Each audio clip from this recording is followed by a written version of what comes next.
2 Division World Champion Danny Swift Garcia makes his long-anticipated return to the ring. Danny Garcia! Moving up to conquer a 3rd weight division.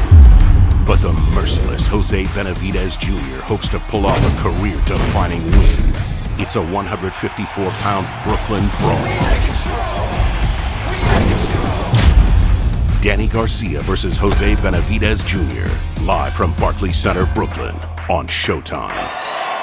Ladies and gentlemen, welcome to the Mandalay Bay Event Center in Las Vegas, Nevada, as Premier Boxing Champions presents the featured bout of the evening, brought to you by Mayweather Promotions and TGP Promotions in association with DSG Promotions and Showtime, as sponsored by Casa Noble Tequila, The Noble Pursuit, and Corona Extra, who invites you to find your beach.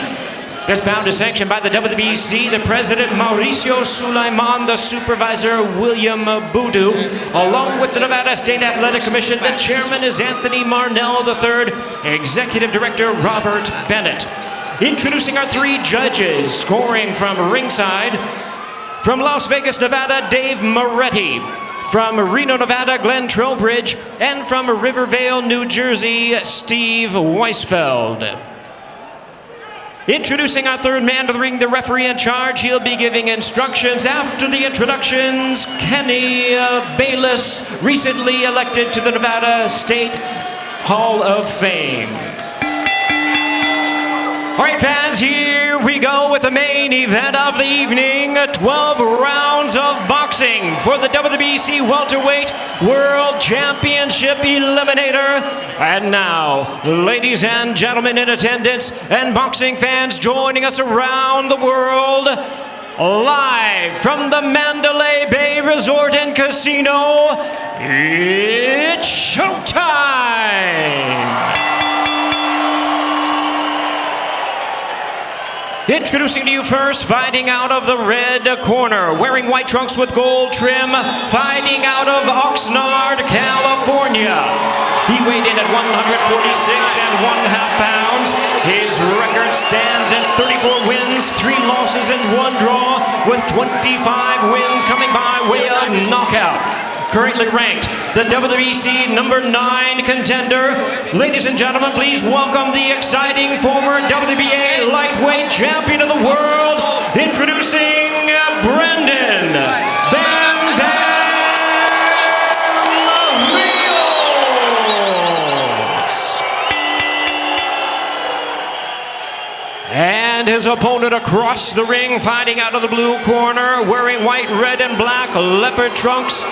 Fighting out of and proudly representing the home of the Super Bowl champions, Philadelphia, Pennsylvania. He weighed in the same as his opponent, 146.5 pounds. His fine record stands at 33 wins, only 1 defeat, with 19 wins coming by way of knockout. A veteran of 8 world title appearances, he is currently ranked the number 2 world contender by the WBC. Ladies and gentlemen, please welcome the former unified super lightweight world champion and the former WBC welterweight champion of the world, introducing Danny Swift Garcia.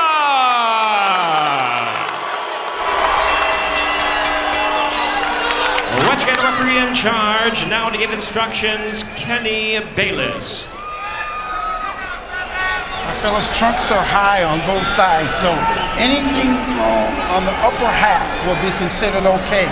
Anything on the lower half, no. Now, gentlemen, we went over the rules in the dressing room. I want you to keep this fight clean at all times, protect yourself at all times, and what I say you must obey. Good luck to both of you. Touch them up. All right, so we're set to go for our main event. As you take a look at the tail of the tape, not a lot between them. Garcia's 29 to 31, a couple of years younger. Height about the same, the weight exactly the same, the reach about the same. And again, Garcia coming off that loss to Keith Thurman, his only loss in his career. And Bam Bam Rios coming off a win where he knocked out Start it over. Rivera. Start over. Okay, now. All right, here we go. This fight is underway. Kenny Bayless in charge. In the white trunks is Brandon Rios, former lightweight champion of the world, and Danny Garcia, the number 2 contender in the WBC, former 140-pound and 147-pound world champion.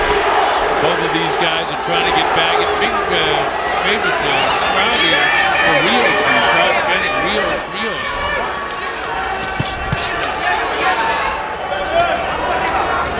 Brandon told me yesterday that he's been working real hard, that he got a brand new fire to fight. He was disappointed in his performance against Tim Bradley and hung it up tonight. Kenny Bayless tells Garcia, decked out in the red and black, kind of red and black weapon, a little bit of white in it, forearm. This is round number 1. It's scheduled for 12. We're at Mandalay Bay. I'm the Colonel Bob Short. I'm glad we're here watching around the world that you can't be with us. A couple of decent body shots by Garcia.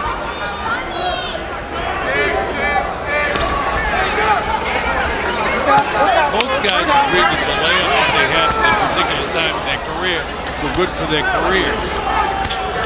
Rios was 31. A big win tonight would really get him right back in the big payday. He's getting $500,000 this week. Danny Garcia's getting over $1 million.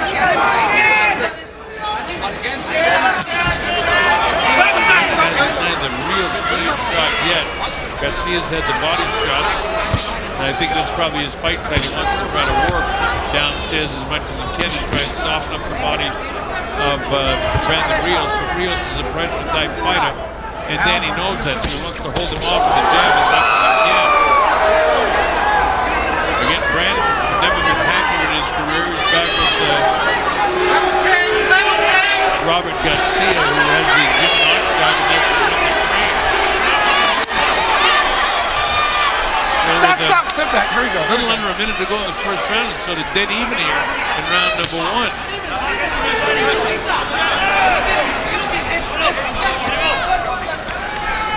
Work out. He was a little tentative with his right hand power shot that time.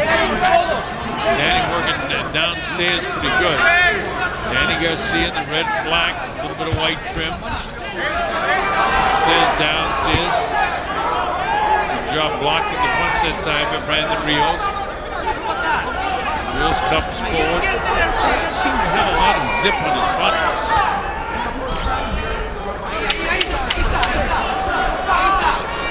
Don't hold. Up, bring him up, Danny. Coming up to the bell here at the end of round number 1. There it is. I think you got to give that one to Garcia. It's landed more clean blows than did Brandon Rios. Throw your body on him. Push him off. Deep breath, baby. Deep breath. Yeah, breathe. Listen. When you going into that, when you want to let him come in, because you let him. When you let him come in like that, push him down. Throw him off of you. Don't grab him. Okay? Under your eye. Yeah, listen. Okay? Use your jab. Don't forget about your jab, okay? Keep your hands up. All right? Keep your hands up. All right? Don't drop your hands, okay? Nice Stay composed. Don't back up. Stay there. Cut the ring. Whichever side he moves, cut the ring. But always keep your hands up and over your head. Okay. All right? And get in with those body shots first. Okay. Or start with a jab. Jab first. All right? Is it in? Let's go. Let's go, right? Come on. Smart. Okay. Stay on his ass. All right, so here we go in round number 2. Brandon Rios in the white.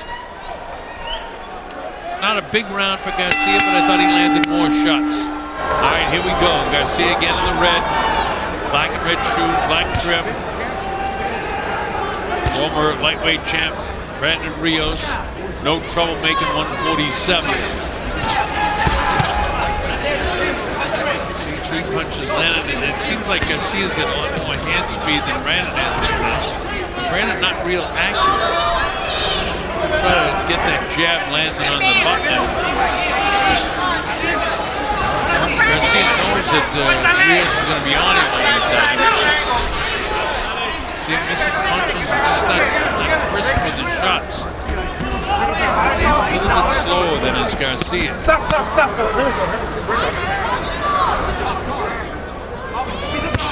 Guy with the tattoos, Brandon Rios. Guy with no tattoos. Danny Garcia was a 2-division champion. Rios is a lightweight champion. Stop. Rios known for his 3 wars against Mike Alvarado, in which he won 2 of them.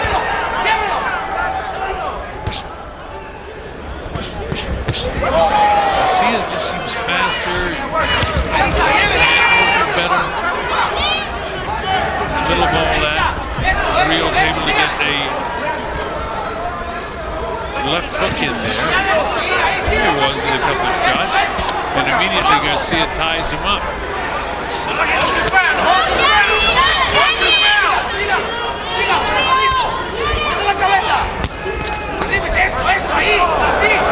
Rios trying to pick up the action a little bit more now.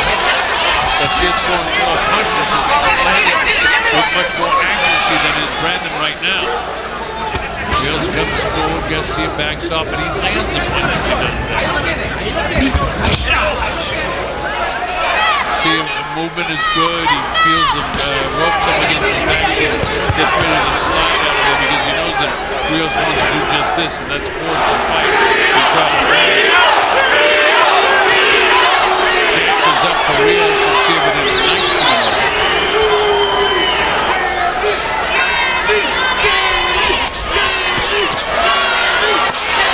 For all the work that Brandon's doing, it seems like Danny Garcia is beaten to the punch. This is a better round for Rios than he had in the first round, but I don't know if it's enough to win this round. Danny's punches seem faster and more first than Brandon Rios.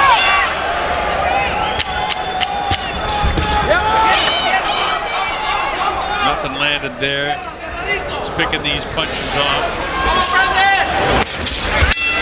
All right, the bell ends, and again, because of accumulation of punches, I got to give Garcia that round. Former 2-division world champion Danny Swift Garcia makes his long-anticipated return to the ring. Danny Garcia! Moving up to conquer a 3rd weight division. But the merciless Jose Benavidez Jr. hopes to pull off a career-defining win. It's a 154-pound Brooklyn brawl. Danny Garcia versus Jose Benavidez Jr. Live from Barclays Center, Brooklyn on Showtime. All right, here we go to round number 3 at the Mandalay Bay. The Colonel Bob Strode. Glad that you could be with us from whatever countries you're watching around the world. We're in Las Vegas, Nevada at the Mandalay Bay Event Center. Rios trying to put more pressure now on Garcia. Danny up against the ropes. No, let him up. Ties up Brandon Rios. Rios sets up in front of him, not using a lot of Bring him up, Danny. Bring him up. So Danny was downstairs with the left hand of the body, and then back upstairs. He's Garcia back in the ropes again. And Rios putting the pressure on him. It's Danny that's landing the punches. Stop. Rios hasn't landed much to the head of Garcia at all so far. Forcing the fight, but this is exactly what Garcia expected in the fight. Garcia does an excellent job moving on his feet, circling to his left, back to his right. Brandon Rios landed a couple of punches and finally landed a solid right hand on stage. Brandon like that. Danny didn't like it. Bring him up, Danny. Body downstairs, catches Rios to the right hand. Rios fight in front of him now. This isn't where Garcia wants to be, right in front of Rios. But his hands are just a little bit faster than Brandon Rios, so he can get away with it a little bit. Then he gets a little dipsy-doodle, heads from one side back to the other, and makes Brandon miss. And he reaches with the jab, misses with the uppercut. Work out. Rios with his back to the ropes now, coming forward, constantly comes forward. Danny stops, plants, and unloads the right hand. Let's see, I clipped there. Rios pretty good with that one. Rios misses, and then he lands his shot. He spins Rios into the corner. I see him bounce around right in the center of the ring right now.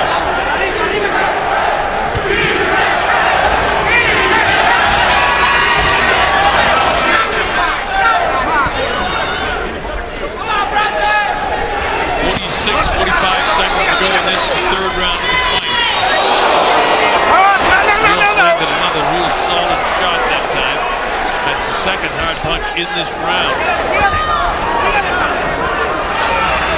Rios seems to be in the second gear right now. As I say that, he's clipped 3 times by Danny Garcia.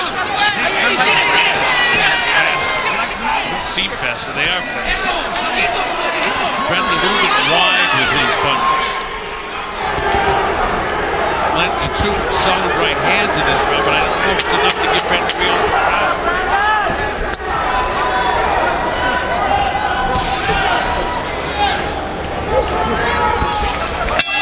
Garcia's accuracy of punches, I gotta give him the round again. I don't want that. I don't want that. I don't want the motherfucking roll. We didn't work on that. Don't give him the fucking rolls, bro. And when you're in the clinch, just push this motherfucker. Be rough. You line up coming inside, you being soft on him, then you pity pat this motherfucker. Hit this motherfucker, you hate him. The fuck? Don't give him that shit. Get mean, bro. Yeah, you gotta bro. get mean. You gotta fucking get mean. You gotta dig in and get fucking mean with this guy. Yeah, bro. This is Brandon Rios with that first right hand that he landed early in the 3rd round. And his Garcia back. That one, you know, was a punishing blow, the right hand. Rios came forward. And his Brandon with his head down, he loads that, but most of it, he catches Garcia rolling his head to the right, so he didn't get a lot of that second punch, which looked better when I saw it live. So here we are, round number 3. I get Garcia winning the first 3 rounds of the fight. And he's showing his hand speed again here at the start of round number 4. You heard the corner of Danny Garcia say, hey, you gotta get rough with this guy. But it's Brandon Rios, it seems like he's in his second one now. Stop. Danny Garcia. Kenny Bennett's the 3rd man in the ring, doing his usual great professional job that he always does.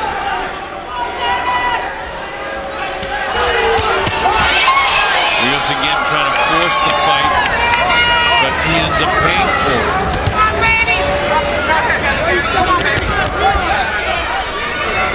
Brandon's punches are just a little bit wide, and Garcia's just a little bit tighter. See, Rios trying to force the fight. Garcia finally got hit with a nice straight left jab that time, right down to the heart. But look at the jabs of Garcia holding Rios off. Upstanding, downstanding. Brandon Rios really working hard defense. And the chance go up for Rios. When he was a champ, he was really, really popular. Even though he took a little time off to regroup and decided he really wanted to fight at age 31, he and his wife Vicky get back together and decided that, yeah, this would be, not that they were apart, but got together and decided that, you know, it would be good for him to try one more time. So I'll support you wherever you do it. Nice straight right hand by Garcia. Garcia with the accuracy and the speed of his punch is slowly winning these rounds. Brandon Rios might be having his best round of the fight. Trying to keep the pressure on Danny Garcia. And the harder punches now being landed by Brandon and more accurate than Brandon Rios. More accurate this round from him. I think Garcia has never been inaccurate. Almost every punch that he throws and taking it to the head of the body lands. Bring him up, Danny. Brandon, who plays a little bit with wider punch, that's a hard right hand inside the kick of Rios. Good action-packed fight. This is a really good round of boxing.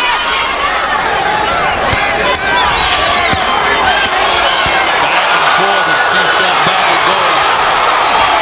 As Rios tries to force the fight and being counterpunched by Danny Garcia. A little confidence by the eyes of the Brandon Rios now. Neither fighter has been hurt, neither fighter has been down, neither fighter shaken. Gotta give that round to Garcia, and I'm looking everything. Former 2-division world champion Danny Swift Garcia makes his long-anticipated return to the ring. Danny Garcia! Moving up to conquer a 3rd weight division. But the merciless Jose Benavidez Jr. hopes to pull off a career-defining win. It's a 154-pound Brooklyn brawl. Danny Garcia versus Jose Benavidez Jr.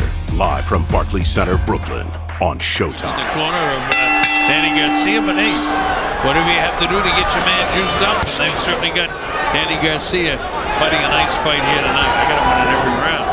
Here we go, round number 5. Brandon Rios in white.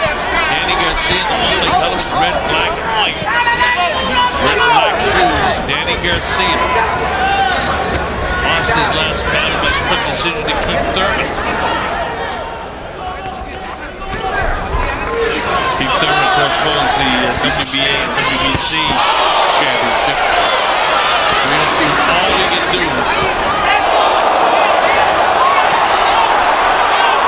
Starting to land some real good shots in. The left hook lands for the first time.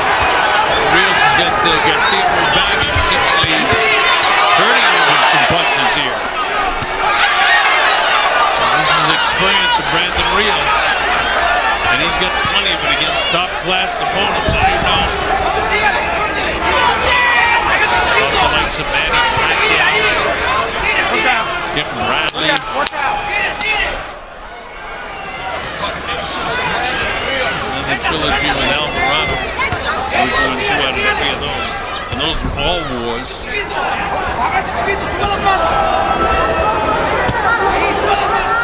Danny Garcia, by the way, is a prohibitive favorite coming into this fight. He clips Rios, and Rios shakes his head no. Halfway through this round, it's the best round so far for Rios in the fight. As I say that, Garcia comes back and lands his combination of punches. Slinging right hand, solid right hand back upstairs. And this is negating everything that Rios did good in the first half of this round. Manny up and down. Watch your heads! Watch your heads! The difference, from the best I can analyze this for you folks, is that, you know, Brandon Rios, his straight left jab is okay, but when he throws the left, as the hook is wide, his right hand is a little bit wide. And Danny Garcia, this is the pinpoint accuracy with his punches. Much more under control. See, everything lands someplace.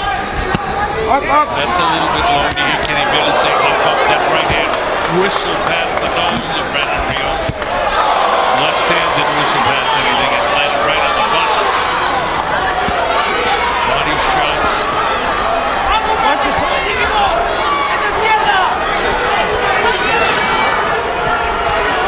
Just keeping the timing off a little bit is Danny Garcia. That was right hand and he loaded up that time. Garcia landed some real good punches at the end. I was going to give that round to Rios. I wanted to give it to him, but I think Garcia in the end landed some heavier blows that made the difference in that round to give him the 5th round as well. So there have been a couple of rounds that I thought Rios could have won. We'll have to wait and see how Dave Moretti, Glenn Trowbridge, and Steve Weisfeld from New Jersey end up scoring these rounds. I can only tell you what I see. I've got it 50-45 with Garcia winning the whole so far. This is Keith Thurman. Keith is the WBA and WBC welterweight champ at 147 pounds. Over here, right there, Spence lean Jr. left, holds put it the over IBF title, and Jeff Horn, and back to the jab, who no defends ropes. his title against Back to the Terrence jab, Crawford. and don't jump out too straight up. April You're jumping out too 14th, straight right up. here at Mandalay Bay, by the way.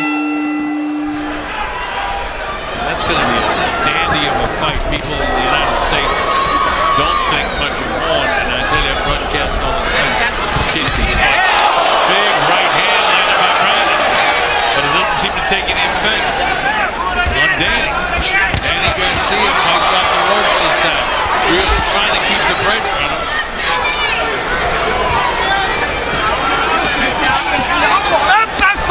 Let him up. Here, let him up, Danny. Here he goes. Kenny Bayless has had to separate the fighters in this fight. 2:22 left in round number 6.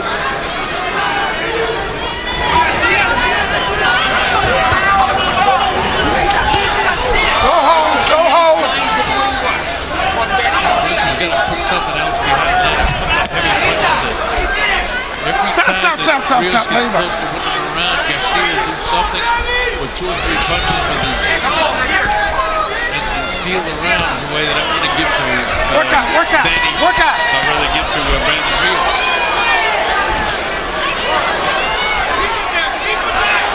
He spins ahead with the left hook again. Rios keeps the pressure on, tries to come inside. Nothing clean. Body shot was clean. And back upstairs, Brandon keeps the pressure on Garcia. Nothing hurting him though. This is the uppercut. And then Danny right now sits down and lands 3 jabs. And a hard shot that time. All the work that Rios is doing. Body shot. And then back upstairs with his jabs, 2 or 3 of them. They weren't particularly effective. But he's doing enough to catch the eye of Brandon.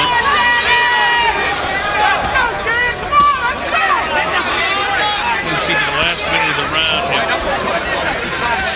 fact, Rios' conditioning is good enough to keep some pressure on this and try to win this round so he can crawl back into this fight. 3 close rounds in the fight, but I eventually gave them all to Danny Garcia. This one I'm leaning now towards giving it to Brandon Rios again. Yeah, good shots that time.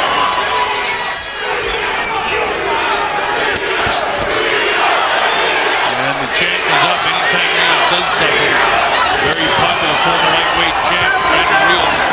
They love him. Definitely Brandon Rios is having this round. And it's the first definitive round that Brandon Rios has had. That tells you about the conditioning to the midway point in the fight. All right, so I am able to give the 6th round to Brandon Rios. Former 2-division world champion Danny Swift Garcia makes his long-anticipated return to the ring. Danny Garcia! Moving up to conquer a 3rd weight division.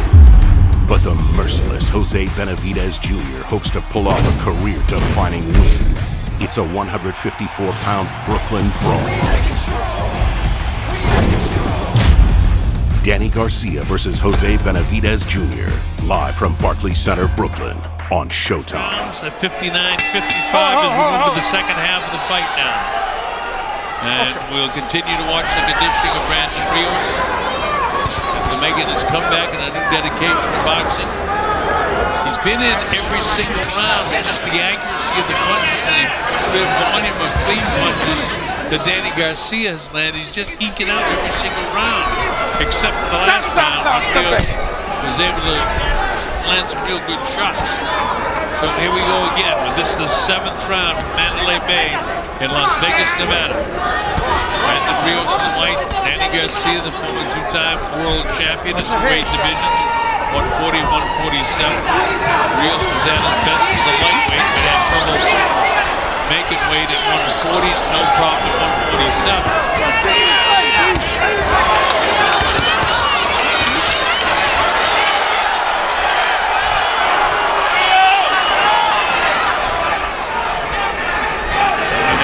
Side to side. Rios trying to catch up and trying to keep the pressure on. Danny Garcia knew that Brandon Rios would try to keep pressure on the whole fight. And he has. I mean, he's been coming forward the whole time. But the counter punching of Garcia and the hand speed, the accuracy of punches has been superior. Straight right hand landed by Rios. He bends his legs and then smiles at him and say he didn't feel it. But in theory, we felt it.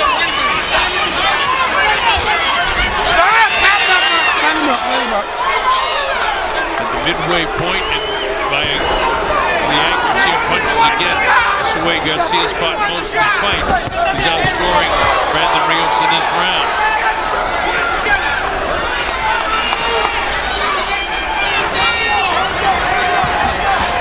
And this is exactly the way Garcia needs to fight this guy. Fight from the outside, punch shot when he can, move side to side. Stop! Rios working as hard as he can. He's going to land something upstairs to get the eyes of the judges. Another shot landed by Garcia. That's the accuracy of punches that Danny had throughout the course of the evening. Nobody cut, nobody shaking. There's the hand speed of Danny Garcia as he bounces left, now back to the right. Brandon chasing him down. You can just tell how bad Brandon wants it. Rios clips him with the right hand. Hard right hand.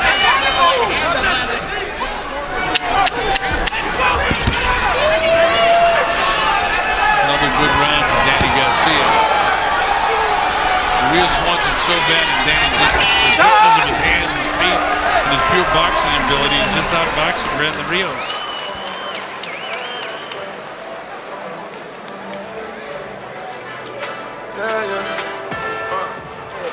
Mucho, right? Yeah. You know, right? That run, you slow down a little. You're supposed to go stronger and stronger as rounds go by. We need that. You know that, right? Okay, but quiero then show me. And don't make mistakes. Show us, all right? Then show us. Okay. Don't give me. Watch Danny Garcia now with these right hands. Clean shots. And the problem for Rios is he hasn't had that many clean shots, with the exception of shots he landed in the 6th round. But his Garcia, quicker hands, and he doesn't seem to miss an opportunity, even though Brandon wants it so bad and he wants to keep the pressure on him. That's Sean Porter. Former champ, he's from here in Las Vegas, really popular guy. Everybody wants to fight Garcia. Got Thurman's here, Janelle Charles here, Bruce Jack is here, John Porter. We mentioned Joseph Parkin, heavyweight champ of the world, WBO heavyweight champ anyway, is here from New Zealand. And his big fight coming from Joshua over in Wales. We're in round number 8 here. Brandon Rios in the white trunks wants it so bad, but it's been the accuracy and the speed of the hands of Danny Garcia that have been the difference in my score sheet. It is more. Brandon shakes his head no. Brandon with a wider punch with the right hand. Had that good 6th round, and other than that, Danny Garcia, in my opinion, is just not boxing before the course of the fight.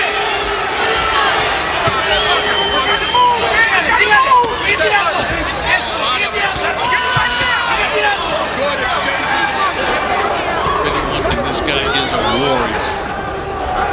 Talking about Brandon Rios, but Danny Garcia is really good at it.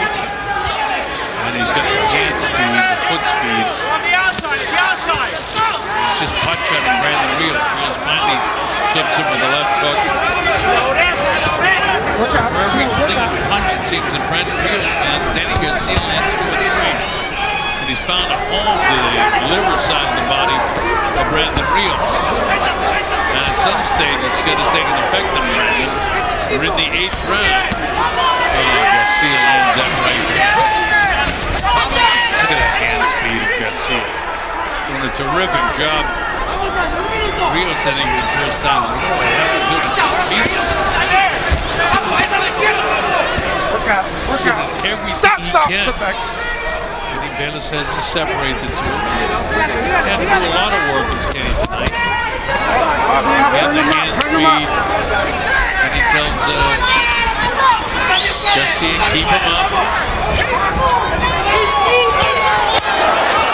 Rios catches him. Anytime that Rios catches him with all the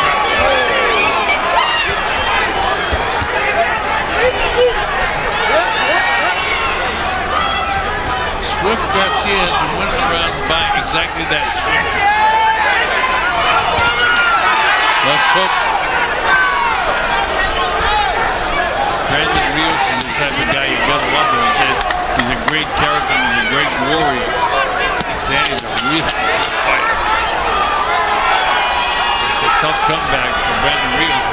Brandon's been in with the best and he never won a full round. He's got right back in on the big money shots. Although he's getting $500,000 for this fight tonight. That's another Garcia boxer. Mejor, pero quiero ver más. This is where we go, Brandon. Okay? 4 rounds. Breathe. That's 4 rounds, Brandon. Then show us then. Show us, don't give us shit. Okay? No me digan nomás que yo, está bien todo. Quiero ver más. Coming up to round 9 here in Las Vegas, Nevada. Colonel Bob Sheridan here in a world telecast. Glad that you could be with us.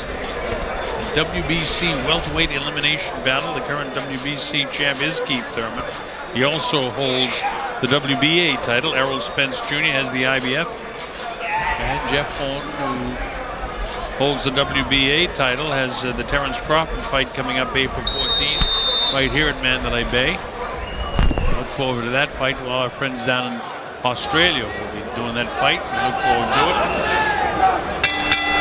All right, here we move to round number 9, and Brandon Rios has got to do something. Start pushing this guy around, roughing him up with something to turn this thing around. And just, I think Brandon's ready to do something. Garcia comes with a body shot. But Rios has got some sort of second wind right now, and he's trying to keep the pressure on him. Rios coming forward, but look at the jabs that land off the hands of Danny Garcia. Brandon Rios blasts him to the body. Stop that clean. Bayless gets him back in position to fight again. Rios trying to keep the pressure on, but by golly, you got to say that Danny Garcia has done a terrific job counterpunching throughout the course of this fight. Holding that left hand down for the first time that I've seen it. Opens up the right hand for Brandon Rios. Let's see if Brandon can take advantage of it, because Danny's hands are just so fast. Got the right hand through there.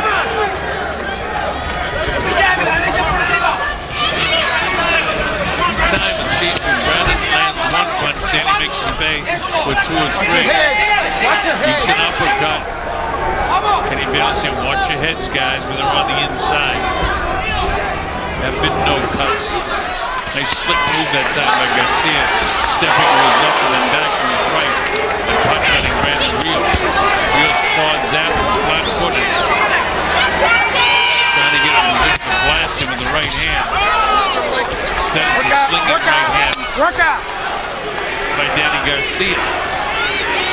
Danny slides from his right, waiting for Rios to come in. Rios flips him with the right hand upstairs.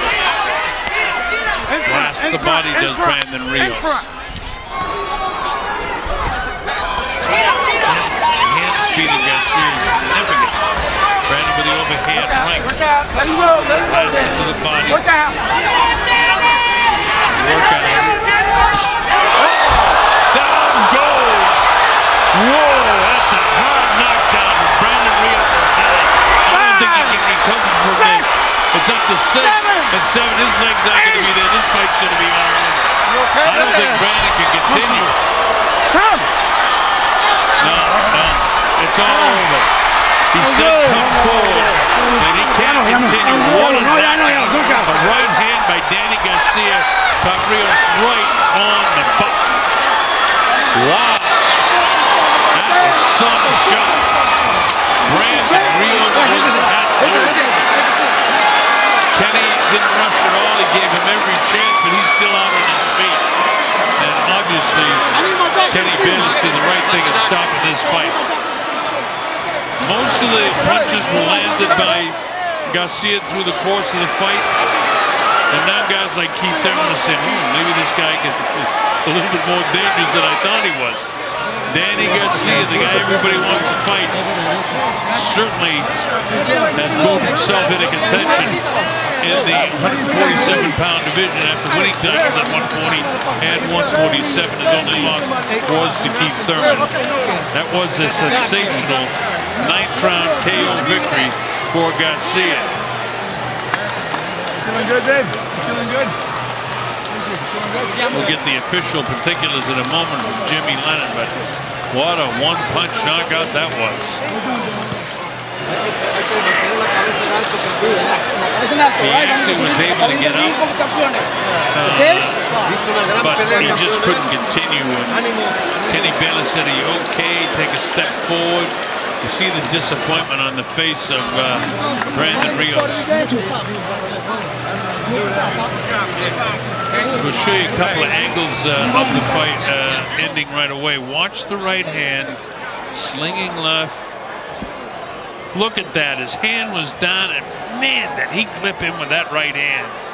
At that stage, I didn't think Brandon would even be able to do this in terms of getting up.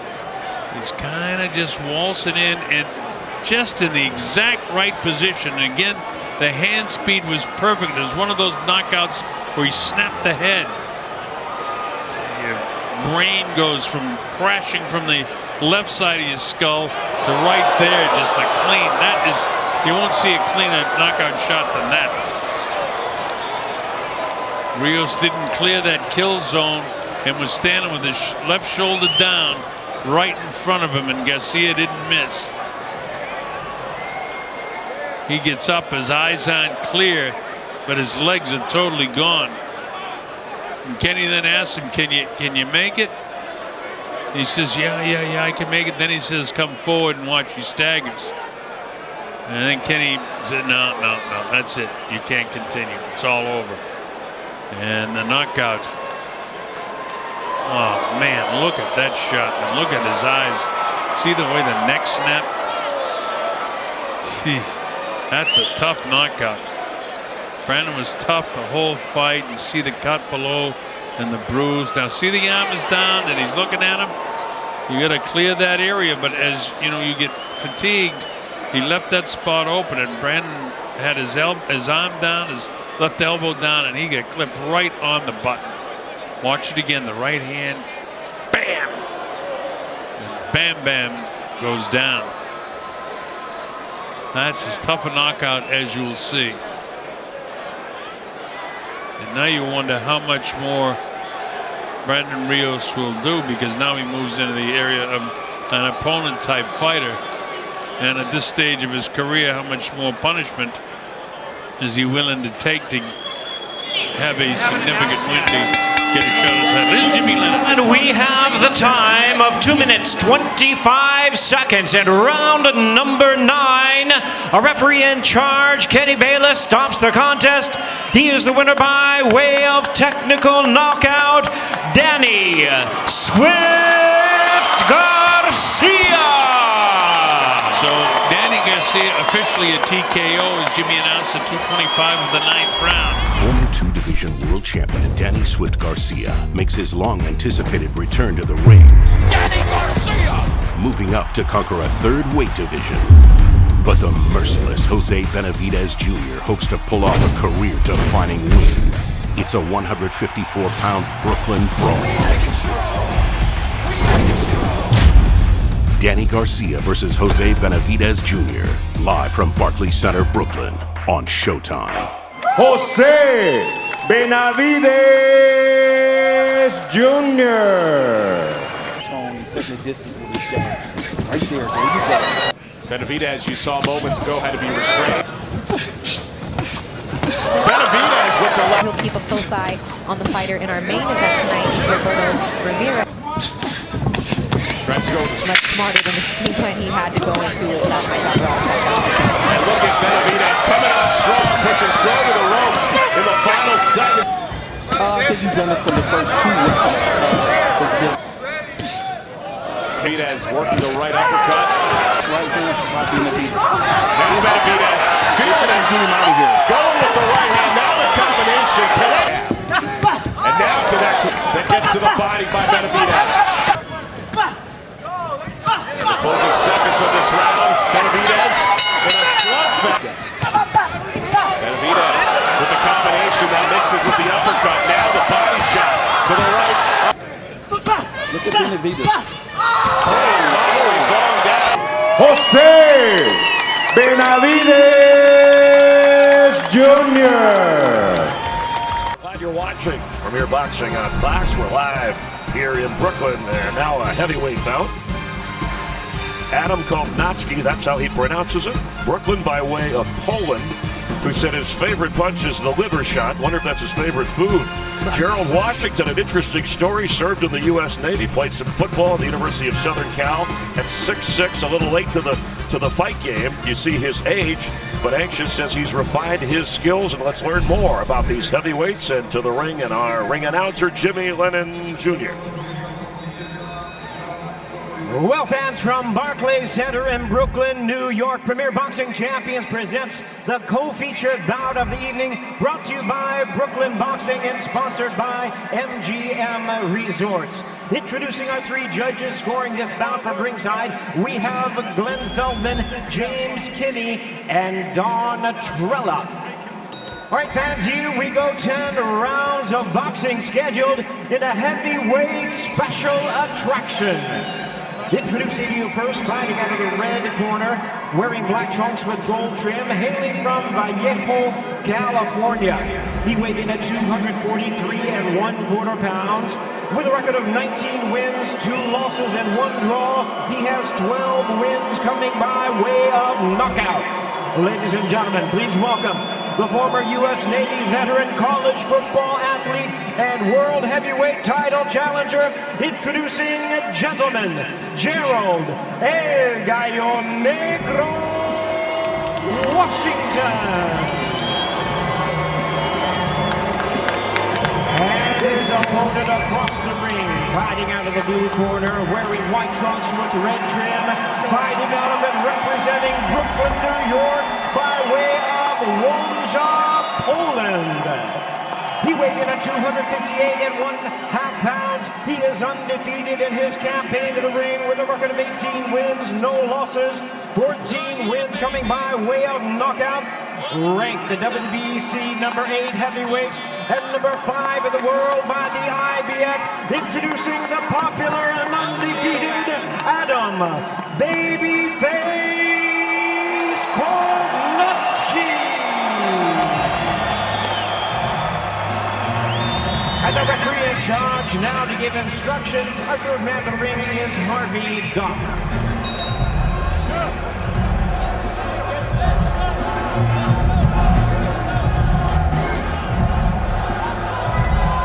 Okay, boxers, we went over the instructions earlier. As a reminder, obey my commands at all times, protect yourself at all times. Touch gloves. Good luck.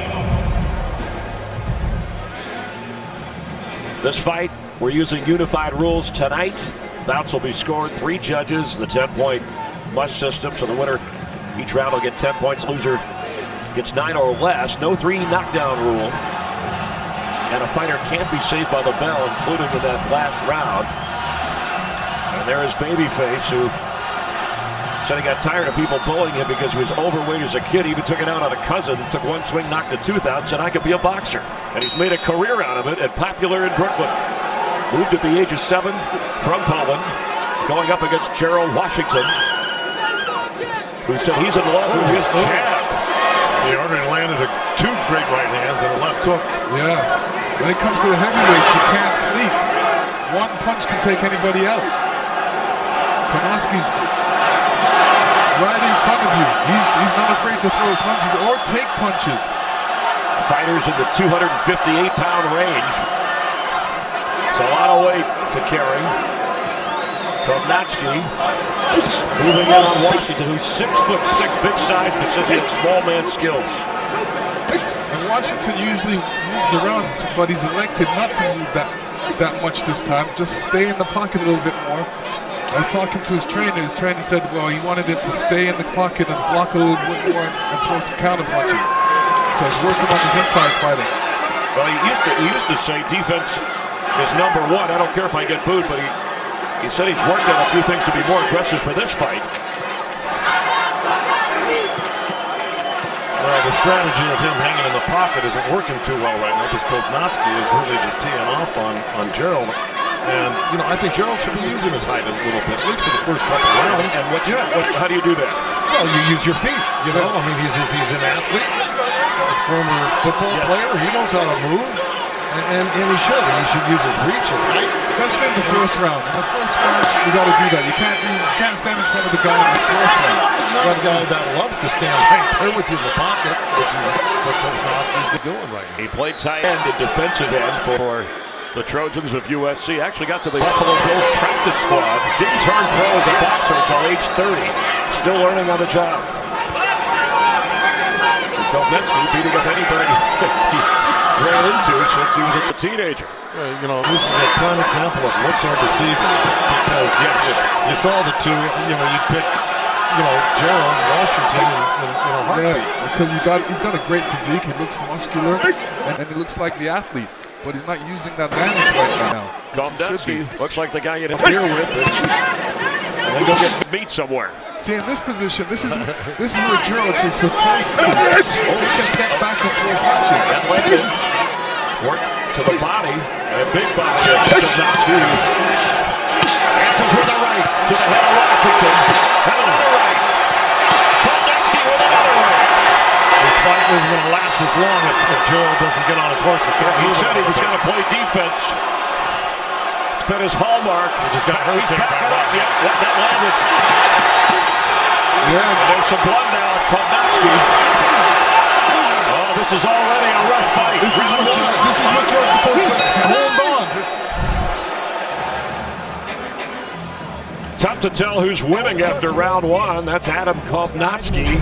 But Lennox, this overhand right lands on Gerald Washington. Yeah, Gerald Washington needs to keep his hands up a little bit higher. He's seen that shot coming. He never put his hands up. And then a left to the face, and then the right pushes Washington in the other direction.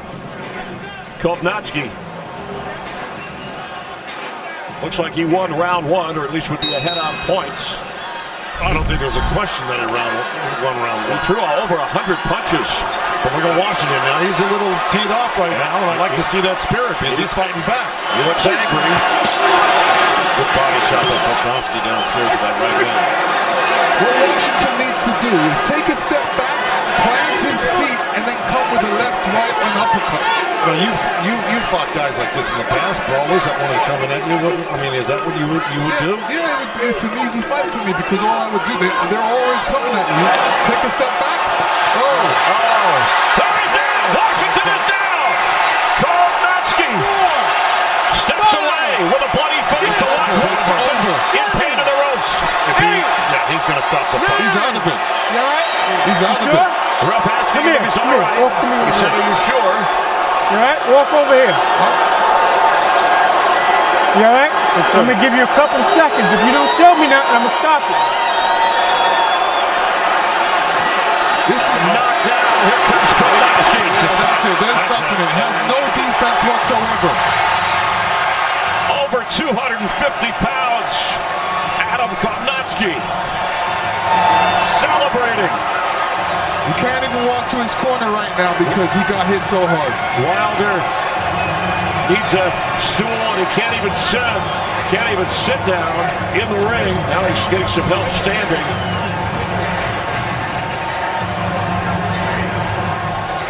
And the doctor checking him out to make sure. What a powerful delivery of punches by Kownacki. Let me tell you something. Very few people have ever done that to Gerald Washington. It took Deontay Wilder a few more rounds to do that than it did Kownacki. Excellent point. And Kownacki was Wilder. He said, if I win this fight, I want Deontay Wilder, the heavyweight champion. Let me just tell you something. He deserves it. Yeah, this guy is a pure fight. He didn't waste no time. Oh, there's Deontay. He basically walked over there and said, let's get it on, baby. Yeah. Well, remember, he once set a record, or tied a record for most punches thrown in a round, but it's what punches landed. Kownacki set up a man on a mission. I want to become the first Polish/Polish-American heavyweight champion of the world. And when you look at him, you say, he looks easy. Obviously, he packs a bag. His punches are hard, and they'll take you out. He packs a lot of bags, and that's why you can't judge a book by its cover or a fighter by his appearance. Oh, listen.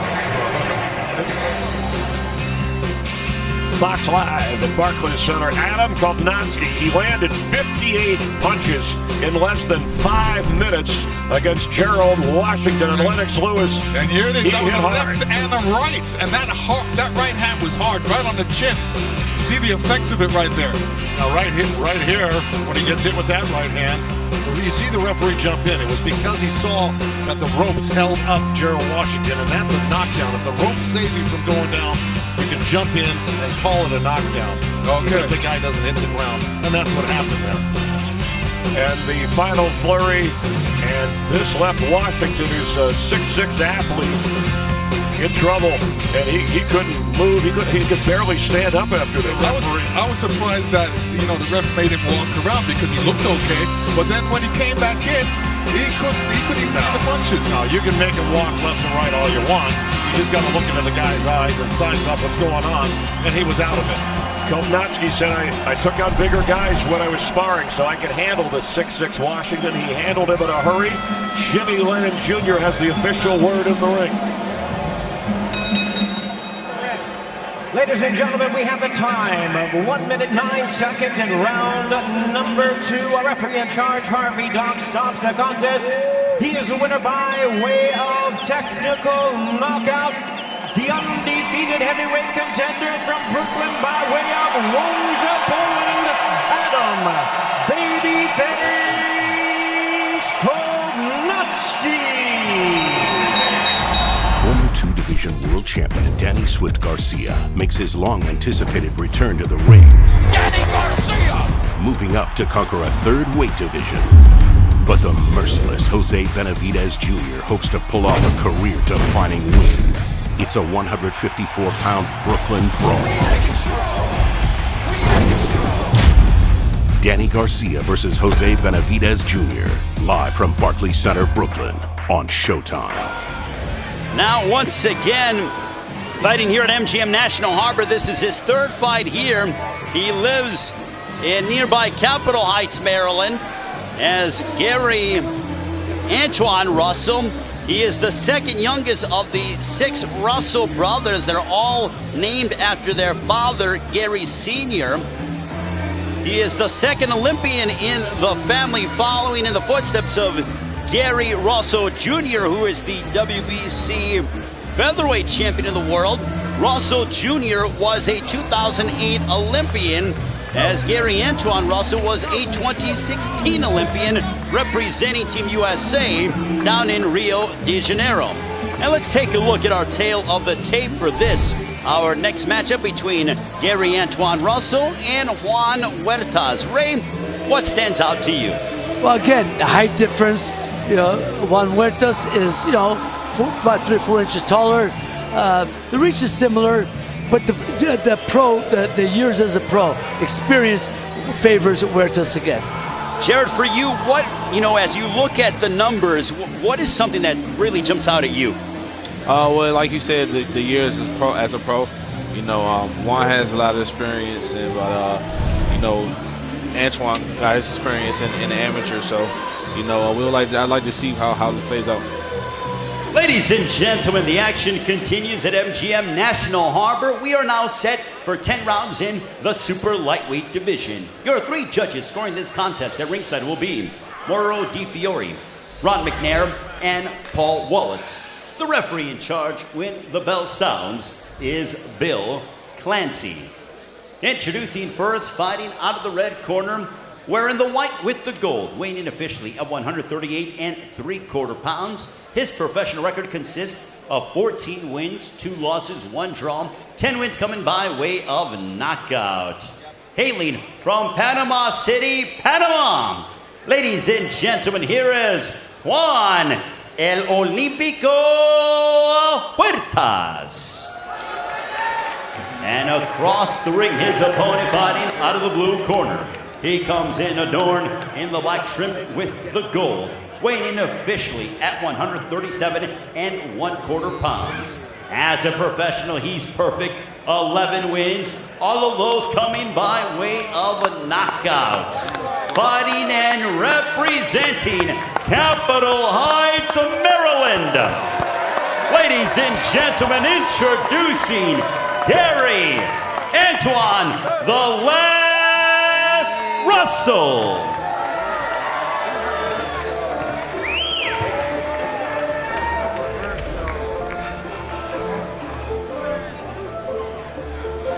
Bring it to the center. Bring it in. Bring it in. Okay. Okay, guys, we're scheduled for 10 rounds. I want a good, clean fight. Protect yourself at all times. You must obey my commands. Trunks are perfect. Trunks are perfect. Golpes arriba, okay? All the punches above the line. Touch him up. Good luck. Buena suerte.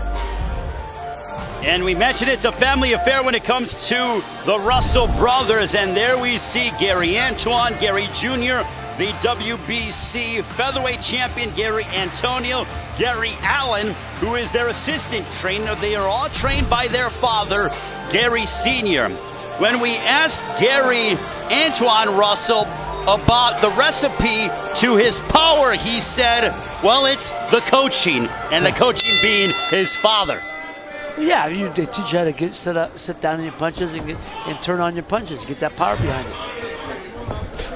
Well, when Gary Antoine Russell fights, do not blink.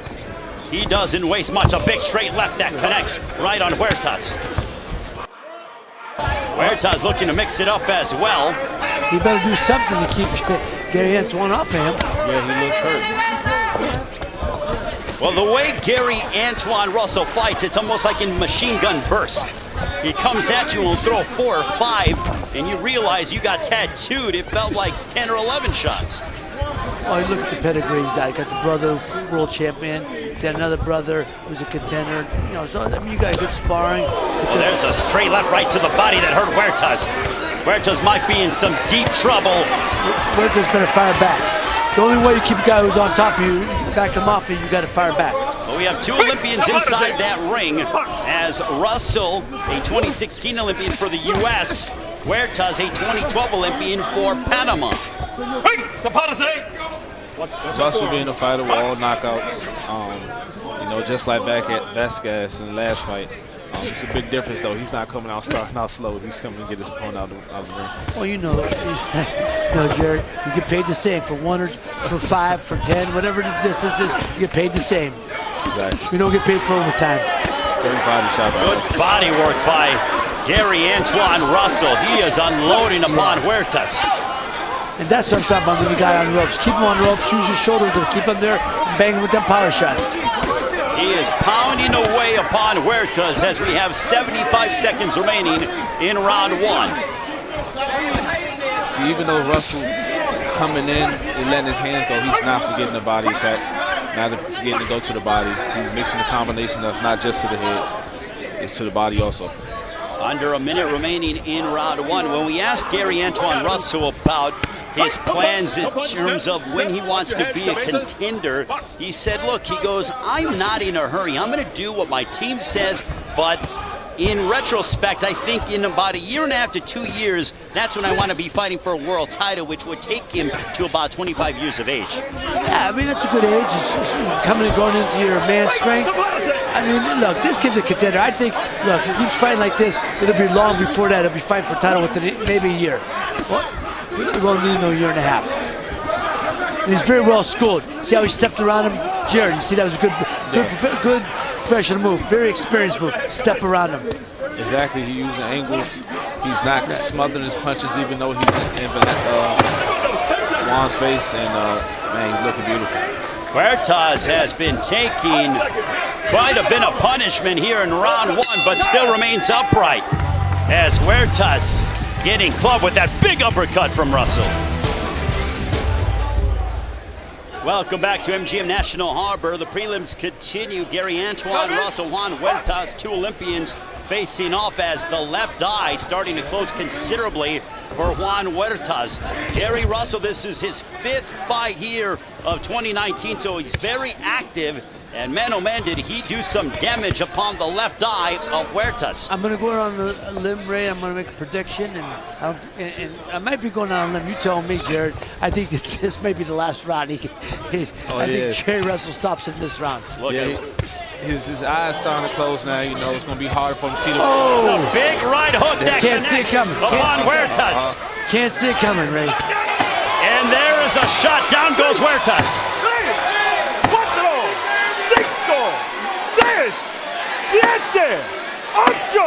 No, I'm not big on premature stoppages. They got to stop it. And this one is over. Good stoppage, good stoppage. 12 fights, 12 victories, all of them by knockout. That is his 3rd second-round finish as Gary Antoine Russell decimates Juan Huertas here tonight. That was a clinical beatdown. Compliments of Gary Antoine Russell. Yeah, it's not going to be no year and a half before he's fighting for the top contenders or maybe for a championship. It'll be sooner. Well, he certainly has the speed. And Jared, to me, what stands out, and he's only 23 years of age, is he focuses on the body punching. Yes. He wants to break you down. Exactly. When he came out in the first round, he landed a shot to the head, and he saw that it hurt him. But he didn't continue a head hunt. He actually went to the body. Gary Antoine Russell representing the family name in grand fashion here this evening. Welcome back to PBC Fight Night Prelims here on FS2 as Gary Antoine Russell dispatches of Juan Huertas. That is a lethal right hook, and there was the finish of the fight. Yeah, I mean, look, Ray, them shots, it was the beginning. You know, early on I said it's going to be not going to finish up. I showed Huertas a great heart to come out for this round, but you knew it was the beginning of the end. Well, there is the punch that's in such a high connect percentage for Gary Antoine Russell, especially in the power punching department, Jared. Yes, man. This fight was all Russell. And, you know, Juan had a little trouble seeing out his eye, and the right hook was the one that's put him out of there.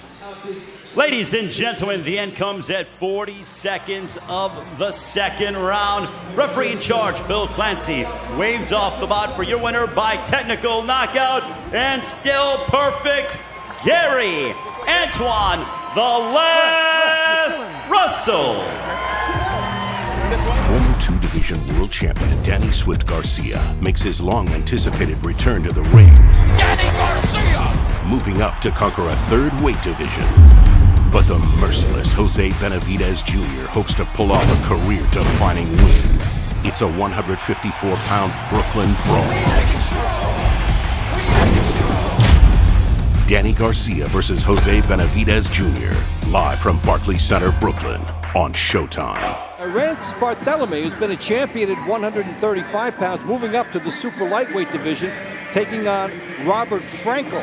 So we see this often with champions trying to move up to that next weight class and establish themselves there.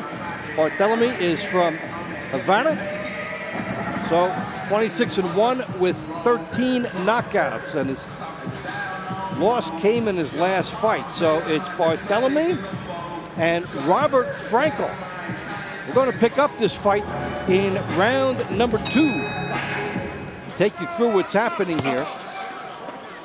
Seen Barthelemy fighting both styles.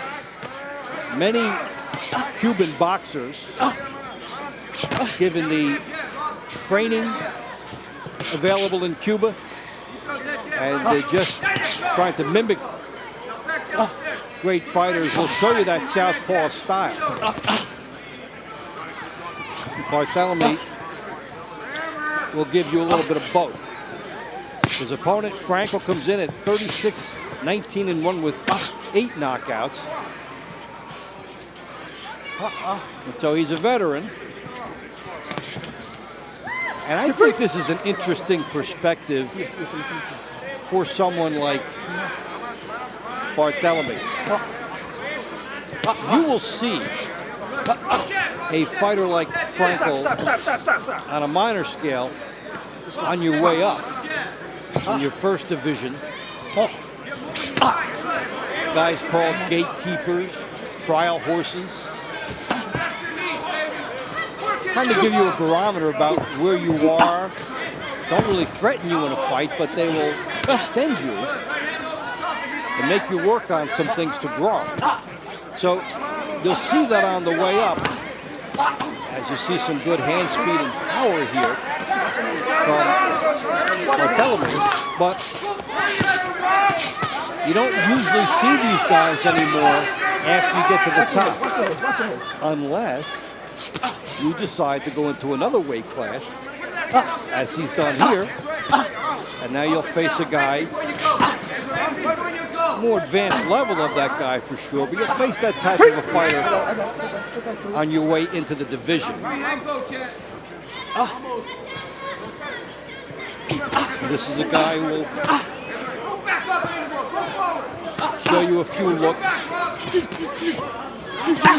Perhaps not punch back too hard, as we see that Franckel only has 8 knockouts in 56 fights. And these shots to the body by Barthelemy taking a toll.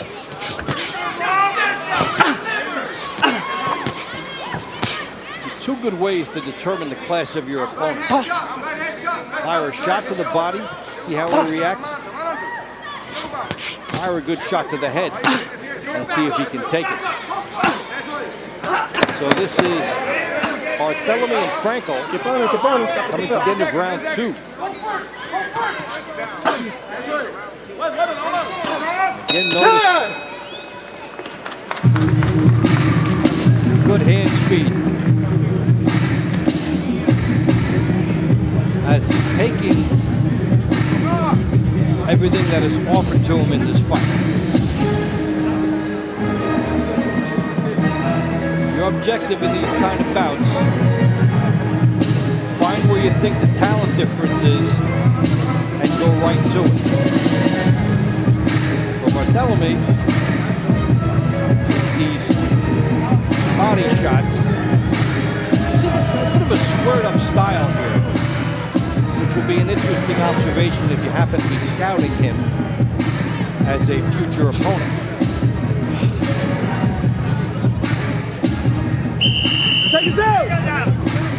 Just getting started for our big night of boxing.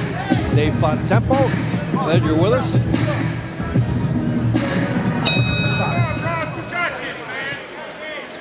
Barthelemy and Franckel into round 3. Scheduled for 10. As Barthelemy moving up from 135 pounds, where he held the title and lost his only fight. A lot of guys react different ways to their first loss. You take a long layoff. They might change trainers. Might change where they train. Or in this case, might change their weight class. Sometimes you need something new, a new target, a new magnet, to get yourself set up on.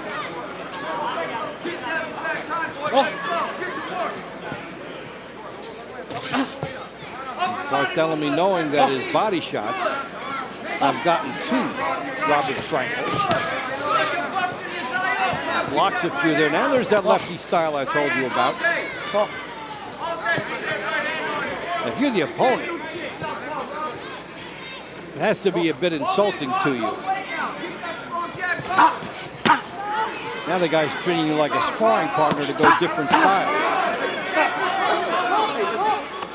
Pick them punches up. Nah, pick them up. Although that one strayed low, it showed good intensity by Barthelemy to put the hand speed together and look for the second shot. You can see from this style, I think he's a more fluid boxer as a lefty. Able to use that long reach. Now he did walk into a right hand lead there, which is the way to fight the lefty, but his hands were down low. I think from this angle, he can do a lot more, and there's some good punishing work to the body, and Franckel slowing up and then takes a big left hand. And Barthelemy sensing nothing coming back, so he is surging. Trying to make a closing argument, and he succeeds. That was a composed performance by a veteran fighter who knew that the other guy was at least a notch below. So he went and took care of business. Showed something from the right side, showed something from the left side, and the first time he thought his opponent was hurt, He went after it, as you're supposed to do. Good left hand, driving Franckel back. Now the polished finishing work here. Don't let him out of the corner. Former two-division world champion Danny Swift Garcia makes his long-anticipated return to the ring. Danny Garcia! Moving up to conquer a third weight division. But the merciless Jose Benavidez Jr. hopes to pull off a career-defining win. It's a 154-pound Brooklyn brawl. Danny Garcia versus Jose Benavidez Jr. Live from Barclays Center, Brooklyn on Showtime. To the ring we go, Jimmy Levitt Jr. Ladies and gentlemen, a very good evening to you, and welcome to Dignity Health Sports Park in Carson, California, as Premier Boxing Champions presents the featured bout of the evening, brought to you by MGM Resorts and Brooklyn Boxing. This bout is sanctioned by the California State Athletic Commission. The chairman is John Carvelli. Introducing our judges, scoring from ringside, we have Tim Cheatham, Dr. Lou Moret, and David Sutherland. All right, fans, here we go. 12 rounds of boxing in our welterweight special attraction. And now, ladies and gentlemen in attendance and boxing fans joining us around the world, live from Carson, California, it's time for the Fox PBC Fight Night main event of the evening. Introducing to you first on my right, fighting out of the red corner, wearing baby blue trunks with red and white trim, hailing from and proudly representing Chicago, Illinois. He weighed in at a ready 146 pounds. His record 20 wins, 6 losses and 2 draws, with 14 wins coming by way of knockout. Ladies and gentlemen, please welcome the popular and exciting welterweight warrior, introducing Adrian Tigre Granados. And his opponent across the ring, fighting out of the blue corner, wearing lime green trunks with black trim. He is fighting out of and proudly representing his home of Philadelphia, Pennsylvania. He weighed in at 146 3/4 pounds. With a record of 34 wins and 2 losses, he has 20 wins coming by way of knockout. A veteran of 9 world title appearances and a current top welterweight contender. Ladies and gentlemen, please welcome the former 2-division champion of the world, introducing Danny Swift Garcia. The referee in charge now to give instructions, Thomas Taylor. 2 seconds. Guys, let's exchange flags. Good job. Both belt lines are a little high here, guys, so I'm gonna give it top of the letters here, Chief. Top of the letters here. Guys, you got my instructions in the back. Protect yourselves at all times. Listen to my commands. Touch them up. Back to your corners, gentlemen.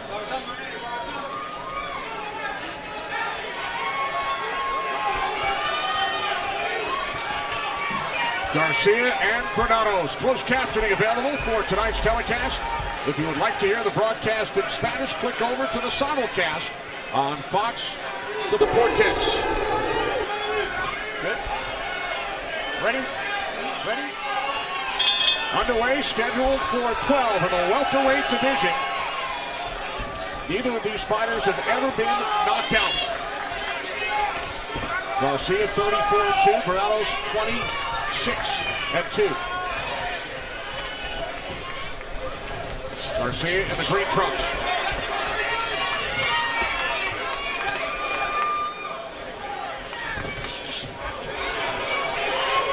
Knockout will change tonight because these guys, as they warm up, they're going to be throwing a lot of punches. You can see Granados starting his typical style, which is to come at you and let his hands go. Danny is really known for starting slow, but in this fight, he definitely has to start a lot faster. But he's just measuring. It's the first time these guys have been together, so. You're right, but that's that great counter left hook you were talking about with Garcia right there. He'll lean back and throw that hook. He'll drop his head down. You don't think it's coming. You think he's looking at your body. He'll drop that hook right over the top on you. And then he's got a sneaky right-handed move, which is when he knocked out Brandon Rios. I mean, pretty much ended his career with that right hand.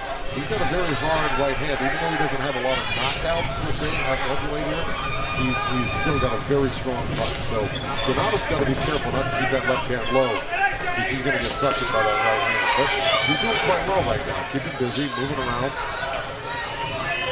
Danny's got a lot of poise. He's looking to land that right hand, but he wants to get that jab in there first. Garcia, native of Philadelphia. Granados from the Chicago area.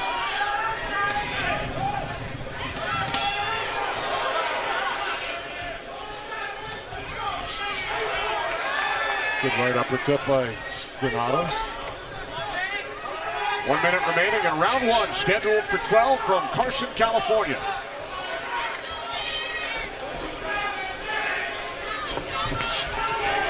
Here's that right hand. A little dip and a little slip, and then right hand. There's that counter hook we were talking about earlier.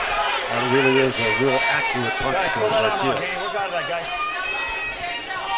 Let go of the arm. Let go of the arm. Punch is landed. 9 for Garcia. Granados with 11 over the first 2.5 minutes. Kenny Albert with Lennox Lewis, Joe Goosen, and Heidi Anthem from Dignity Health Sports Park in Carson.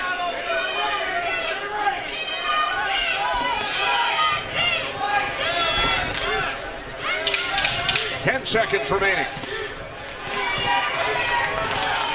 Listen for the bell, gentlemen. Listen for that bell.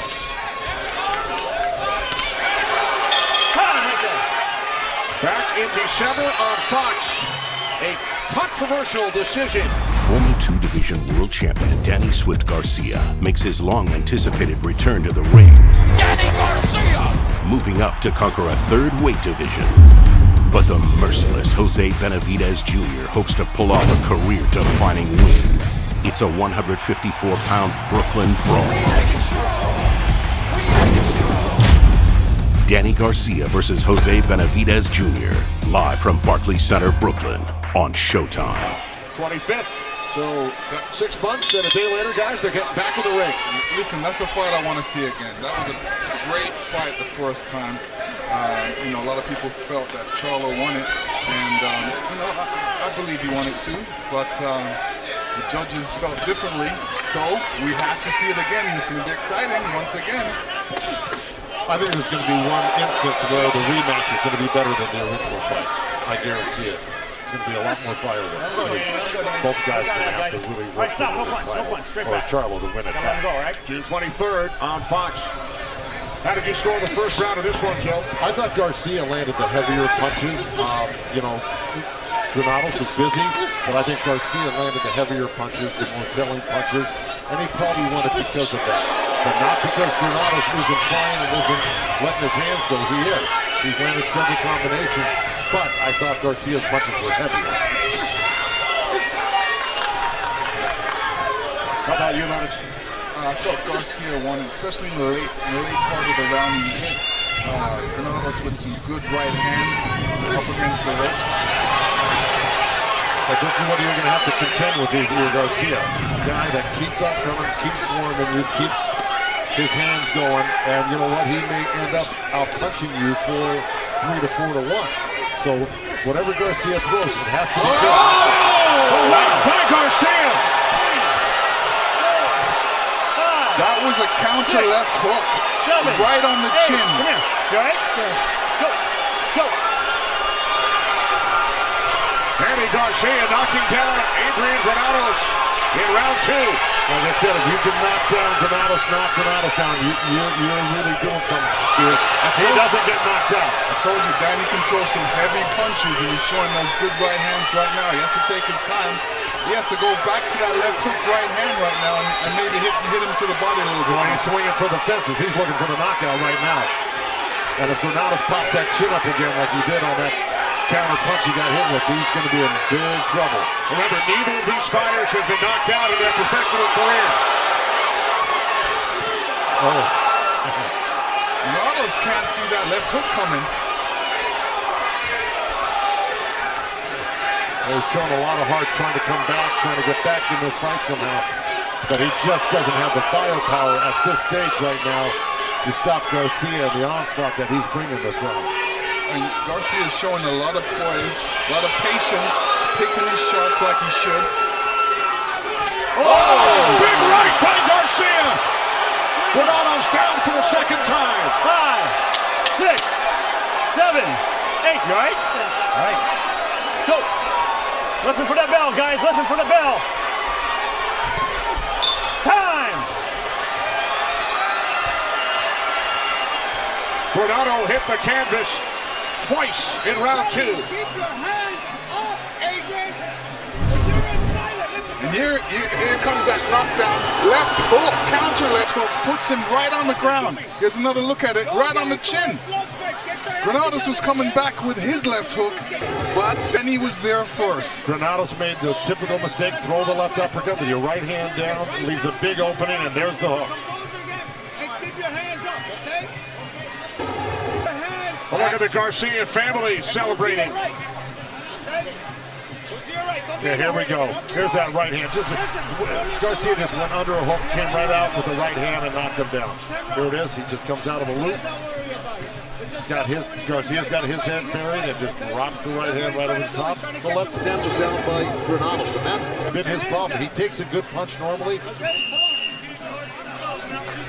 but early in the fight, you can't get hit with shots like that, or late in the fight for that matter. A look at Garcia's twin sisters, star singers. He is their manager, the Cianci twins. It's going to be a very dangerous round for Granados right now because he's probably still a little wobbly and hurt from that last round, those 2 knockdowns. This is a do-or-die round for him. If Garcia can close out the show, he's going to try it right now. Right, you talked about those hooks from Garcia, and we saw them in round 2. Oh yeah, he's got great timing with those left hooks, and you know, it's surprising because even if somebody comes at him with punches, he starts off with a left hook. Garcia is throwing left and right hooks, exactly what I was telling him that he needs to do, and pointing out keys for victory. Well, now Garcia is pot-shotting Granados. Now, Granados took those shots better than he did. Sometimes you can get used to getting hit hard, but it's not going to last long. He took those 2 shots really good from Garcia. He's keeping his hands up a little bit better, but man, they're coming in hot and heavy. So now Garcia really should go to the body, trying to break him down a little bit. Hit him to the body, bring his hands down, then hit him to the head. Well, they just listened to you because he went down there 3 times. A right, left uppercut, another right uppercut to the body, and then he's going to try to sneak up to the head like that right there, but he missed. Granados has got to be careful. When he's punching, he can't drop his hands like that. This is what's going to get him into big trouble. Granados up against the ropes. Oh, big right by Garcia. Partially blocked by Granados. He's keeping his hands up a little bit better. But I'll tell you, it's in the exchanges that he's going to get clipped while he's punching. Right now, he's being a little bit more defensive-minded with his hands up when Garcia's starting to close the gap.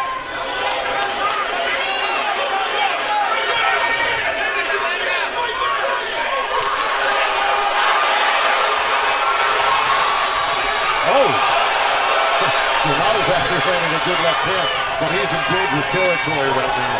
He's just leaving his chin up too much for my taste, so I'd be very worried if I were in his corner right now. Granados' nose is bleeding a little bit, so he got punched in the nose with that right hand or right hook. Good combination by Garcia. He's taking a pounding right now, and his face is showing it.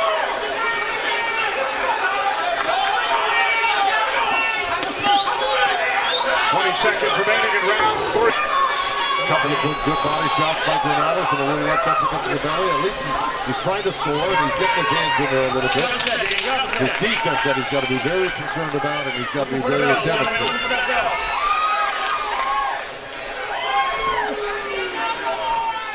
That will do it for round 3. Scheduled for 12. Former 2-division world champion Danny Swift Garcia makes his long-anticipated return to the ring. Danny Garcia! Moving up to conquer a 3rd weight division. But the merciless Jose Benavidez Jr. hopes to pull off a career-defining win. It's a 154-pound Brooklyn brawl. Danny Garcia versus Jose Benavidez Jr.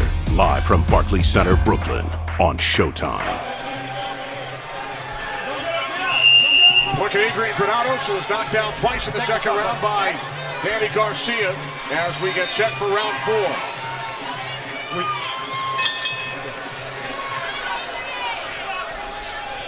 Over to Heidi Anthem. Heidi. Thank you very much, Kenny. Angel, what is key in this round? Jab, beat him up, hit him hard inside, work him down to knock him out. All right, perfect game plan. Thank you. Thank you, Kenny. All right, that's Angel Garcia, Danny's father/trainer. Now, in the other corner of Granados, the doctor made a visit in between rounds, and Granados just told the doctor, I'm fine, I'm doing well. So the doctor left it at that. But then his trainer, George Hernandez, told Granados, stop slugging with him, get on your horse and start moving and boxing the guy. But he's really not doing it. His instincts are to fight, and he's not the type of guy that wants to move around and box. Let's see if he listens to his trainer.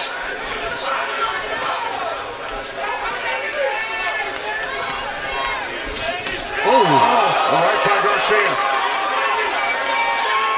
Granados' timing's off. I mean, he sees the punch coming, but he can't move out of the way of it. Well, it's basically a right hook that he's throwing, and the right hooks come way around the corner, so you can see them coming. It's not like a straight shot you can't see coming. Well, it's one of the reasons Garcia was a great champ and will probably regain his title soon enough, because he's a very accurate puncher. He's a very good counter puncher. And like that, look at that slipping and sliding like that. It's not easy to hit. Granados is in for a tough fight tonight. Oh! Another right by Garcia. Nice shot by Granados.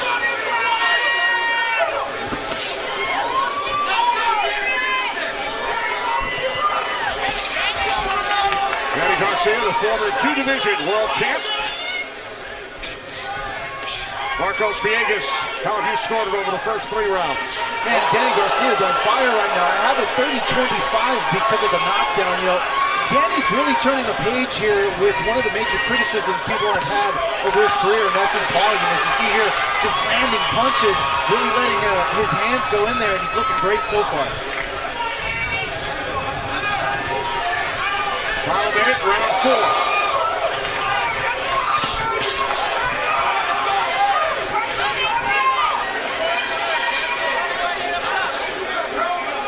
Well, Granados is at least somewhat following the instructions of George Hernandez in the corner.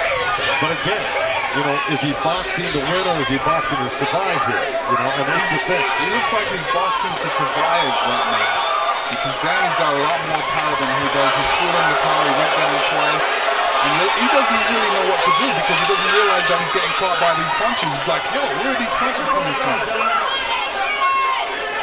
Time winding down in round number 4. And here's Garcia throwing a left to the body and a right hook. That's my Rockman punch right there. He's throwing it just like me. You're right, but here's that same punch there. Same punch, yeah. But what Granados did do that, he starts to, not on that one, but he started to turn early and ride the punch out on the first one. Yes, he did. Yeah. Let's check in with Heidi. Thank you very much, guys. George, what did you say to Adrian coming into this round? Just like everybody else, I'm worried, and I told him that if he keeps taking punishment, I'm going to stop the fight. What did he say to you? He says he's trying to set him up, and that he countered him well, but that's not what I'm looking at. So, you know, if I have to, I'll stop the fight. Thank you. Kenny? Very honest words from George Hernandez. Yeah, and you know what? George is a great guy. He's been around forever. Oh, that's it. That combination was amazing. He went down to the body first, then he came up with the head and a left uppercut. You gotta show me something here, man. You gotta protect yourself. Did I see a short right hand in there at the end? There was a lot of, you know, bodies moving around over there, but I almost saw a little short right hand at the end there. Granados knocked down for the 3rd time in 5 rounds. Well, George Hernandez is going to be closer and closer to making a decision here, because if he goes down again, it's a fait accompli, and you know, it's a point of no return for Granados. It'll just get worse. So he's taking some big punishment. Well, he rolled out over there that right hand, but.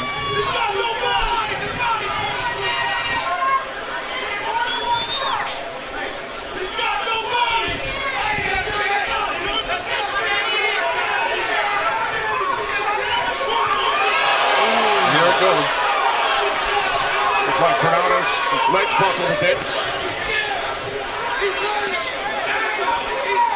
1 minute remaining in round 5. Garcia's looking to slip that jab, come back over with that right hand counter. It's been working for him most of the night. Garcia can end this fight anytime he wants. All he has to do is throw like a 6-punch combination, but first he has to get Granados up against the rope. Right. He's got to get him to sit still a little bit because Granados is, like you said, where he's moving to survive right now because he's not doing anything to really stop Garcia from tracking him down. I think he's surprised at Danny's power because, you know, Granados looks fresh, but all of a sudden when he gets hit, he goes down. Oh, that left hook, double left hook for Garcia right there. That was a little low. Tom Taylor, the great referee from California, called that. Told him to keep him up. Granados is already taking enough punishment. He doesn't need to get hit low too. Doesn't look like there's any steam behind his punches whatsoever. Final seconds, round 5. Boy, this is just a total lockdown here. Listen, box and move to your right. You know, you need a knockout to win. You hear me?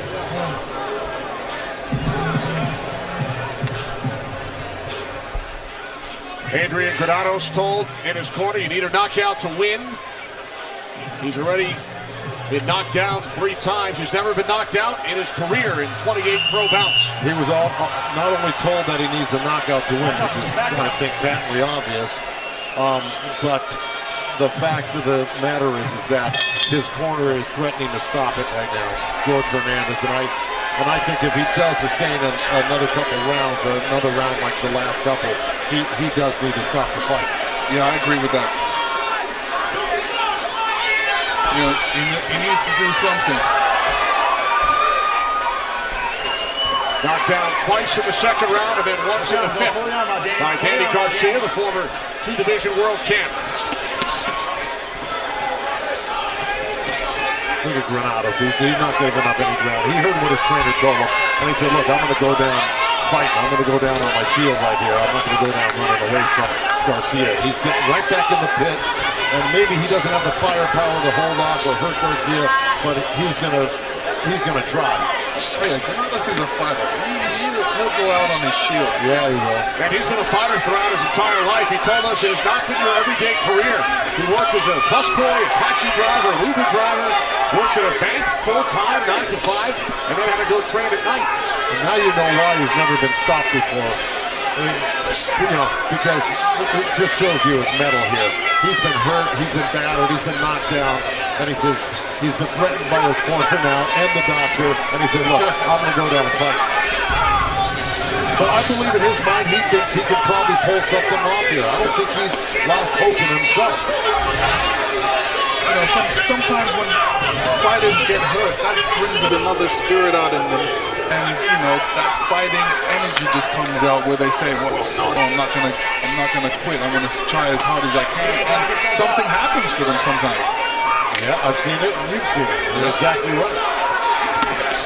Look at that nice little counterpunch. He shot. Garcia hit him with the left hand to the body. Granados probably with the right hand left hook. So, I mean, you know, he's still trying and he's still doing good things.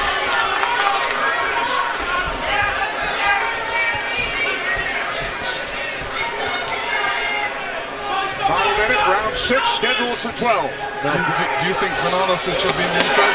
Yeah, I do, because he was getting the worst of him when he got pushed back to the ropes and sat on the ropes. I like it better when he forces himself and doesn't give Garcia that long punching room right now. And plus, if he can have enough self-awareness to keep his hands in tight, Granados, and not drop him in close, he's got a chance to stay in this fight a little bit and maybe do something like that. I mean, he let a nice little left uppercut, short jab.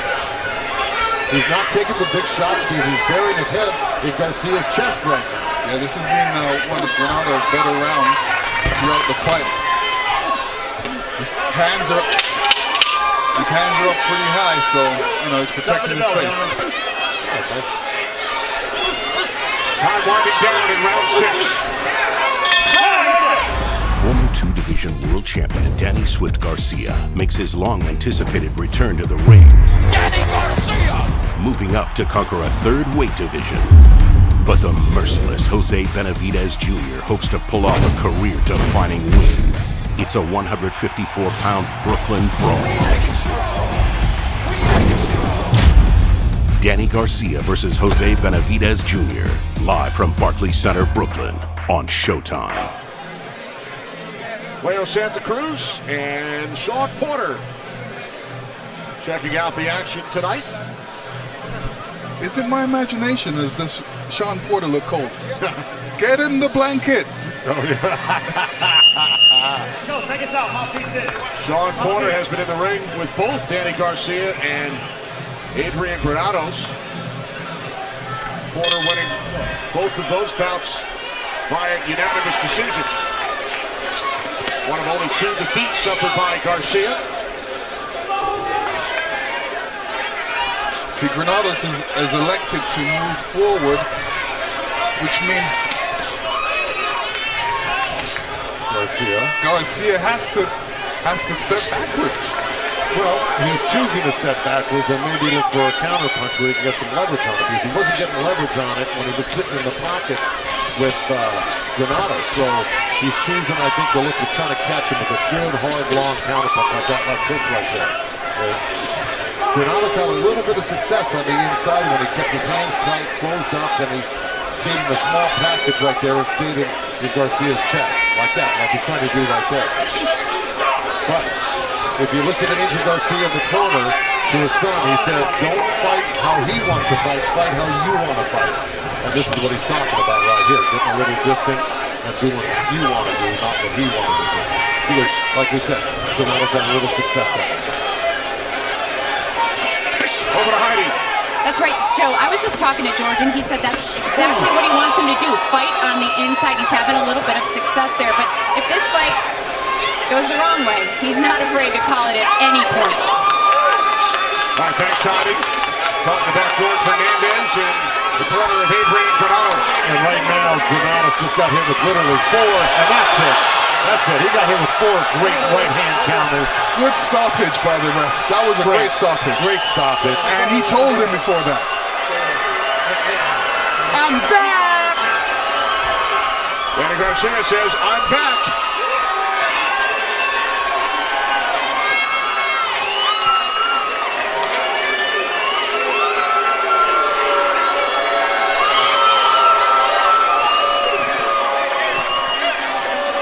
Garcia now 35-2.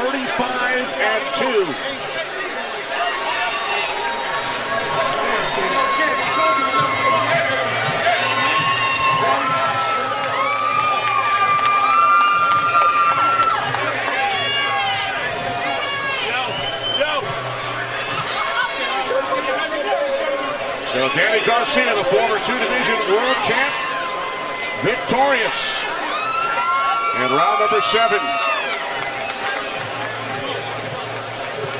More to come from Carson, California. It's BBC Fight Night on Fox. The decision when we return.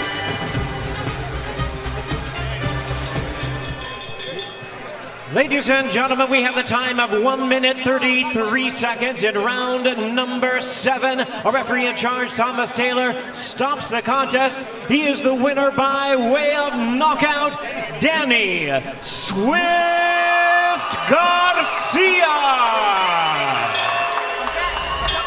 Garcia, the winner by knockout. Adrian Granados knocked out for the first time in his professional career in his 29th pro bout. Granados dropping to 27-2. As Granados acknowledges the crowd. There's Garcia with friends and family on hand. Granados exits.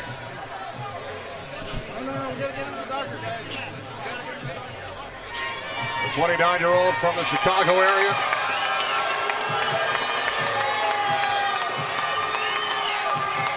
stopped for the first time in his career. Well, you know, and the other thing is, he finished on his feet. That's number one. It's the first time he's ever been stopped. He's been in there with a couple of world champions. Nobody even came close to doing that to him, aside from Garcia. 159 punches landed by Garcia. He threw 484, connecting on 33%. Granados connecting on 19% of his punches thrown.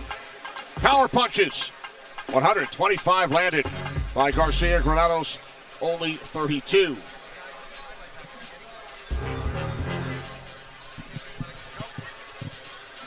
Right, Lennox, go ahead, but there it is. Yeah, Danny Garcia was looking for that all night. That little slip and come back out with the right hand, and he landed it, especially in the last round there. And there he comes with the hooks. This was the first knockdown. That was the first knockdown. Where Granados really felt the power of Danny. There we go. There's that right hand. Of course, that landed all night.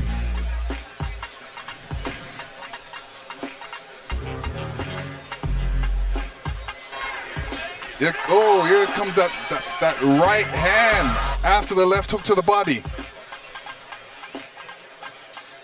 There it is. There's that head drop right there. Here comes the hook that he fell short on. But look, I mean, this is the type of thing that Garcia does. You know, he starts laying the leather on you. This is where Tom Taylor came in. This is in live speed right there. And look, Granados is actually kind of mad. He's shaking his head. I wasn't hurt. I didn't want to stop. But they did the right thing. His corner wanted it stopped. The referee wanted it stopped. And I think anybody with any common sense wanted that fight stopped there. Former two-division world champion Danny Swift Garcia makes his long-anticipated return to the ring. Danny Garcia! Moving up to conquer a third weight division. But the merciless Jose Benavidez Jr. hopes to pull off a career-defining win. It's a 154-pound Brooklyn brawl. Danny Garcia versus Jose Benavidez Jr. Live from Barclays Center, Brooklyn on Showtime. Jose Benavidez Jr. In there to play games tonight. Rojas, meanwhile, just... But you can't get careless either. If he opens up too much, that might be there you go. Now he spit the bit, mouthpiece on the canvas. It's to really get your attention. That's exactly what happened. There he goes down. Jose Benavidez Jr. Coming up in the heavyweight division, the unbeaten Adam Kownacki, 19-0, 15 of his wins coming via knockout. Chris Arreola, 38-5 with one draw, 33 via knockout. Both 6'3", both with a 76-inch reach.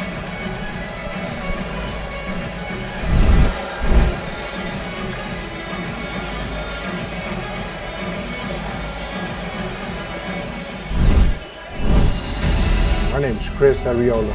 The Nightmare! My nickname is The Nightmare. He stunned him! He stunned him! Originally from East LA. Oh, big right hand! I am Chris Arreola.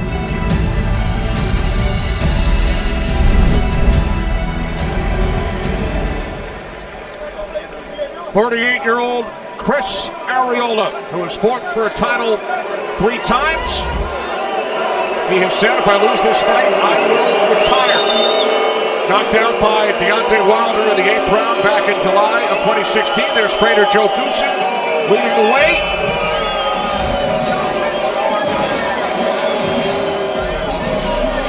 Chris Arreola, 3rd fight back following a 28-month layoff. It's only his 3rd bout in the last 3 years.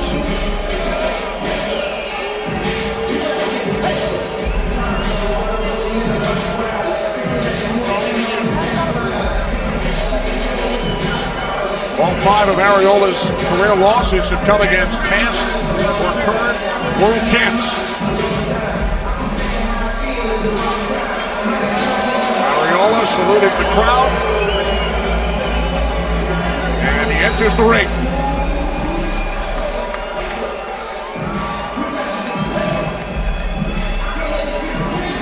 Arreola getting set to fight in New York for only the 2nd time in his career. I am Adam Kownacki. Boom, right on the chin. I'm undefeated in 19 fights. And another right, celebrating. And I am going for my 16th knockout. There he's down, he's down. I am Adam Kownacki.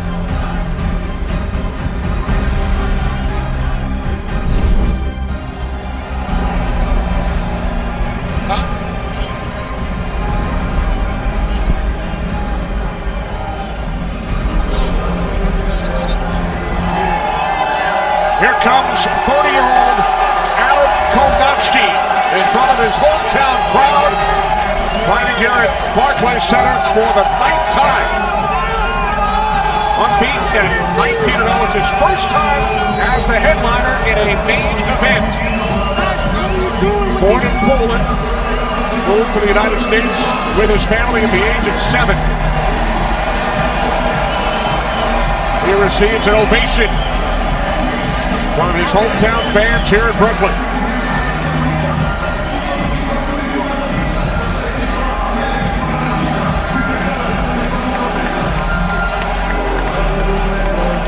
Two guys with similar styles. They both like to come forward. We expect a lot of action, put it mildly.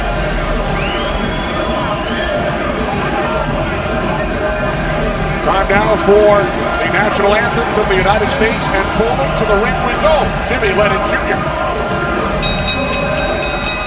With as before we present our boxers in our main event at this time, we'd like to ask you to rise for the playing of their respective national anthems. And we begin with the national anthem of Poland.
And now we present the national anthem of the United States.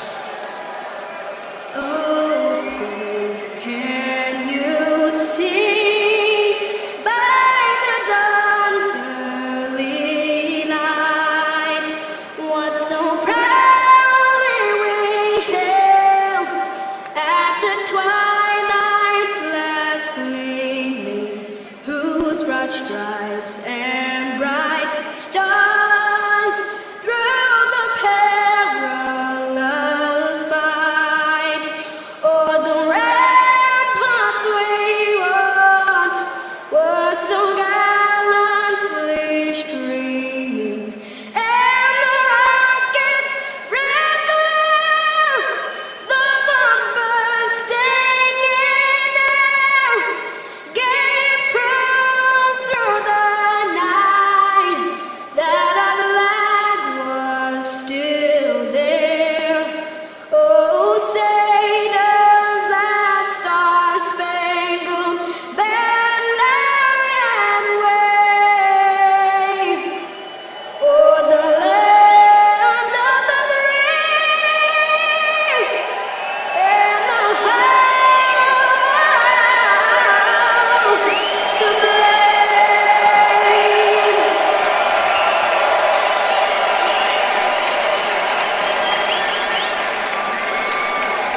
Ladies and gentlemen, we welcome you to Barclays Center here in Brooklyn, New York, as Premier Boxing Champions presents the featured bout of the evening, brought to you by MGM Resorts and Brooklyn Boxing.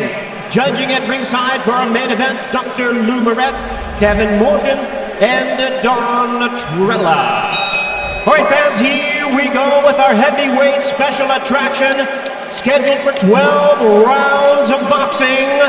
And now, ladies and gentlemen in attendance, and boxing fans joining us around the world, live from Barclays Center in Brooklyn, it's time for the BBC main event of the evening. Introducing to you first, on my left, fighting out of the red corner, wearing silver trunks with blue trim, fighting out of Los Angeles, California. He weighed in at a ready 244 pounds, with a record of 38 wins, 5 losses, and 1 draw. He has 33 big wins coming by way of knockout. Ladies and gentlemen, here is the veteran of 3 world title appearances, the hard-hitting and the fearsome brawler, introducing Chris the Nightmare Arreola! And his opponent across the ring, fighting out of the blue corner, wearing silver trunks with red trim, the popular boxing warrior, fighting out of Brooklyn, New York, by way of Warsaw, Poland. He weighed in at 266.5 pounds, undefeated in his campaign to the ring with a record of 19 wins, no losses, 15 wins coming by way of knockout. Ladies and gentlemen, please welcome the relentless and the undefeated world-ranked heavyweight contender, introducing Adam Babyface Kownacki! And our referee in charge now to give instructions, Danny Garcia.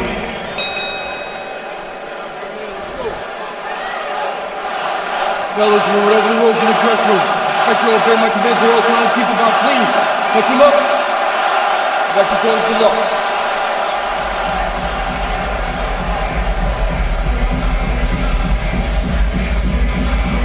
As we get set for our main event, tonight's odds provided by Fox Bet.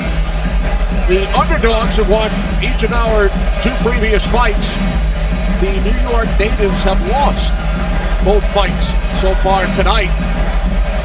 Curtis Stevens and Marcus Brown. Adam Kownacki hopes to change that. Grew up right here in Brooklyn as he takes on the Californian, 38-year-old Chris Arreola. Kownacki in the white trunks with red trim. Arreola, the white trunks with blue trim. And Kownacki comes right at Arreola early. Kownacki needs to move his head, but he caught Arreola with a great right hand there at the start of the round. As you can see, Kownacki's just coming straight at him. He's not going to take a backward step right now. Scheduled for 12 rounds in the heavyweight division. We mentioned both guys have similar styles. They both like to come forward. Oh, big right by Kownacki. Almost definitely. These guys got similar styles so much that that's what put this fight on the fence for me. It makes it a great fight. You know, they say boxing style makes fights, and these guys is in for a great fight tonight with these styles. And there really was not any bad blood leading up to this fight.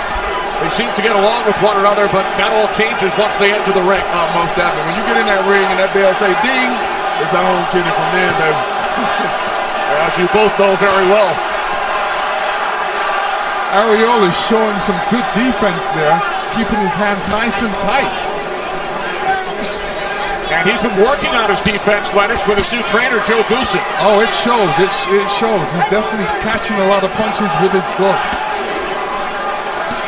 Arreola went and sought out Joe, who's been a very successful trainer for the last 3+ decades, and he felt defense was something he needed to work on leading up to this fight.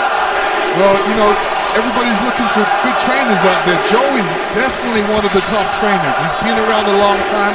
He knows what to say to the boxers, and he knows how to train people. He knows he doesn't try and change him. He works off of what he has. Most definitely. Just knowing Joe from the outside looking in, he look like he's one of those type of guys that you definitely get along with. He brings great positive energy, to any camp that you're in with him. And the great thing about Joe is not just a physical trainer, he's a mental trainer too. Yes. So he'll talk to the boxers, he'll tell you about history and tell you what to do.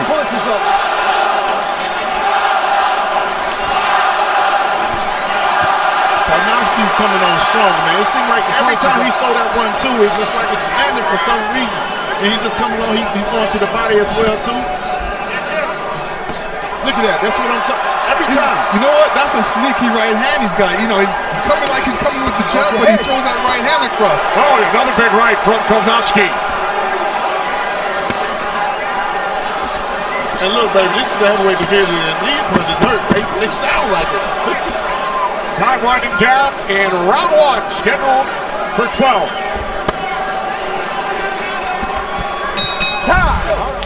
And here you see Kownacki coming out, and he's starting with the right, left right. And here's another replay. On the right hand, throwing it straight. So he means business.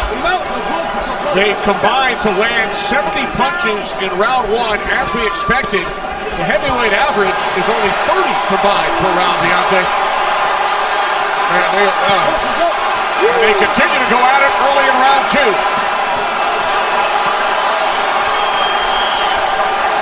Both of these guys are going at it.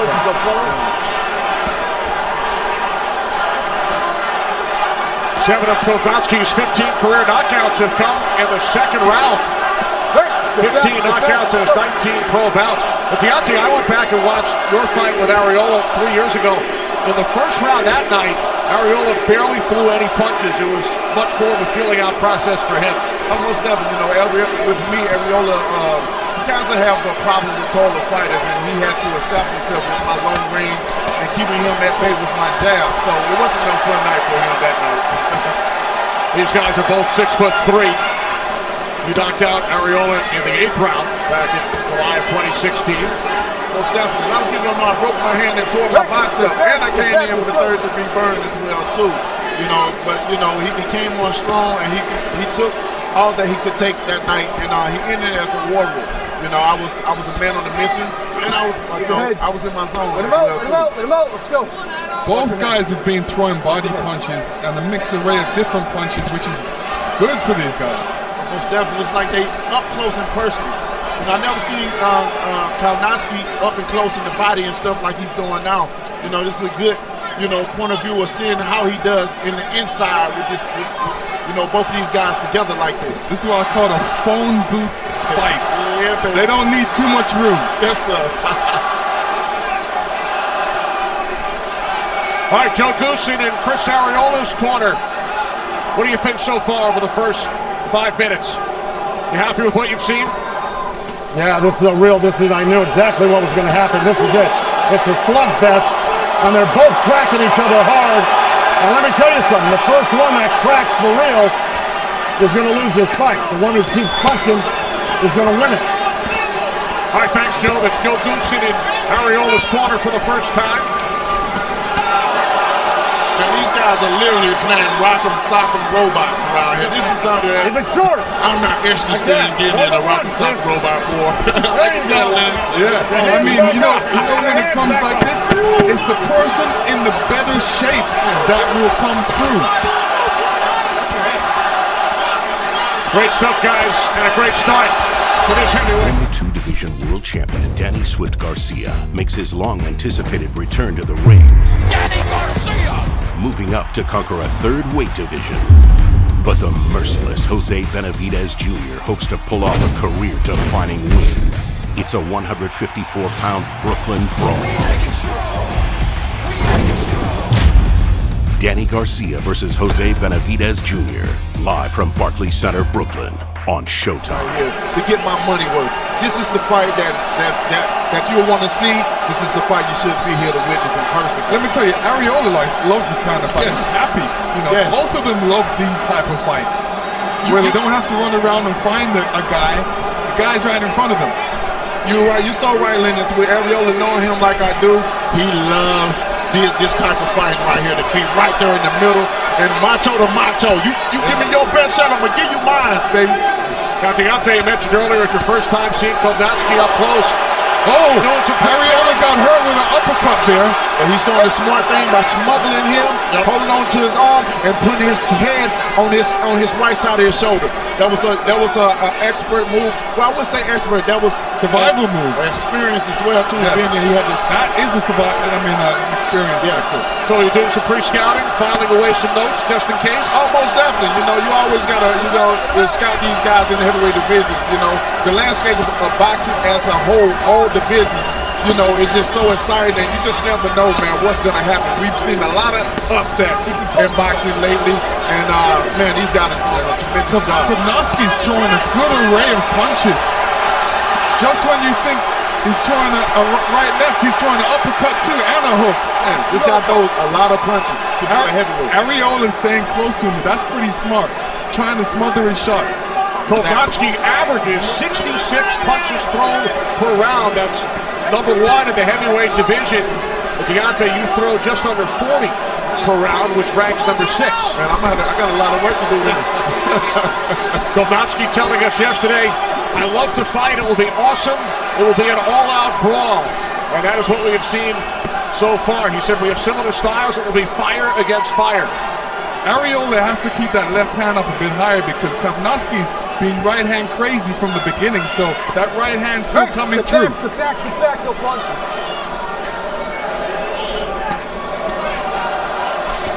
Arreola told us, I can't wait for the atmosphere. I know it will be a very heavy Kownacki crowd.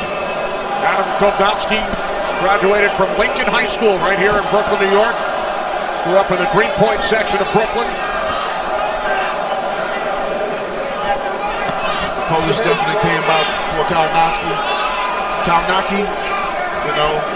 As you can look in the crowd, you see red and white all over. Yep, red all over. Oh, he has his fans here. They're here. The Polish people came out. 10 seconds remaining. Round 3, scheduled for 12.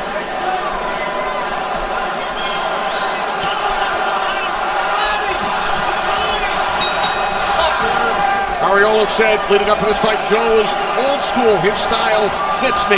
Working together for the first time. And he said to Arreola, you can win this fight. Most definitely, and I totally agree with Joe. Yes. What Joe said in the corner was right. Yes. You got to keep it short. The shorter punches, always the wider punches. Go hit him on the break. Let's welcome in our unofficial scorer, Larry Hazard. How have you seen it, Larry, over the first 3 rounds? Well, Ken, this is a brawler's delight. Okay, I have Kownacki ahead 30 to 27. And it's mainly because judges are encouraged not to score even rounds. And so, usually in fights like this, the guy that's coming forward, that's making the fight, he's going to end up winning the round. So I have it 3 rounds to 0 of Kownacki. All right, thanks, Larry. You guys agree or disagree? It's a close fight. It is a close fight, and that's true what he says, because when somebody's coming forward, that means he's trying to make a fight of it. When somebody's backing up, he's not trying to make a fight of it. So you got to give it to the guy that's trying to make a fight of it. Taking a breather, I agree with that totally. This is a hard fight. They both come to fight. You can tell in the ring. You can tell with the energy in the ring, the velocity of punches that they're throwing. They came to fight. and what can you ask more for? The guy to get prepared for another guy, and you come to the arena and give it all you got on that one night of that fight. And tonight is the night, baby. Now, Deontay, you usually have the height and reach advantage against your opponents. But what would your strategy, what would your thought process be against guys like this who like to come forward? And, of course, you faced Arreola, but not Kownacki.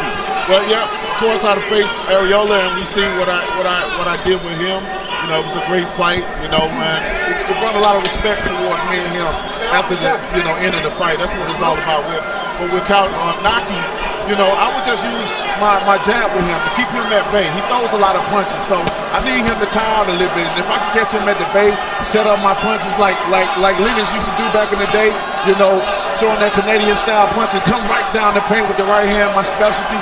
I think it'll be a bam, baby, good night moment for me.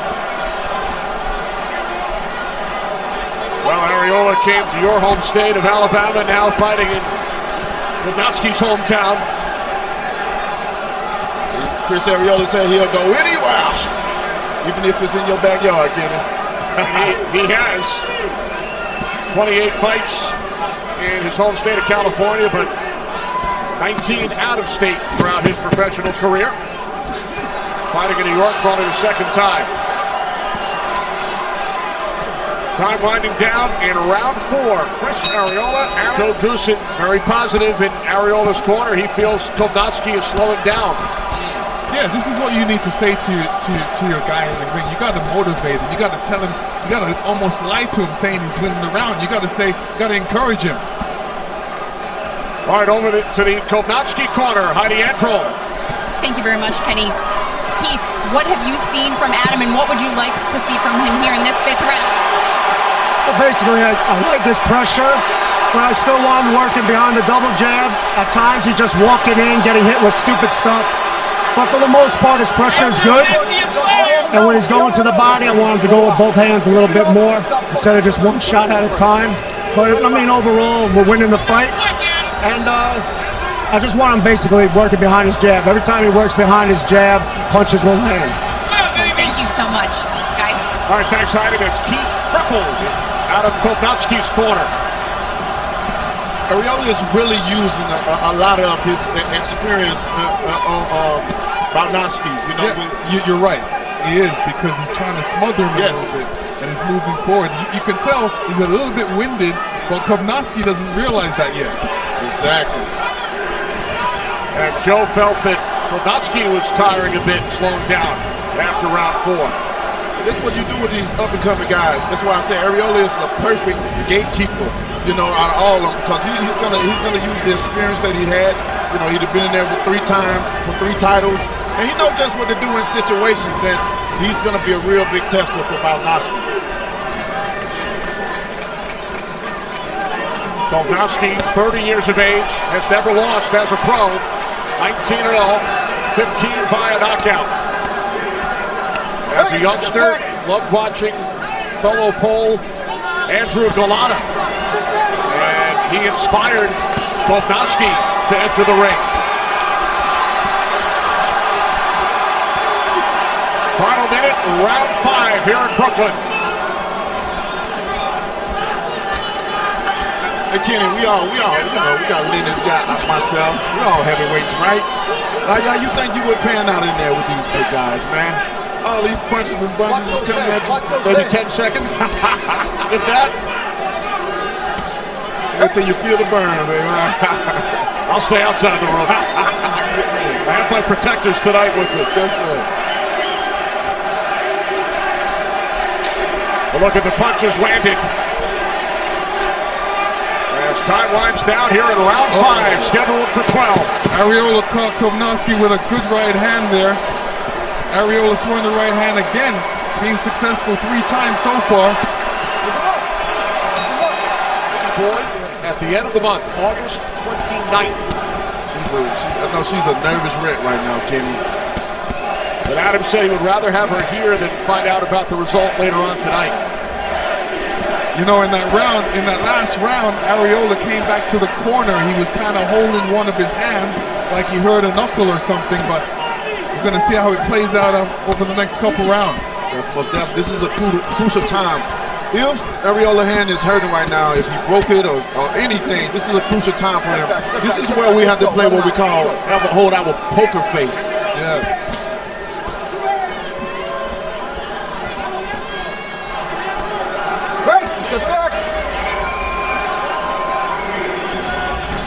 This is round 6, scheduled for 12 of the heavyweight division.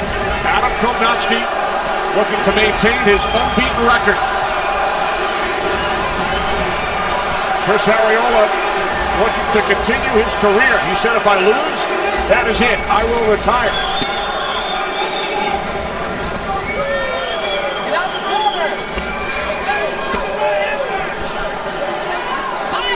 Punches landed very close. 166, Kownacki. Arreola, 156. I mean, Adam is going to the head, he's going to the body. Arreola saying, no, sir. Oh, he's practicing his defense. and Arreola, I know he wants to stay close to Kownacki because he doesn't like the distance. He likes the closeness. He likes the phone box. Yes, sir. Well, Arreola told us this is one of my best camps leading up to this fight. I implement the defense. He said, I already know offense. I want to know, I don't want to know, these guys are kind of heavy around the waist. I want to know, is that an extra cushion? I always wanted to ask that. Is that an extra cushion? Because they've been in the pocket right there. They've been banging each other's bodies, and man, these guys are still coming to this day. 22-pound differential at the weigh-in yesterday. Arreola 244. Kownacki 266 pounds. Oh, man. The pace has slowed down somewhat after the first couple of rounds. I'm not sure they could have kept up that pace as far as the number of punches thrown and landed. It's halfway through the fight, and these guys better save some energy for the next part of the fight, if it goes that far.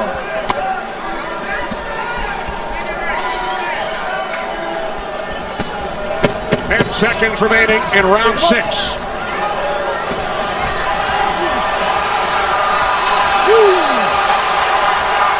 Arreola with his right hand with the Former 2-division world champion Danny Swift Garcia makes his long-anticipated return to the ring. Danny Garcia! Moving up to conquer a 3rd weight division. But the merciless Jose Benavidez Jr. hopes to pull off a career-defining win. It's a 154-pound Brooklyn brawl. Danny Garcia versus Jose Benavidez Jr. Live from Barclays Center, Brooklyn on Showtime. Time in, let's go.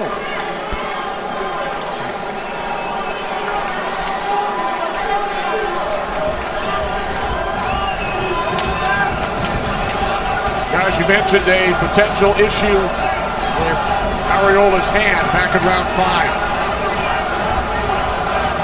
As you can see, he's holding that hand like he heard it, so I know what that feels like. You got to make it cool out for at least a round. Yes. And the thing, what I don't like about what he just did, he indicated that his hands were hurting. Yes. If Adam picks that up, that can give him even more momentum in this fight to get that second breath. It's like he almost out of there, so I can get him out of there. Oh yeah, 100%. Have you ever hurt your hand in the fight? Oh man, many a time. What adjustments would you have to make? I mean, well, first of all, you cannot let your opponent know that something is wrong with you. That's a big no-no. But because of what I just said, to getting the momentum, the second win, to coming back in the fight, but he got to keep his composure. He got to continue to keep fighting like he's doing to block Adam out of thinking anything's wrong. And when that happens, then you start building your own momentum. The pain starts to numb down a little bit, and you're starting to continue to throw punches like Arreola is doing now. All right, let's bring in our unofficial score once again. Larry Hazard, how have you scored it, Larry? Okay, Kenny, I got Kownacki ahead 59-55. And I think Arreola has hurt his hand. And like Lennox said, he's showing that his hand is hurt. He's taking a lot of shots. I'm starting to get a little worried about the punches that he's taking. He's coming in, but he's not throwing enough punches. Even when he's coming forward, Kownacki is the guy that's doing the banging. And so he's eating a lot of leather here in this fight, and I'm beginning to have a little concern. All right, thanks, Larry. Larry has given 5 of the first 6 rounds to Adam Kownacki. Look at the Arreola family. His wife, Erin.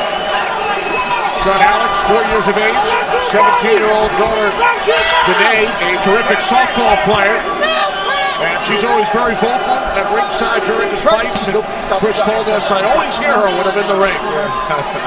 You always have that one voice, Kenny, that you hear that you're so familiar with. It's like Mark Breland, my trainer. He got the softest voice, but I can hear millions. Mark, another New York native, of course. Yes.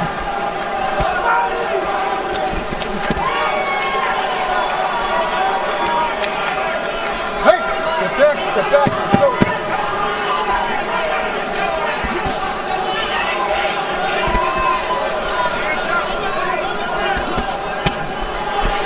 Kownacki hitting Kownacki on the chin.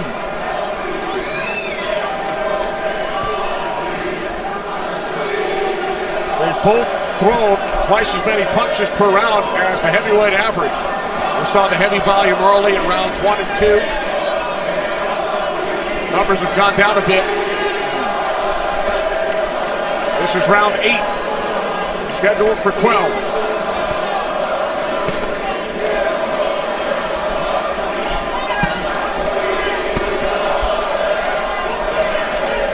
Let's head back to Chris Arreola's corner. Joe Goosen, here we are in round 8. Your thoughts? Hands up! Joe focused right now, so he ain't got time. Joe's focused, and I believe he doesn't even have the earpiece in, so he can't hear nothing. Get that pressure up. This is a serious fight for him. He's got to be totally in it, 100%. That's what a great trainer does, man. He's so focused because you got to stay in tune with the fight. The trainer is our eyes and ears. You gotta counter that. They see everything that we can't see, so he must stay focused in a close fight like this. Arreola is here to prove a point, and Get the pressure up. Watch your turn.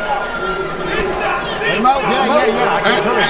At this time, especially late in the rounds like this, Arreola has to be reminded by Joe to keep his hands up. Yeah. No. I just told him that last round. I said, look, Joe, let him be the one that starts expanding his defense. We have to keep ours tight and short right now. This can win us the fight by having a good defense in the last few rounds here. All right, thanks, Joe. And certainly high marks to Joe Goosen for wearing the microphone, wearing the earpiece, wearing the microphone for us once again, as he did in the corner of Sergey Lipinets back in Las Vegas last month. Let you know that Joe the multitask a little bit. That's right. Look at the total punches thrown, landed, percentage, as well as the body shots.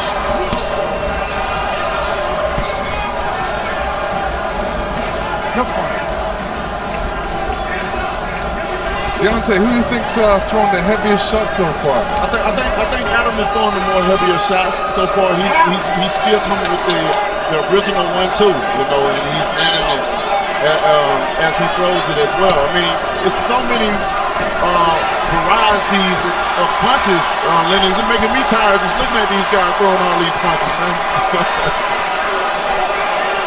But it seems like Adam got a heavy hand when he throws. He almost reminds me of a small George Foreman. And how he throwing with big, the power that's coming behind him. He's having fun in there. As he always does. We'll see that smile throughout this bout. Round 9 scheduled for 12. Adam Kownacki, who has held jobs in construction, nightclub security here in the New York area.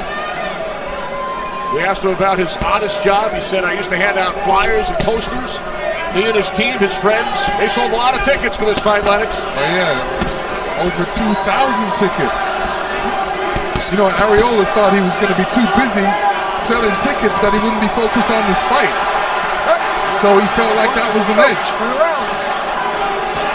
Kownacki fighting here at Barclays Center for the 9th time. First time as the headliner. Arreola seems a little bit hurt. Kownacki's throwing some volume punches right now, so he senses something.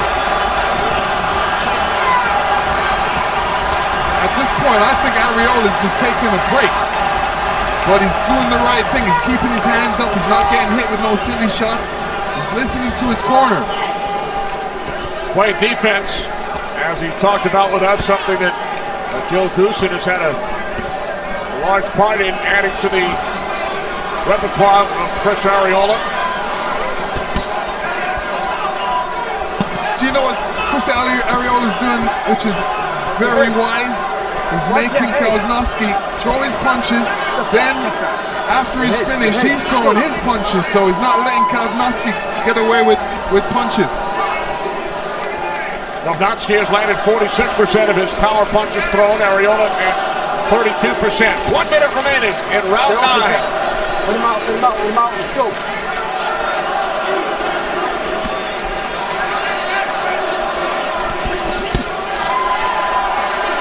Two guys with a lot of respect for one another. Gentleman lead during the press conferences and the weigh-in leading up to this fight.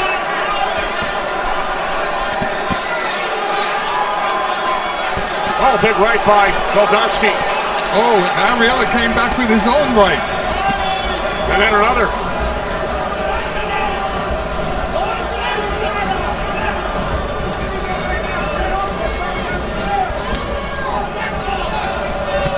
Pick him up.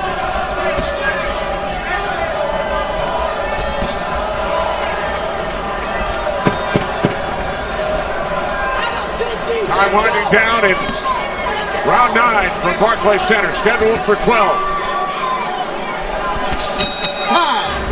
Former 2-division world champion Danny Swift Garcia makes his long-anticipated return to the ring.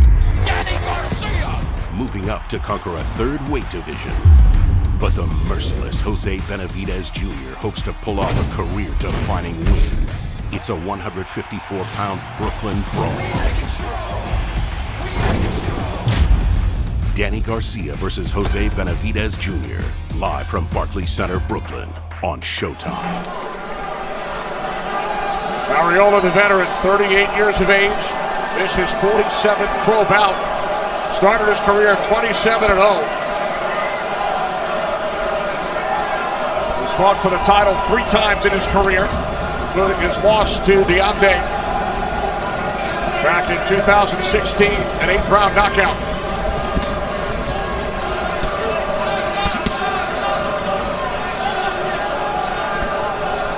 Round 10, scheduled for 12. It goes up.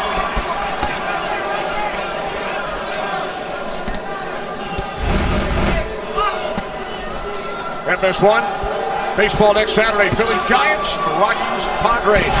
Chris Arreola, a huge Los Angeles Dodgers fan. Born in Los Angeles, now lives in Riverside, California. We saw him wearing the retro Brooklyn Dodgers cap as he entered the ring, showing his sense for history. Wears it everywhere he goes. You know, he's a true Dodger fan. Yeah, usually an LA Dodgers cap, but made the switch to the Brooklyn Dodgers cap today. Yeah, well, he's doing some good dodging today. That was a good one, Leonard. We were not far from the site of Emmett Field, the former home of the Brooklyn Dodgers, until they moved west back in the late 50s.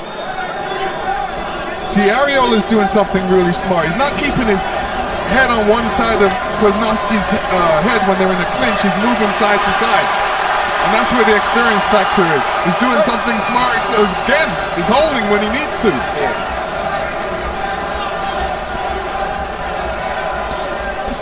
This is the thing with these gatekeepers, man. They can be very, very tricky because of the experience that they have, you know. And he has a lot of experience. Talking Arreola, I'm talking about. Watch your elbows, don't use your elbows. Explain what you mean by gatekeeper. You know, for me, gatekeeper is someone that's been in the game for a long time, that have been around the block.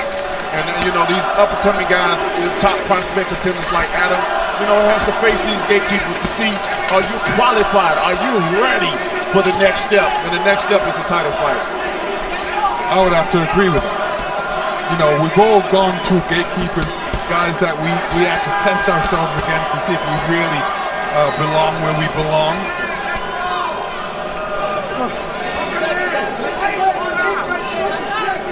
Time winding down in round 10.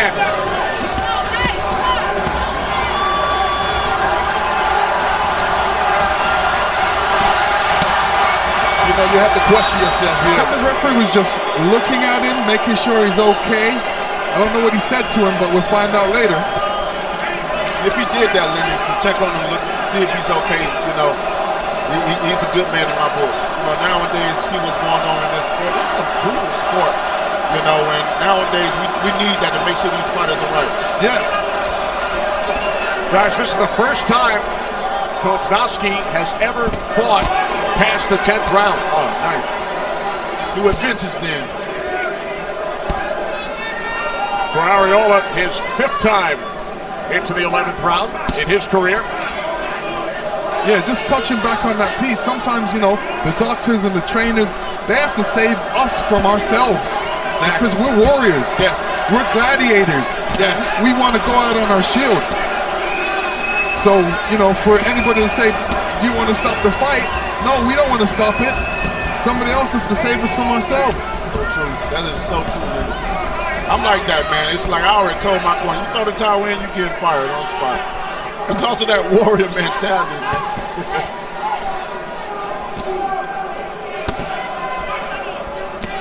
We're here, Arreola, with the Frank jab, come right down the forehead with the right hand.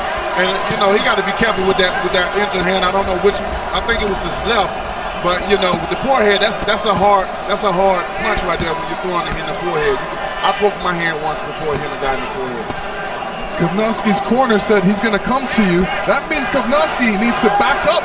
If he's going to come to you, that's easy. Let's check in once again with Larry Hazard. Larry, how have you scored it to this point? Well, so far I still have Kownacki ahead, 98-92. But he's into uncharted waters now. Arreola has been past the 10th round several times. Kownacki seems to be getting a little bit tight. Arreola's coming on, so we still got a few rounds to go. Let's see what happens. All right, thanks, Larry. 98-92 on Larry's scorecard. We gave Arreola the 10th round. Kownacki has won 8 of the 10 in Larry's mind. This is round 11, scheduled for 12. 30 seconds remaining. Good body punching by Arreola. Better defense by Arreola as well. He's not getting hit with no silly punches.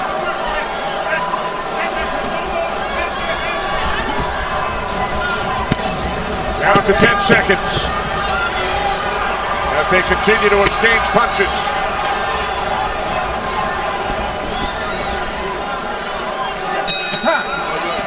The close two fight to be worried about the hands. You gotta give it all you got like he's doing. Yeah, you gotta forget about it. Also, Lennox, Kownacki corner understand and recognize that Chris' hand is hurting.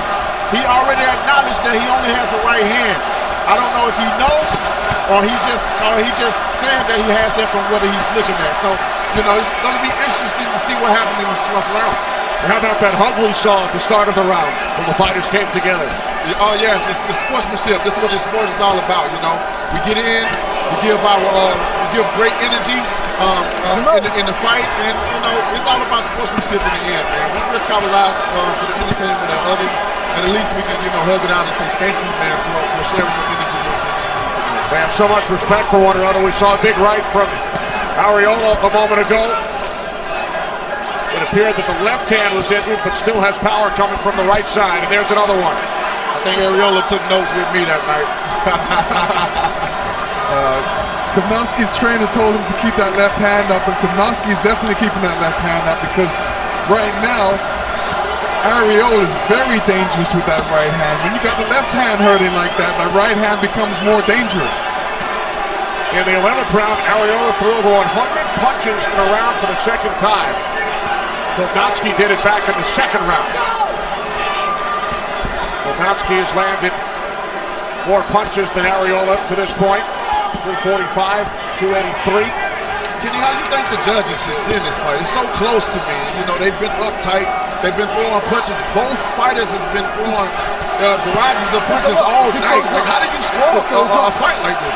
Well, Larry gave in the first 10 rounds to Kownacki. We'll see if it's a little closer than that on the judges' scorecards, perhaps.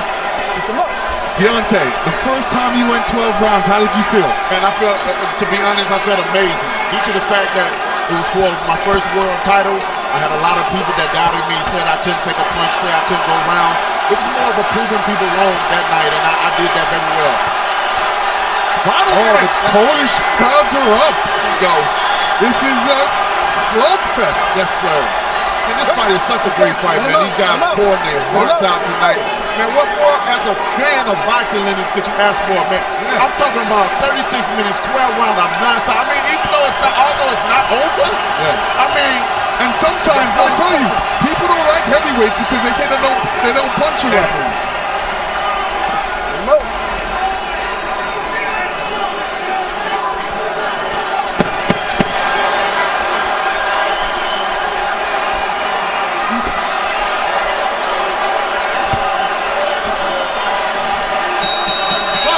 Kownacki and Arreola go the distance in Brooklyn.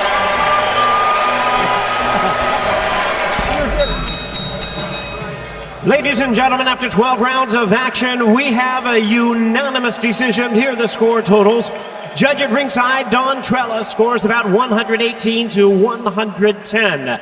Judges Kevin Morgan and Dr. Lou Moret both scored about 117 to 111. All three in favor of the winner. And still undefeated, Adam Babyface Kownacki. Former two-division world champion Danny Swift Garcia makes his long-anticipated return to the ring. Danny Garcia! Moving up to conquer a third weight division. But the merciless Jose Benavidez Jr. hopes to pull off a career-defining win. It's a 154-pound Brooklyn brawl. Danny Garcia versus Jose Benavidez Jr. Live from Barclays Center, Brooklyn on Showtime. Get ready for Gary Antoine Russell and Giovanni Santiago. As Santiago already in the ring. Gary Antoine Russell, who's undefeated 13-0, all of his wins by knockout. Giovanni Santiago from Puerto Rico, who is coming off of a debatable loss at the hands of Adrian Broner. This will be Santiago's second fight in 3 months as we go back and revisit the last 5 fights for Gary Antoine Russell. All finishes. TKO win over Mojica, wins over Larry Ventus, Luis Castillo, Juan Huertas, and Jose Marufo back on February 8th. Meantime, for Santiago, his last 5 fights, the one that stands out, February 20th, the unanimous decision loss at the hands of Adrian Broner. Before that, he was on a win streak, but that loss to Broner is something that he feels he was robbed of. Scores on that one, 117, 110, 116, 111, 115, 112, and I had it a 1-point victory in favor of Giovanni Santiago. So can Santiago rectify that loss, and can he get a big win over Gary Antoine Russell, who is the younger brother of Gary Russell Jr.? Let's take a look at our tail of the tape for this, our opening matchup. Gary Antoine Russell, Giovanni Santiago. What stands out is the height advantage in favor of Gary Antoine Russell. The reach is identical, and also Russell is 7 years the junior of Santiago from Puerto Rico. So it is great to have fans back here, as it is a late arriving crowd here in Carson. There is Giovanni Santiago, 31 years of age, from Puerto Rico. His second fight in 3 months. Said that he wasn't initially outraged by the decision. As we take a look at our rules for this opening matchup, no 3 knockdown rule, no standing 8 count. You cannot be saved by the bell in any round. Now here's Jimmy Lennon Jr. Ladies and gentlemen, a very good evening to you, and welcome to Dignity Health Sports Park here in Carson, California. Premier Boxing Champions presents a big night of action coming away, and it's all brought to you by TGB Promotions and Showtime. Introducing our 3 judges scoring our opening attraction, all from ringside, all from the state of California. Carla Cais, Jerry Cantu, and Dr. Lou Moret. And introducing a referee in charge, she'll be giving instructions after the introductions, Sharon Sands. All right, fans, here we go. Super lightweight to the ring in a special attraction scheduled for 10 rounds of boxing. Introducing to you first on my right, fighting out of the red corner, wearing black trunks with gray trim, hailing from Dorado, Puerto Rico. He weighed in at the super lightweight limit of 140 pounds. His record, 14 wins, 1 loss, 1 draw, with 10 wins coming by way of knockout. Introducing Giovanni El Lobito Santiago.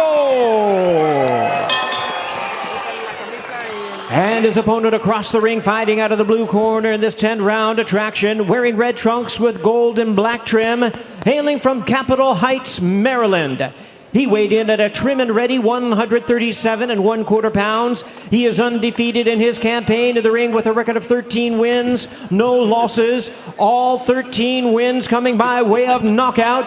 Tonight, making his Showtime debut, here is the 2016 Olympian, the hard-hitting super lightweight contender, introducing the undefeated Gary Antoine Russell. Once again, a referee in charge now to give instructions, Sharon Sands. Here's the belt line here. Keep the punches up. Protect yourself at all times. Touch up. Toka. Okay. All right, let's go.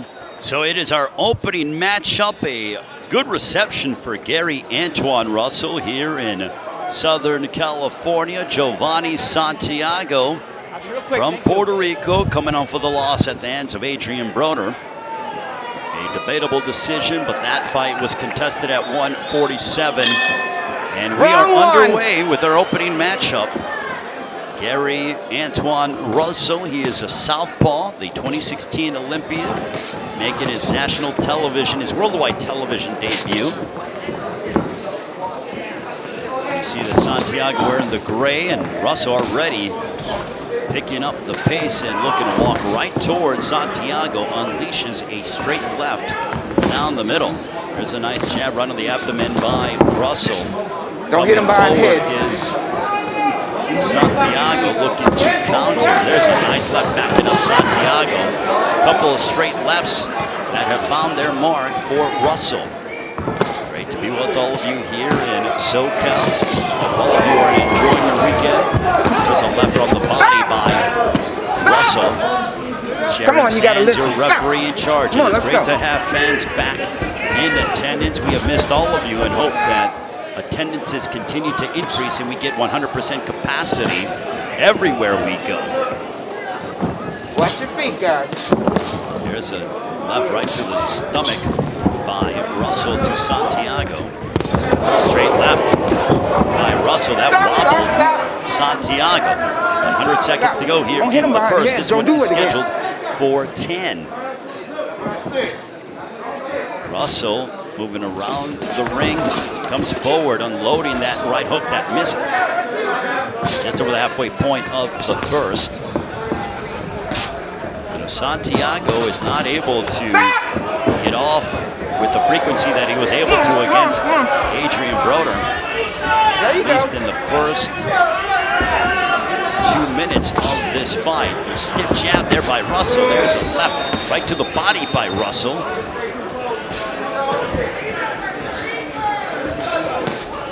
Russell looks very sharp. He's sitting down in his punches. He's in fantastic physical shape. Come on.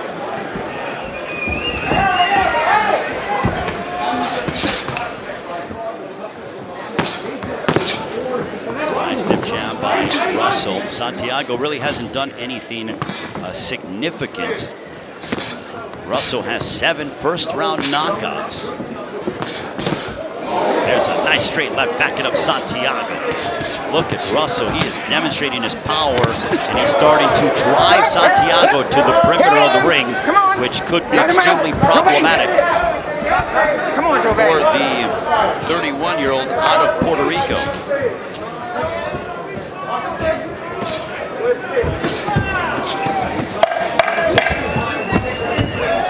Stop, guys. Okay, 10 seconds. 10 seconds. Of the first. There's a right hook, and that ends the first in a eventful first round. Good, look. Swab. Good shit. Look, your whip gonna be there to the body too. Sweep, jab, but you gotta do behind the double, triple jab, all right? Freeze him. I ain't seen you turn that left hand underneath Gary him. Antoine Russell. Finish with the hook. Now remember, don't be lax either, Swan. Keep it deep in the what? There you go. He hurt, man. You hurt him to that round. Off of your stick, control the other down. He's too fucking slow. You can do whatever you want, bro. Do what you want on him. We're gonna get this boy out, man. About third round. Look, 3, he gone. If he ain't gone in this round. Come down,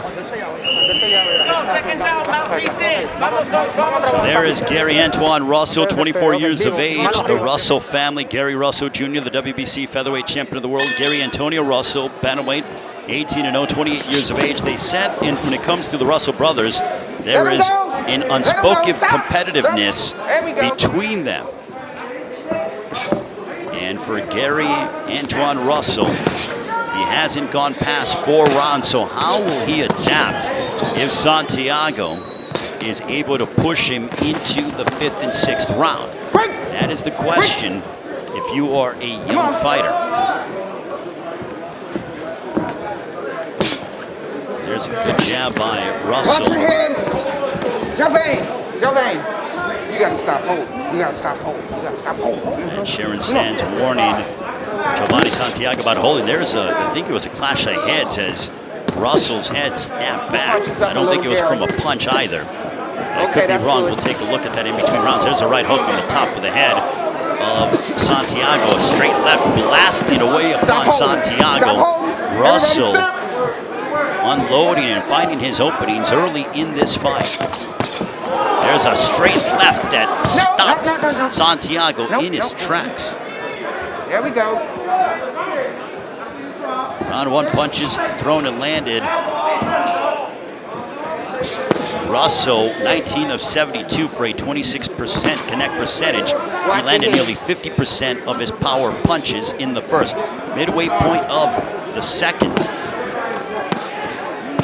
Don't hit him behind the head. No.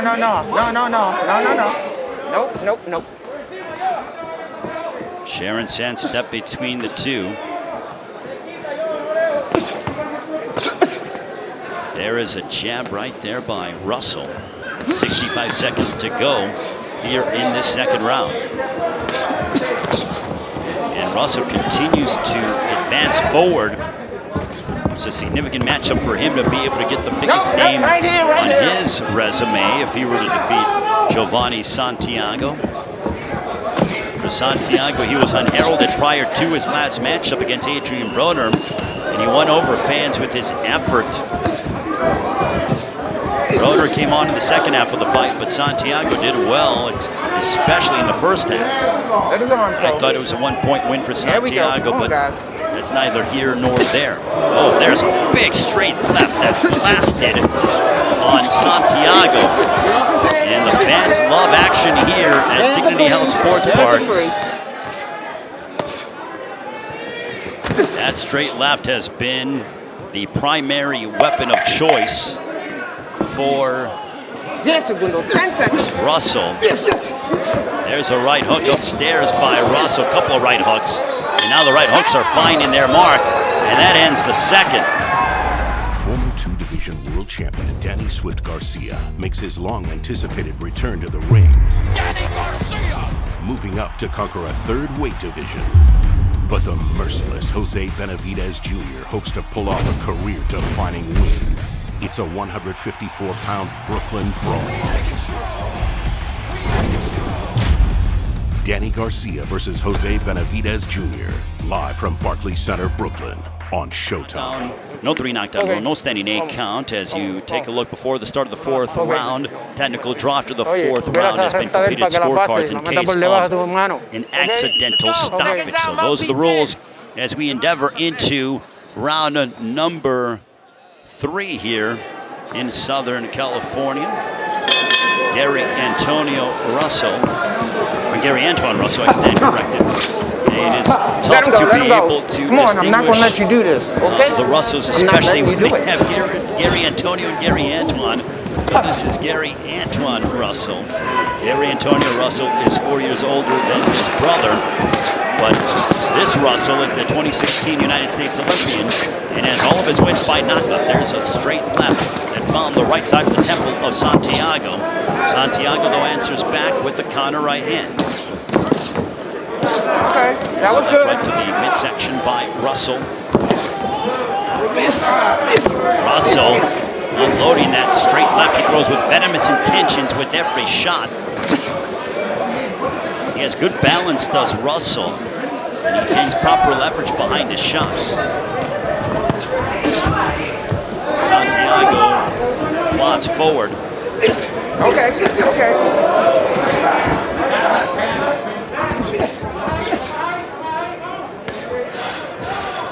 This is a good fight to start the night, especially at 140 pounds. A test for Russell to see if he is a legit Come on, guys. contender. Work out of this mess. Come on now. Let's get out of this mess. If he is a prospect that can graduate to contender status. For Santiago, he proved he could fight against top-level competition, especially with how he displayed his talent against Adrian Broner. A straight left, though, snapping back his head. And again, Russell uses that jab as a rangefinder, and then he unloads that straight left right behind him.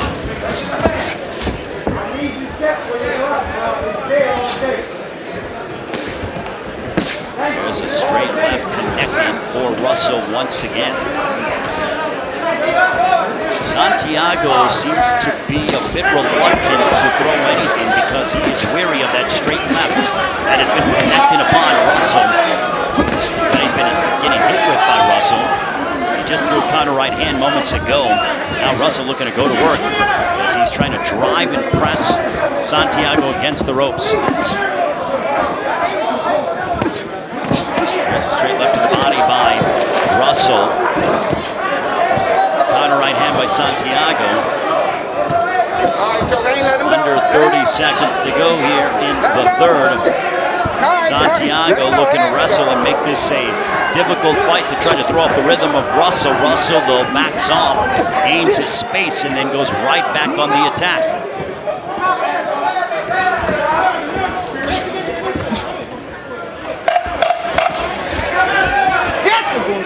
Final moments of the third. Counter right hand by Santiago. And that ends round number 3.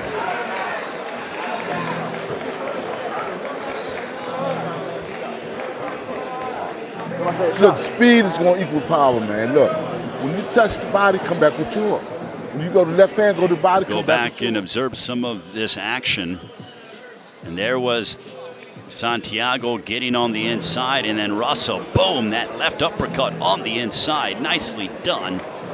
Good placement and a right hook by Russell. Forcing your shit, right? You're making it. Don't force it. Don't force it. You make it ugly. Take your time. Stay behind your stick. You gotta zip that hook, man. Smooth it out. Lead left hand. It's gonna be there. And stay set. How about you get that? Every round I'm about this one. That's the move. On to round number 4. This one is scheduled that hook shot. for 10. Russell has never been past the 4th round. So we could be endeavoring into foreign territory here. This is a super lightweight matchup between Gary Antoine Russell and Giovanni Santiago. Santiago originally scheduled to fight Adrian Broner at 140. Oh, there's a big shot. Down goes Santiago. 4, 5, 6. That was the right hook that connected by Russell. And Santiago down. Russell has not been past the 4th round.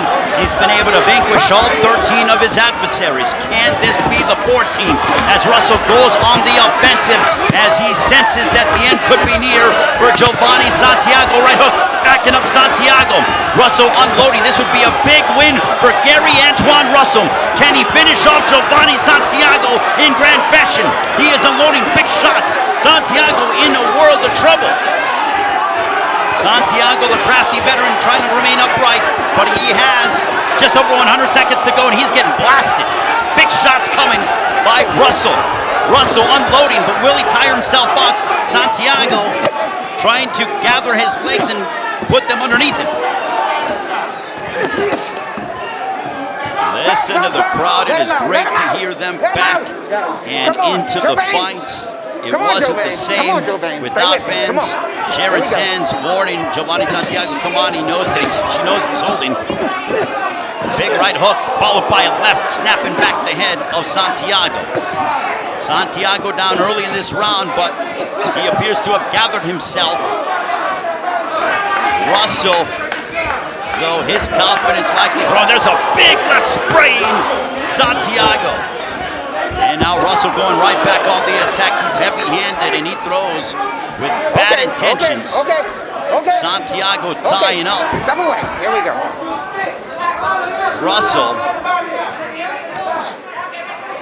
Russell, though, being very calculated in his demeanor right now.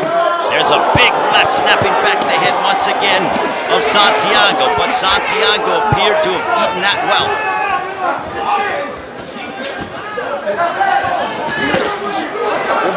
Kasha heads there. Final moments of the fourth. We'll go back and revisit that knockdown if this fight does not conclude for Gary Antoine Russell. This will likely be the first time. There's a couple of big straight lefts that have been tattooing Santiago all night long. And that ends the fourth. The first time Russell has been past round number 4. So this is new territory for the 24-year-old Olympian. Just, man, listen, you gotta do anxious, right? Twan.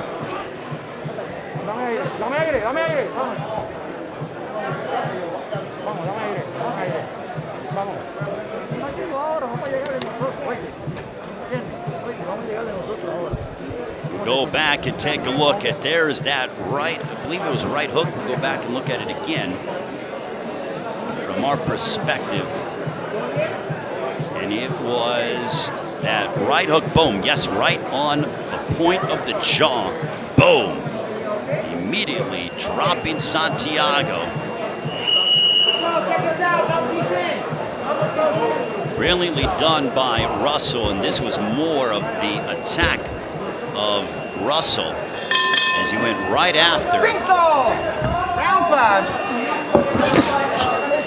And we're now into round number 5, the first time he's been past the 5th round as Gary Antoine Russell. For Giovanni Santiago, he was down in the 4th with that beautiful right hook.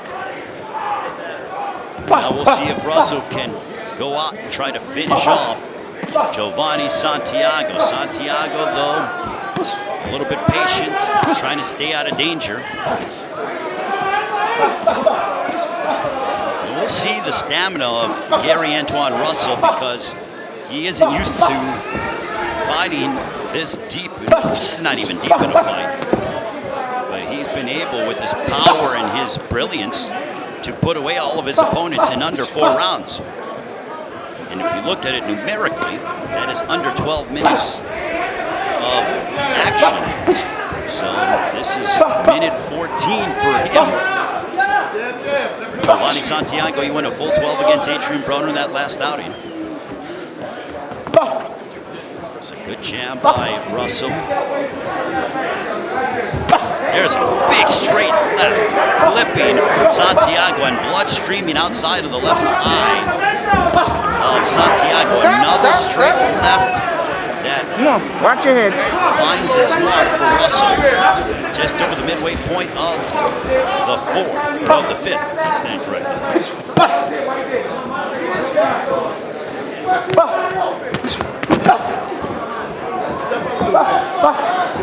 Double jab by Russell, and Russell is stalking Santiago. There's a straight left, again clipping Santiago, a heavy straight left. Santiago cannot get out of the way of those lefts, and now he's backpedaling. This could be problematic for the Puerto Rican, and now Russell's starting to pour it on. He is starting to physically impose his will upon Santiago, and Santiago understands that he is dealing with a young bull in Gary Antoine Russell. Russell's quick, he has good feints, power behind his shots, extremely athletic, agile, uses angles well. I'd like to see him move his head more, but those are just little things that I am picking at. Okay, when it comes to right here. Gary Antoine Russell, but separate. Come on, let's separate. he has older brothers, Gary Russell Jr., the WBC featherweight champion of the world, Gary Antonio Russell. Stop at the bell. Here we are with Gary Antoine Russell. They're trained by their father, Gary Russell. That ends the 5th. To the 6th we go. Former 2-division world champion Danny Swift Garcia makes his long-anticipated return to the ring. Danny Garcia! Moving up to conquer a 3rd weight division. But the merciless Jose Benavidez Jr. hopes to pull off a career-defining win. It's a 154-pound Brooklyn brawl. Danny Garcia versus Jose Benavidez Jr. Live from Barclays Center, Brooklyn on Showtime.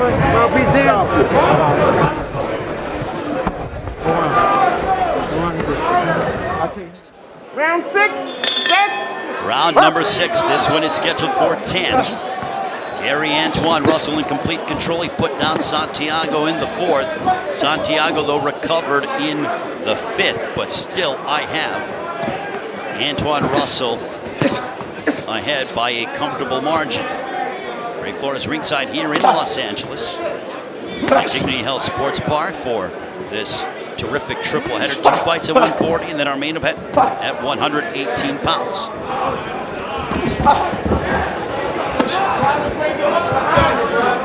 Come on, guys. There we go. There's a nice right uppercut, and you saw the glove got caught up in the ring ropes for Santiago. Thankfully, he didn't get hit in the process. Any split second, that could be significant. There's a straight left again, right down the center by Russell. Left to the body by Russell. No. Come on. No. And again, it is so wonderful to have fans back in attendance. Double jab there by Russell.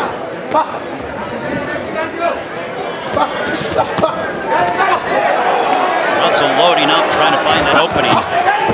There's that right hook followed by the left on top. Look at that combination. And there's a straight left backing up Santiago. 2 straight lefts that hammered away upon Santiago, and Santiago hurt again. Santiago has his back on the ropes. He's coming forward, but he is in a world of trouble as he was lit up. And now Russell unloading. There's another straight left that backs up Santiago. A big straight left crushing right into our camera as blood splattering. Oh my goodness. That is blood from the face of Giovanni Santiago. Now Russell just target practice like he's hitting a heavy bag. Sharon Sands watching the action.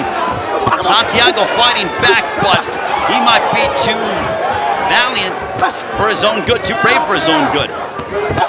Russell with the right hook right on the left side of the temple on that eye. No. And now Santiago goes barreling into Russell.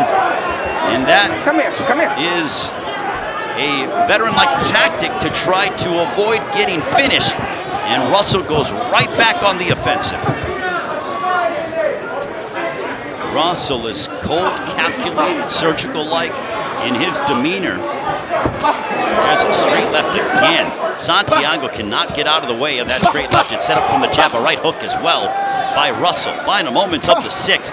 And you wonder, the corner of Santiago, they should take a long look at him because he is getting punished and physically abused in that ring. 10 seconds. There's another straight left, snapping back the head, another one. Sharon Sands watching the action, and that ends the round. Santiago will go back to his corner, but it is evident that it is a one-sided affair.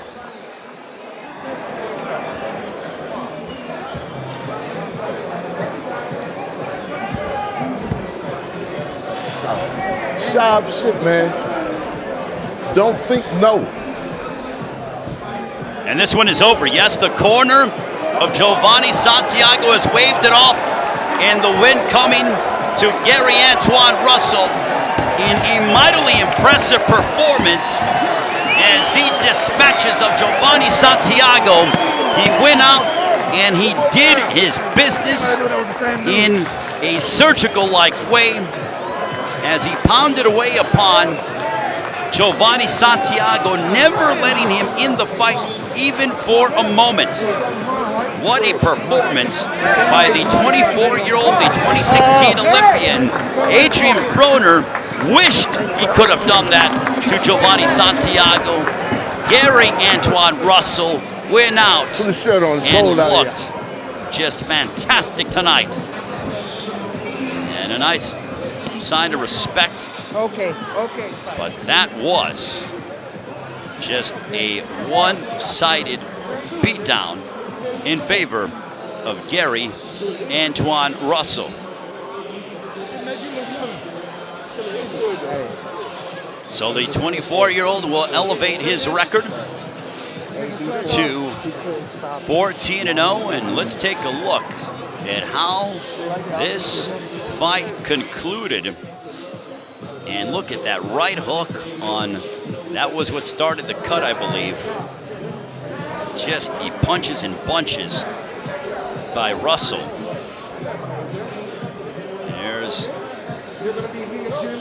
that right hook on the jaw, that left smashing right into the face of Santiago.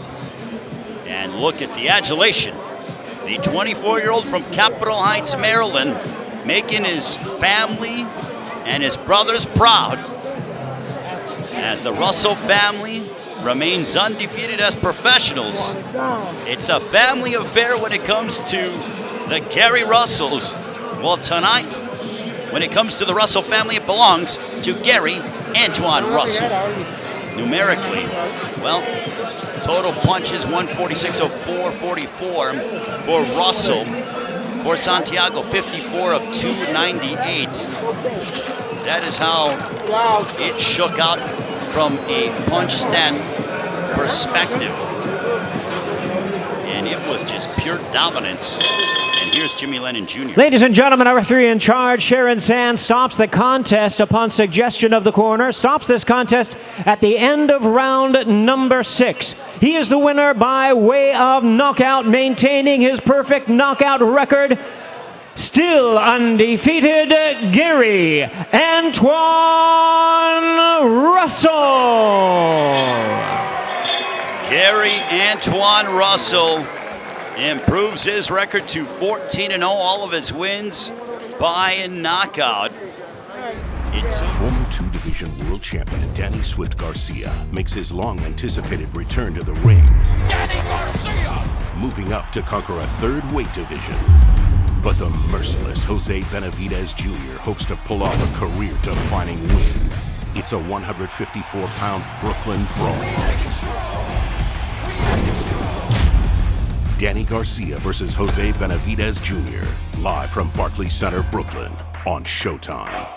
Francis Barthelemy, all machine gun Rivera. You see that Barthelemy, 4 years older and has the height and the reach advantage in his favor. This is a catchweight fight. Originally supposed to be a super lightweight fight, but it is a catchweight fight.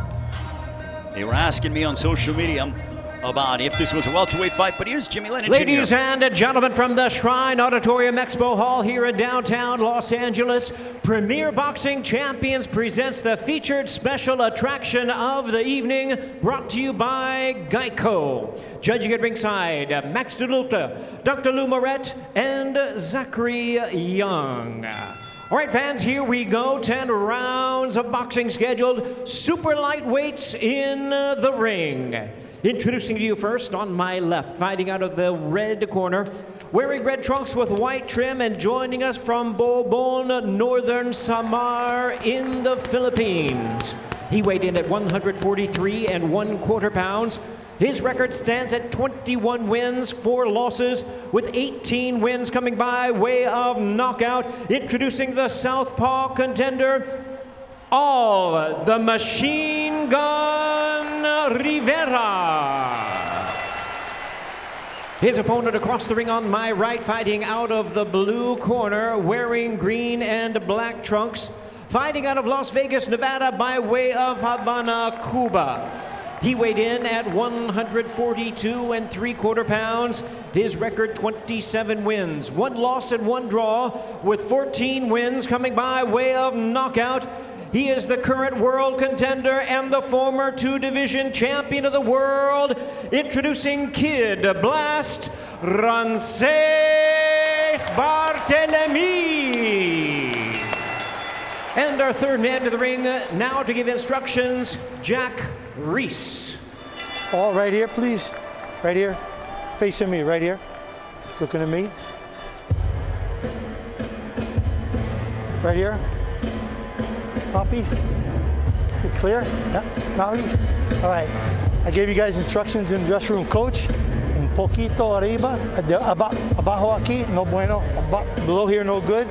Igual, okay? These are high. I'm going to let them work right around here. Préstame atención, protégete en todo momento. Listen, obey my commands all the time. Protect yourself at all time. Good luck to both of you.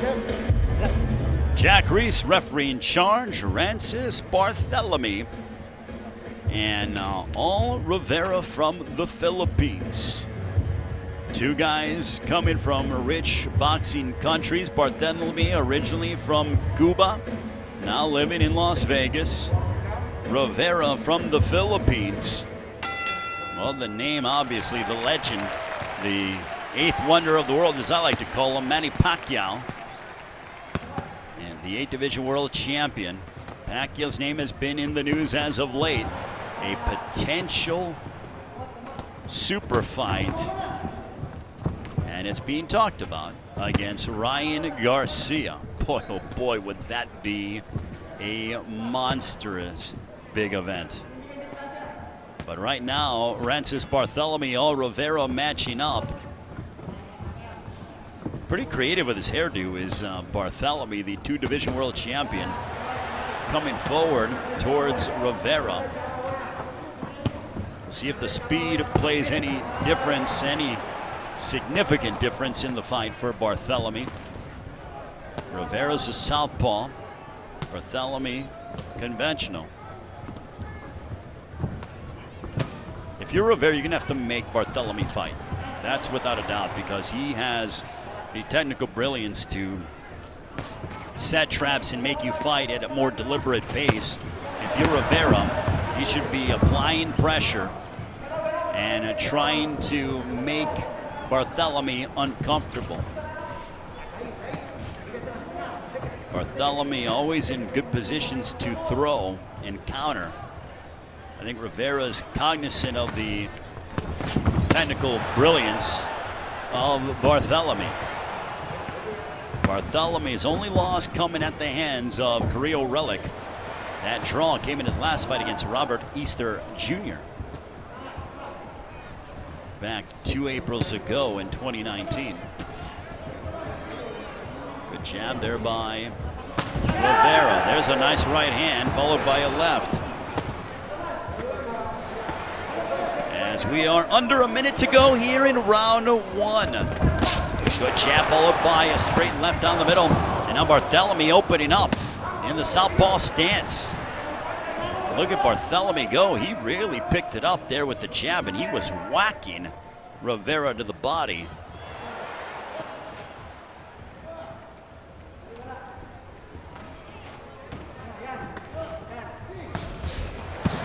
There's a right hook by Barthelemy. Barthelemy opening up. Has some power, does Barthelemy. Let's not forget, this is just the second fight here in the United States for Rivera. The first time he was stopped by Malik Hawkins in the first round.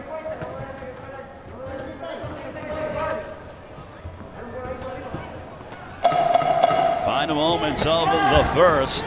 Rivera attacking Barthelemy. But back comes Barthelemy, unloading upon all Rivera. That ends the first round. What an action-packed round number 1.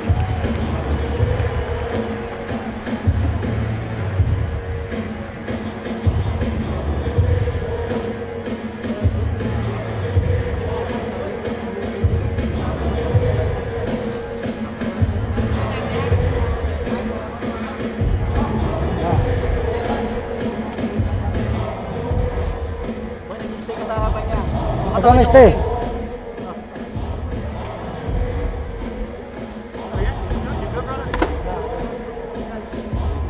Okay. He has to step to his right, okay? And throw the left hand straight down the tube. Not to think about it. Okay. Pag nagano siya, Suéltate, con inteligente, pero suéltate. ¿Oíste? Prepara con la mano y busca variante, se la mete recta abajo, se la mete de bola para arriba. Y después entonces entran los ganchos. ¿Oíste? Ve pensando, vamos, no dejes de pensar.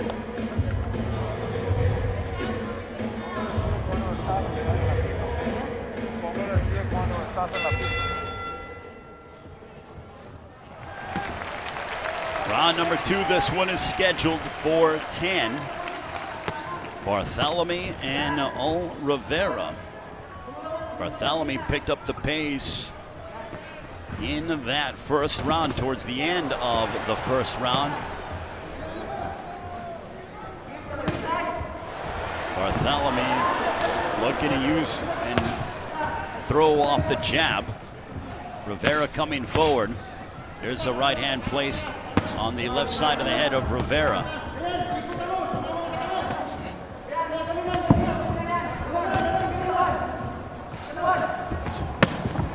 There's a right to the body by Barthelemy.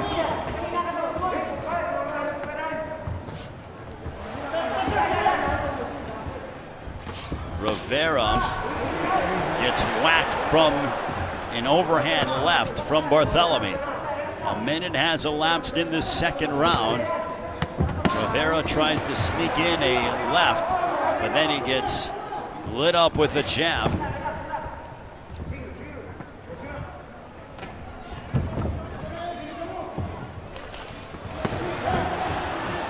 There's an over or a straight left by Rivera.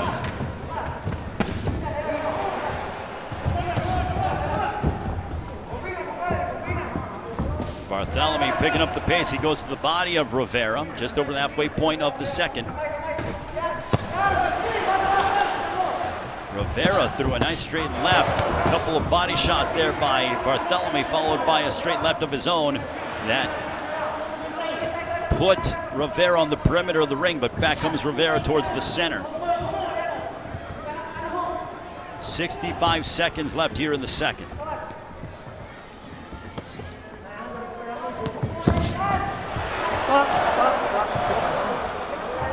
Hold on. I got an accidental butt with a cut on this side. Francis, Tommy. Accidental headbutt. Nothing, from the top of the head, box. Oh, that's above the right eye of Rivera. That could be problematic for Rivera, but Barthelemy on the attack. Under 30 seconds left here in the second.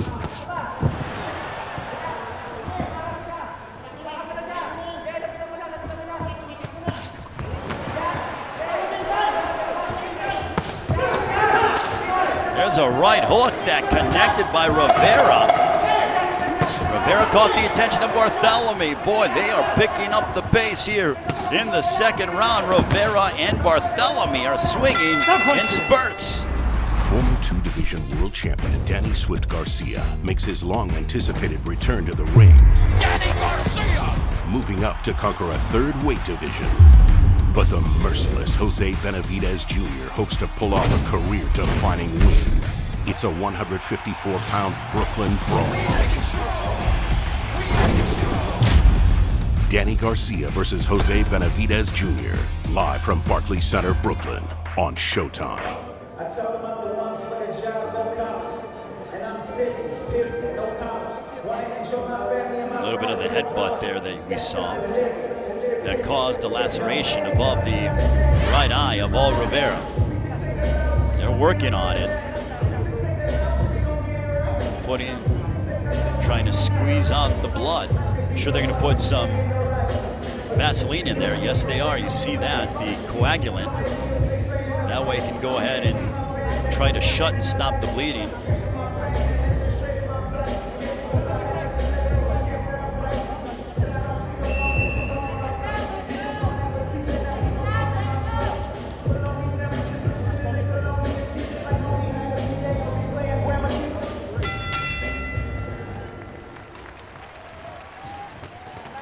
number 3, this one is scheduled for 10 between Francis Barthelemy and All Rivera.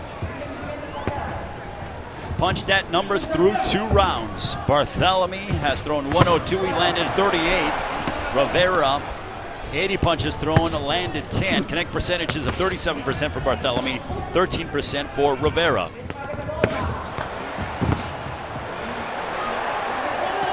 And we just showed you double box with the headbutt. You're punching him on the legs. You got to bring him up, okay? Box. Jack Reese warning Francis Barthelemy about he wants him to keep his punches up. He goes, you're punching him on the legs almost. There's a straight left by Barthelemy. Now Barthelemy coming forward. He lands a straight left hand down the center. Barthelemy wearing those Cleto Reyes gloves. Both men are wearing those Cleto Reyes gloves, which are more conducive for power punchers. Now Barthelemy goes to conventional. He's an ambidextrous fighter, is Francis Barthelemy, the 34-year-old from Cuba, now living in Las Vegas. As you mentioned, he's the older brother of Ledwan Barthelemy, who's a PBC super featherweight, and also he is the younger brother of Jan Barthelemy, the 2004 Olympic gold medalist.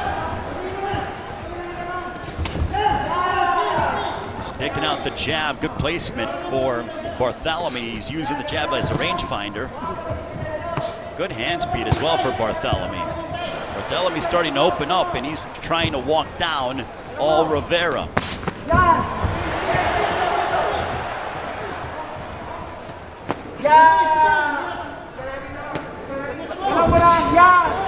There's a straight left by Barthelemy.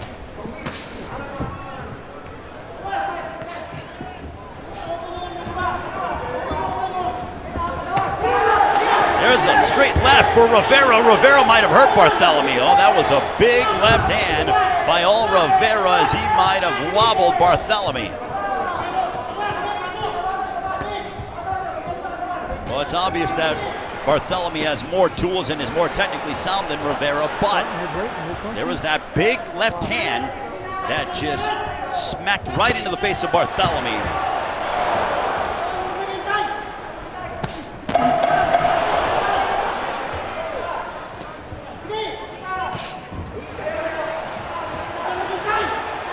That will conclude the 3rd round.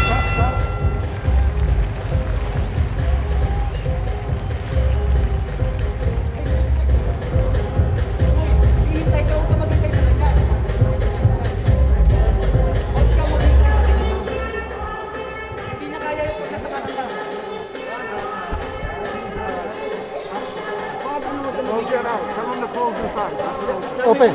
Sarado mo mata mo, sarado mo. Sarado mo mata mo. And now blood outside of the left eye of All Rivera. So he's got 2 cuts. This is where it happened. So there's that left. The best punch of the fight for Rivera. Oh. Pag tinamaan mo siya, ituloy-tuloy mo na. Kaliwa mo, I ubus. apologize that I do not speak Filipino, but I do speak Spanish. Blood coming out of the outside of the left eye of All Rivera, but thankfully it doesn't appear as if it's dripping directly into the eye of Rivera. Round 4, this one is scheduled for 10 between Francis Barthelemy and All Rivera. Greatly appreciate you joining us wherever you are around the world. We thank you so much for tuning in to Premier Boxing Champions. It is great to be here in Los Angeles for PBC. Still to come, Caleb Plant defending the Super Middleweight Championship of the World against Caleb Truax, the former world champion. It's a right to the body by Barthelemy.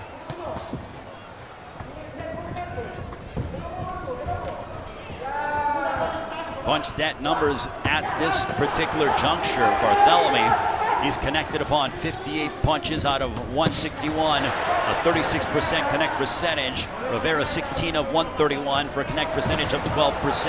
Jab-wise, 16 jabs landed for Barthelemy and 3 for Rivera.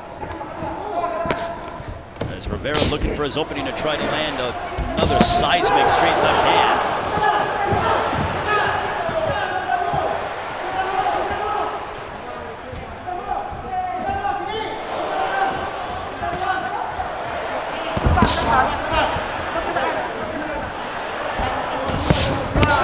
There's a straight left by Barthelemy, trying to measure Rivera.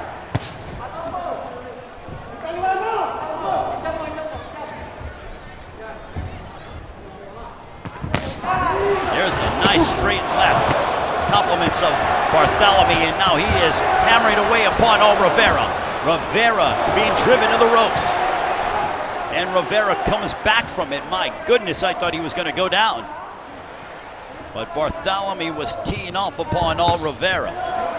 There's another straight left from the 34-year-old Cuban in Rances Barthelemy.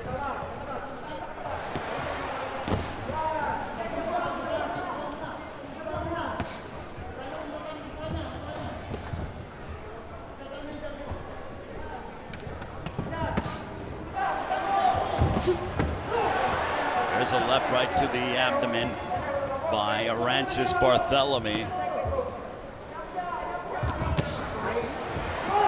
There's a jab followed by a straight left. And Rivera says, come on, bring it to me. I like that bravado, but be careful what you wish for. Because I'm sure Barthelemy will oblige, but it'll be on his terms. There's a jab followed by a straight left. And Rivera looking to chop away at Barthelemy, but he ate some big shots. The eyes bloodied of Rivera. They both touch gloves, some gamesmanship between the two. Former two-division world champion Danny Swift Garcia makes his long-anticipated return to the ring. Danny Garcia! Moving up to conquer a third weight division. But the merciless Jose Benavidez Jr. hopes to pull off a career-defining win. It's a 154-pound Brooklyn brawl. Danny Garcia versus Jose Benavidez Jr. Live from Barclays Center, Brooklyn on Showtime. Oh, 5. Hold on. Hey, come on. You keep forgetting. I'm out. Come on, guys. Keep forgetting that mouthpiece. Don't do that again, please. So Rivera forgot the mouthpiece, and Jack Reese didn't take too kindly to that. He said, hey man, come on. You got to be more aware, and you only have 60 seconds to do your work, and then have that respite period. Then you must be ready to go after those 60 seconds have elapsed. We are on to round 5. This one's scheduled for 10 between Rances Barthelemy and Rivera.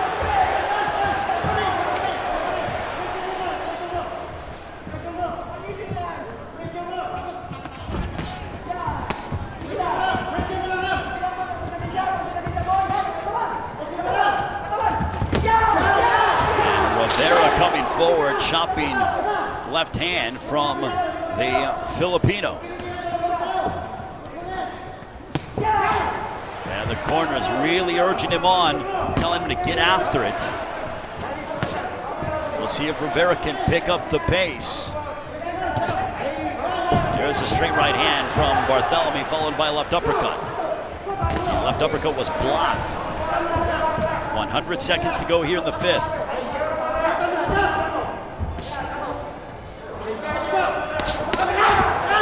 There's a left to the body by Rivera. That momentarily stopped the forward progression of Barthelemy.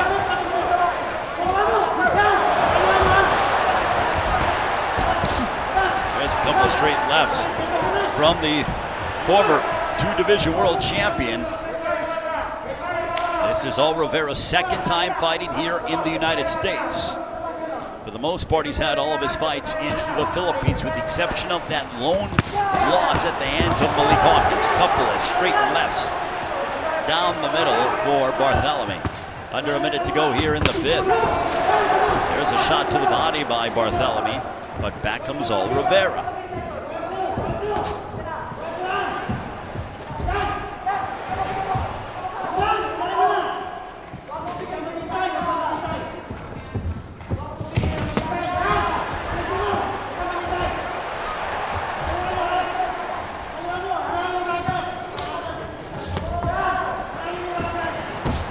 Under 30 seconds to go here in the 5th. Barthelemy sends that right hand down the middle.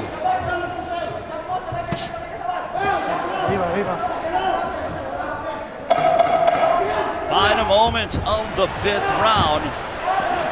An overhand right that missed by Barthelemy. And we are halfway home.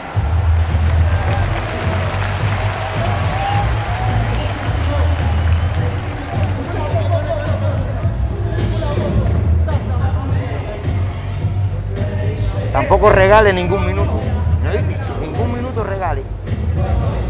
Regalamos un minuto. Ganamos 2 minutos, pero regalamos 1. No, tú sí.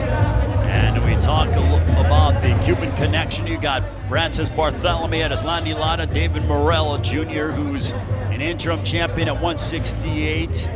You got Islandi Lara, Luis Ortiz, Guillermo Rigondeaux, El Chacal. Also Frank Sanchez and Yordenis Huertas.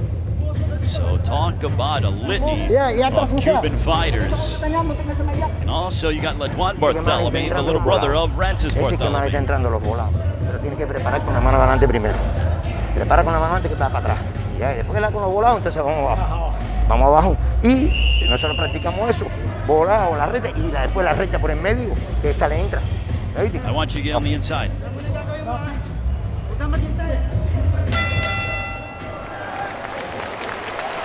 Round 6. This one's scheduled for 10. Taking a look at punch stat numbers, Barthelemy, he's landed 95 of 281, connect percentage of 34%. Rivera, 27 of 205 thrown, connect percentage of 13%. Rivera crowding Barthelemy and sends a straight left to the belly of Barthelemy. Another one.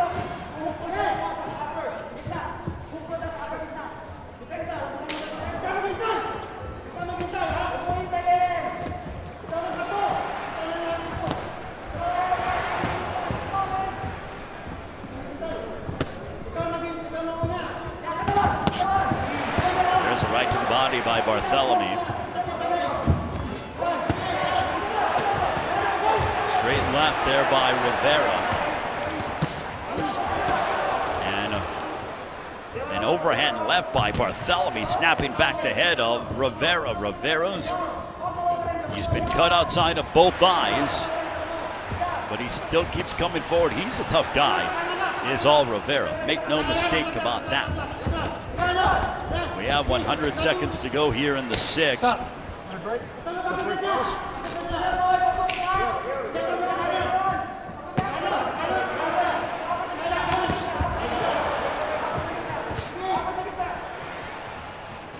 Over 50% of the way done here in the 6th between Rivera and Barthelemy. Hey, don't forget, our main card starting next. Joey Spencer will kick it off against Isaiah Selden. Michael Coffey, Darmani Rock, a matchup between 2 undefeated heavyweights. And then our main event, Caleb Sweet Hands Plant will defend his championship against Caleb Truex, the former world champion. Under a minute remaining here in the 6th.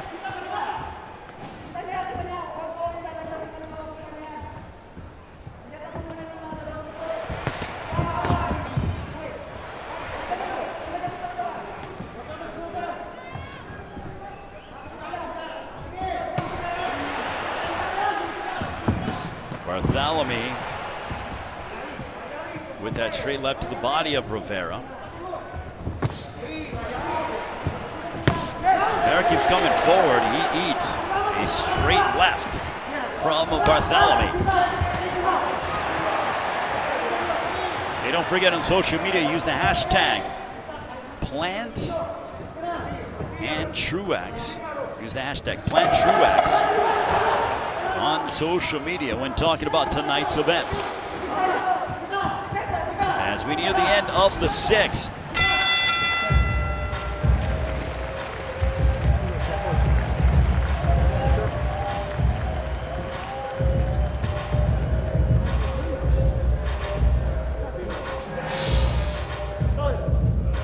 And taking a look at that left, boy, perfect placement there by Barthelemy.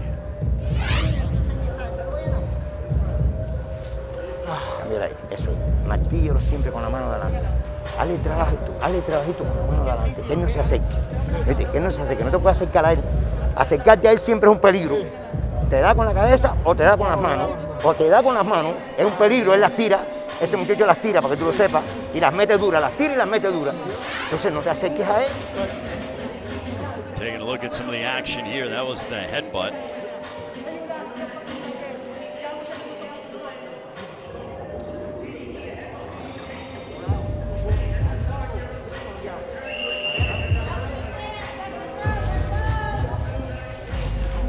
Sige, huwag ka mag-stop ha, tuloy-tuloy na to. Para pangarap mo, sa pangarap mo. We are on to round number 7. Punch stat numbers through the first 6 rounds. Barthelemy 114 of 337, connect percentage of 34%. Rivera just 34 punches landed. He's thrown 236, a connect percentage of 14%. Barthelemy 28 jabs connected compared to just 5 for Rivera.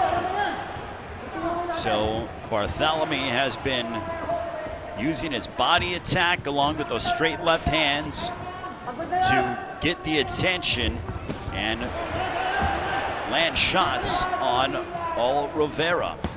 Body attack, using his jab, those straight lefts have been finding their mark.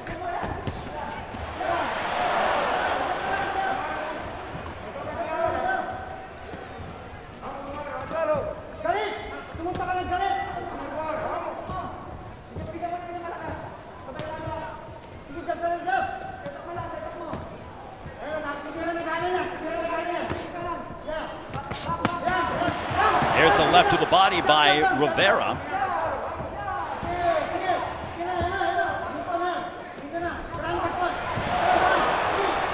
Straight left there by Rivera. 100 seconds to go here in the 7th. Barthelemy might be trying to take this round off, who knows? But he hasn't been so active here in the 7th. Just over the halfway point of this 7th round between Rivera and Francis Barthelemy. There's a straight left, a couple of straight lefts there by Barthelemy. One of them got through the guard of Rivera.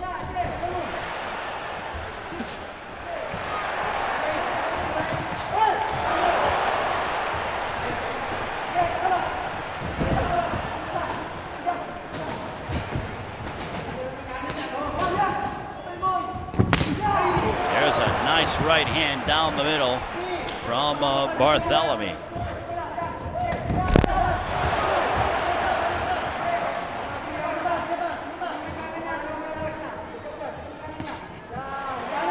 Straight right by Barthelemy.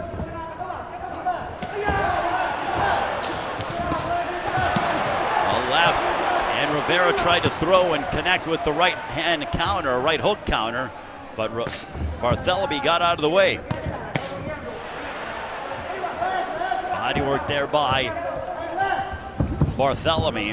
Barthelemy now keeping his distance, so relaxed, composed in there. Just goes to show you the vast experience that Barthelemy has. He's been a pro for 11 years, 5 months. That ends the round. Former 2-division world champion Danny Swift Garcia makes his long-anticipated return to the ring. Danny Garcia! Moving up to conquer a 3rd weight division. But the merciless Jose Benavidez Jr. hopes to pull off a career-defining win. It's a 154-pound Brooklyn brawl. Danny Garcia versus Jose Benavidez Jr. Live from Barclays Center, Brooklyn. on Showtime. On to round number 8. This one is scheduled for 10 between Barthelemy and Rivera. Punched at numbers 127 out of 378 for Barthelemy, 34% connect percentage. Rivera 39 of 265 for a connect percentage of 15%. Ray Flores here ringside, here in Los Angeles. My producer back at the shop, Andrew Nelson, doing a great job as always, along with the entire Rush Media Group, helping to bring you this event all over the world. As we are into round number 8, and our main card gets going next with Joey Spencer and Isaiah Seldon. Great to have boxing for a second straight week here on PBC. A few weeks off, and then we get rocking again February 20th with Adrian Broner. A minute has elapsed here in the 8th. Jab-wise, 34 jabs landed for Barthelemy, just 6 for Rivera. But if I'm Barthelemy at this point, if you really want to make a statement, you go out, you got to finish off Rivera. You want to prove to the rest of the division at 140, like, look guys, I know I'm 34, and I know I've been around for over 10 years, 11 to be exact, but I'm still a force to be reckoned with.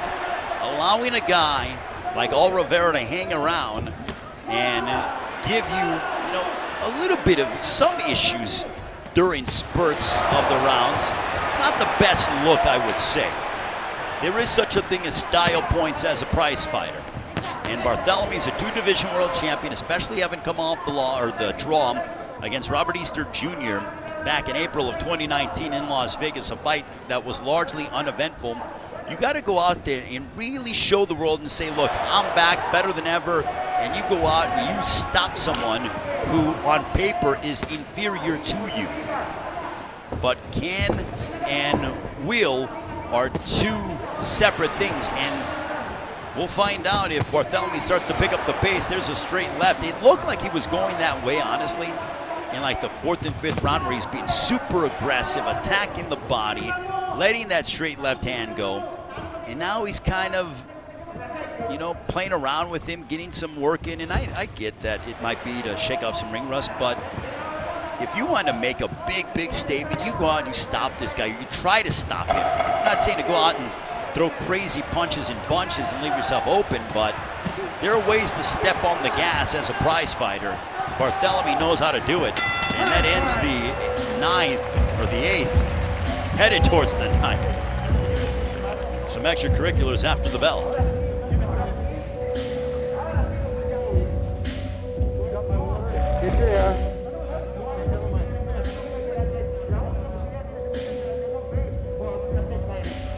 Si tú te acercas a él, él te da. Manténlo con el jab, a la zurda o a la derecha, cualquiera de las 2 manos. Manténlo con el jab. Y de ahí saca tu mano de atrás con cualquiera, lo mismo a la zurda y a la derecha. Pero manténlo con el jab primero y no te acerques a él. Oíste, no te acerques, que él vaya para atrás. Nada de eso de pegadito. Vas cogiendo la soga, gira y te vas para el centro del ring rápido.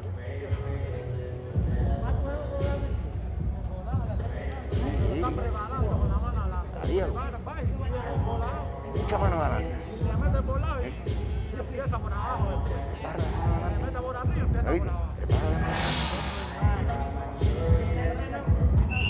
And there is Caleb Sweethands Plant, the 28-year-old IBF super middleweight champion of the world, undefeated 20-0, taking on the 37-year-old from Minnesota, the former world champion, Caleb Truax. We are on to round number 9.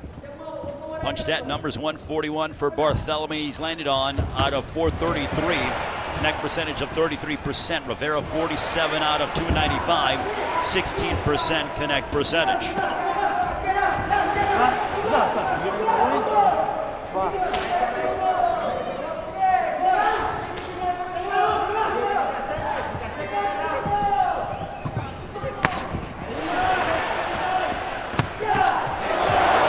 There's a right hand for Barthelemy.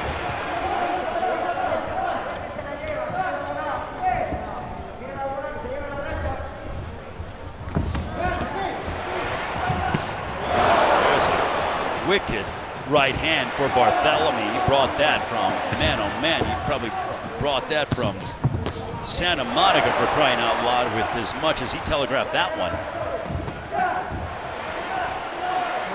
Santa Monica, about 25 minutes away from here in downtown LA, which is why I mentioned that.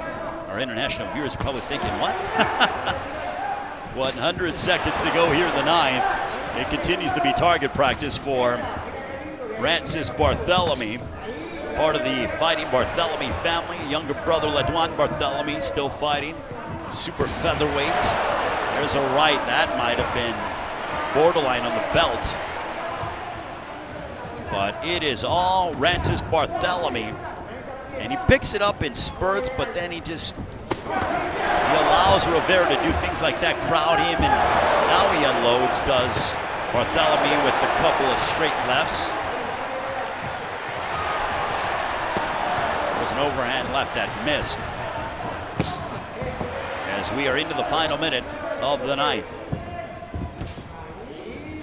Sticking the jab is Barthelemy. I think at this point he's just trying to get some work in, not hurt his hand at all, work on some things. He's got his back on the ropes willingly. He's trying to invite Rivera in, maybe setting traps. He's so crafty. There's a right to the body by Barthelemy again. Another scorching right hand. But he eats a left hook, did Barthelemy, as he got a little bit careless. The one thing, if you're Barthelemy, don't get careless against this guy. You can be flashy and do your thing, but you can't get careless. You don't, I mean, this is still prize fighting. And we've seen guys who've been losing every minute of every round, the final minute of the final round, and they get walloped and knocked out. Not to say that this will happen to Barthelemy, but he's got to be careful. There's a stinging right hand by Barthelemy. To the 10th we go.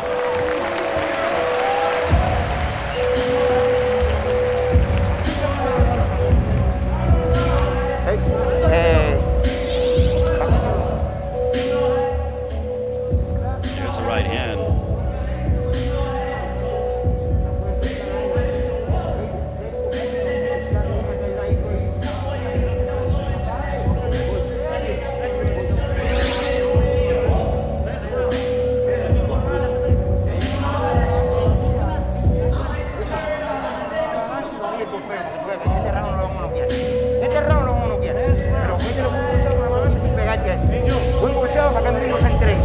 La recta para arriba, la recta para abajo, colado. Te vira la suya, viene colado.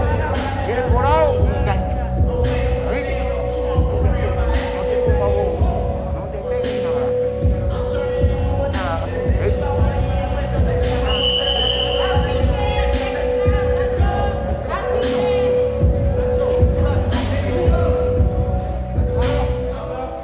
10th and final round between Francis Barthelemy and Rivera. Numerically, here's how they shake out through 9 rounds. Barthelemy, 156 connected out of 483 thrown. Connect percentage of 32%. Rivera, 51 out of 322. 16% connect percentage. Power punches, 117 out of 251 for Barthelemy. A 47% connect percentage. And for Rivera, 44 out of 205, 22% power punch connect percentage. Barthelemy moving forward. He eats a left hook from Rivera. There's an overhand left by Barthelemy.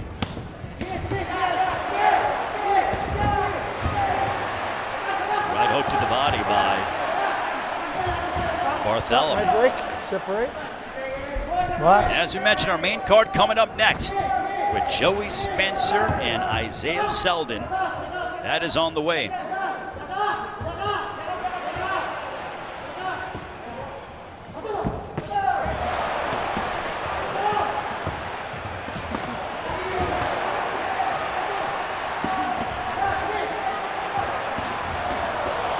They are mixing it up on the inside. Rivera and Barthelemy fighting almost in a phone booth, even though those don't exist anymore. They were unloading upon one another. Rivera, he has withstood some of the heavy artillery from Barthelemy. A couple right hooks to the body. I'm surprised that Barthelemy is wanting to mix it up right now, even though he's got this fight won. Maybe he's looking for the stoppage.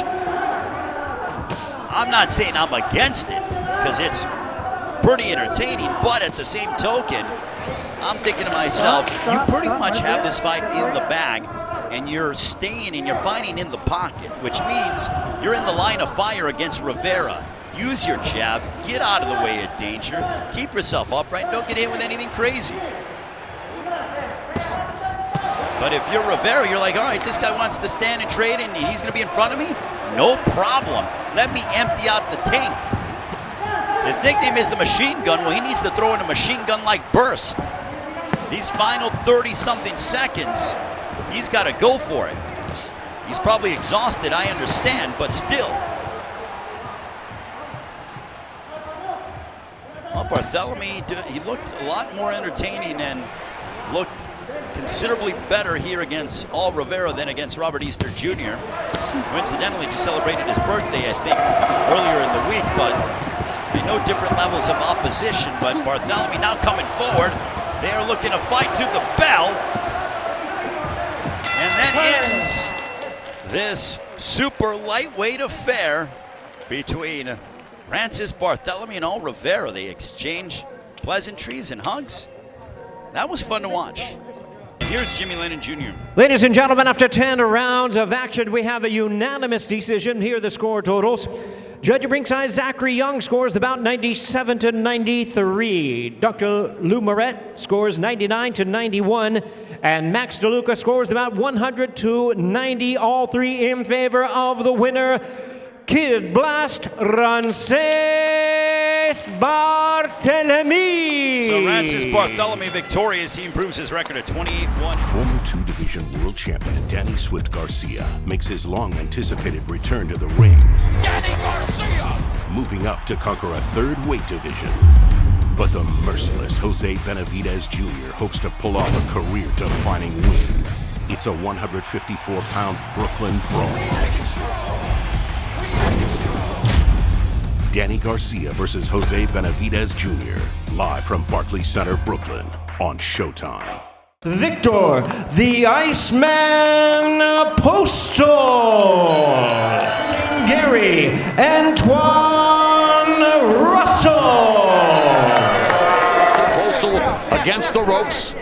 And Russell attacking the body. Nice left hand landed upstairs. We all wish him a very, very speedy recovery from what he... There's a right hand from Postol, but a counter left upstairs. Rounds 10 times, won them all, but this is a different fight. Oh, right uppercut on the inside, landed. It's a good weapon for him. He's thrown that punch very well. So a much better round in that department. And there's that right hand by Postol that landed. So good exchange here. Time, Gary Antoine Russell will see a 7th round in his... nice left hand. But he gets countered with another crushing left hand that popped his head back. And there's the one for your left, because he knows the right, and there it is. Body shots by Russell. Nice counter. Russell's going for, maybe not for the knockout. Beautiful. The truth at 140 pounds. And he staggered. He hurt Postol with that right hook. Postol on the ropes. Literally and perhaps figuring the referee not giving Postol the chance to finish the fight. He is the winner by way of technical knockout and still undefeated, Gary Antoine Russell. Our tail of the tape with Danny Garcia, Ivan Redkach. The height and reach in favor of Redkach. Garcia clearly.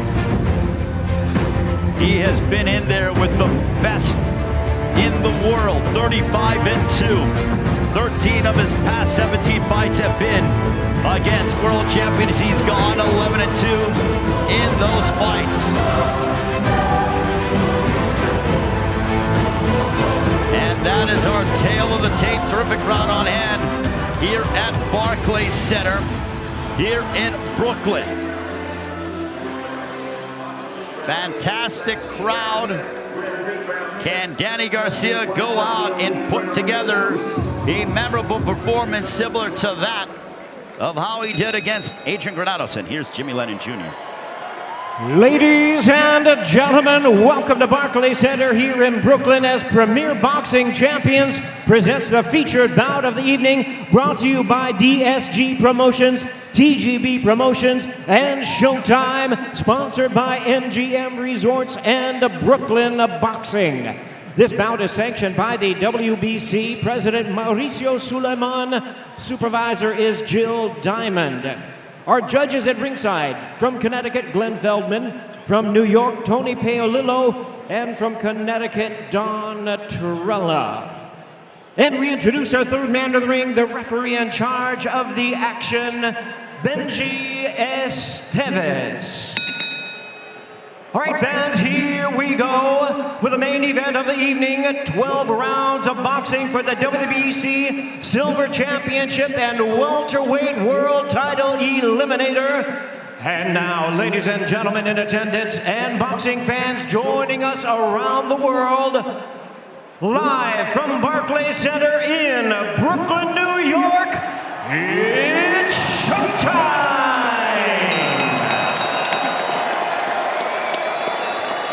Introducing to you first, fighting out of the red corner, entering the ring wearing green trunks, white, black, and gold trim. He is fighting out of Los Angeles by way of Ukraine. He weighed in at 146 3/4 pounds, a highly decorated amateur standout with a professional record standing at 23 wins, 4 losses, 1 draw, and 1 no decision, with 18 of his wins coming by way of knockout. Ladies and gentlemen, here's the hard-hitting welterweight contender, introducing Ivan, the Killer Redkach. And his opponent across the ring, fighting out of the blue corner, wearing sky blue trunks with black and white trim, fighting out of it, proudly representing Philadelphia, Pennsylvania.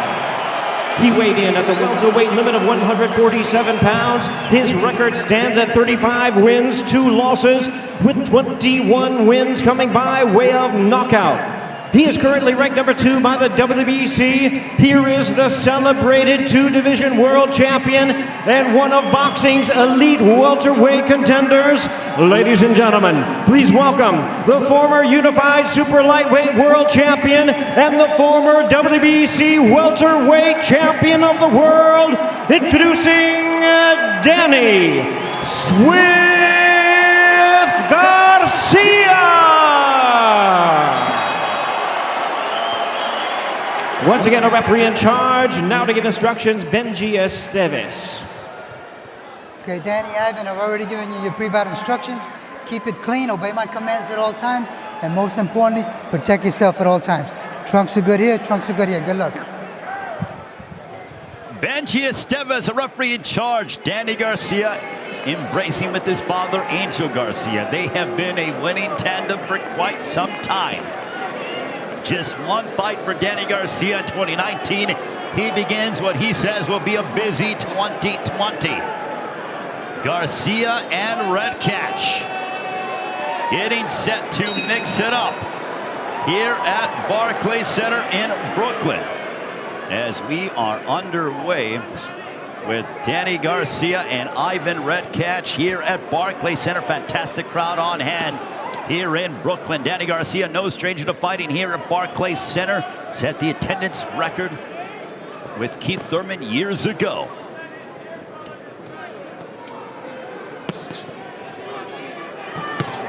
There's a nice right hand to start things off for Garcia.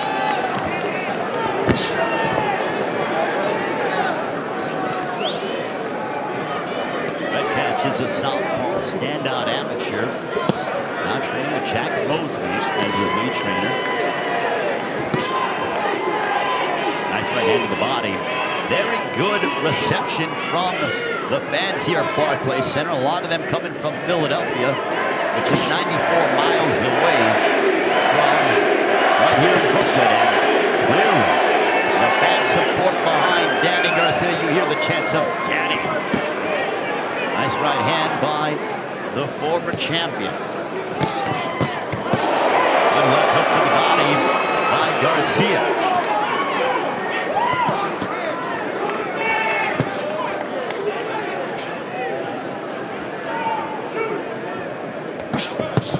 Right to the body by Garcia, who's targeting Redkach's body. Redkach, this is his second fight here at 147 for Garcia. This is his 8th fight at 147.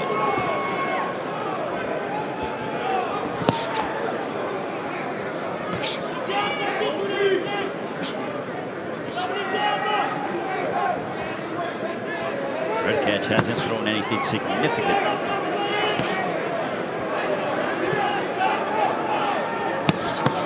Garcia with the fight through the body of Redkach.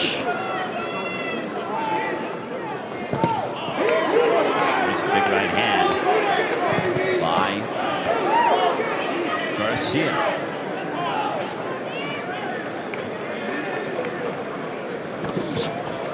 Both are tied up. They almost tripped over each other's feet. Benji Esteves referee in charge. I think one of the best referees in the business is Benji Esteves. There's a straight left from Redkach. Ray Flores ringside here at Barclays Center in Brooklyn. Great to be here as we are in the first month of 2020. Look forward to many more outstanding boxing events. Final moments of the first.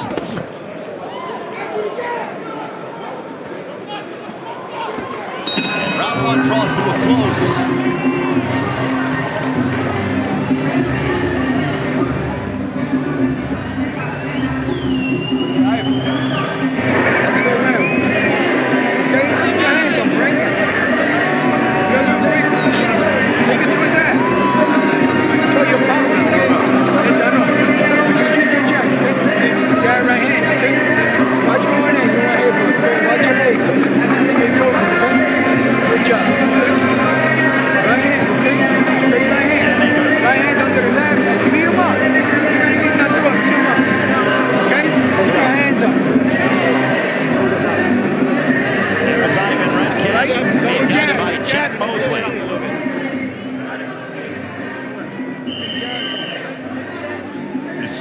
Redkach is Garcia's first southpaw opponent since he fought Robert Guerrero back in January of 2016. Can't believe that was 4 years ago at Staples Center. Danny Garcia, no stranger to fighting on the big stage.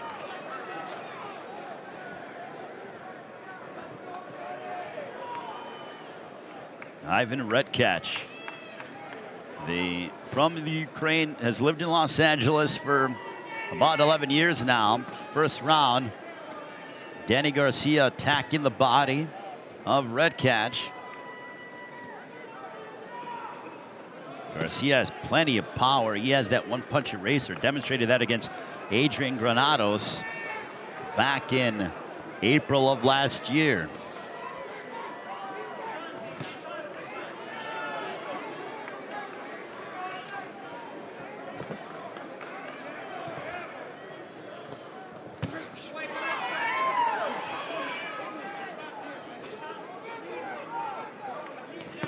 A minute has come off the clock here in the second. Redkach stepping forward.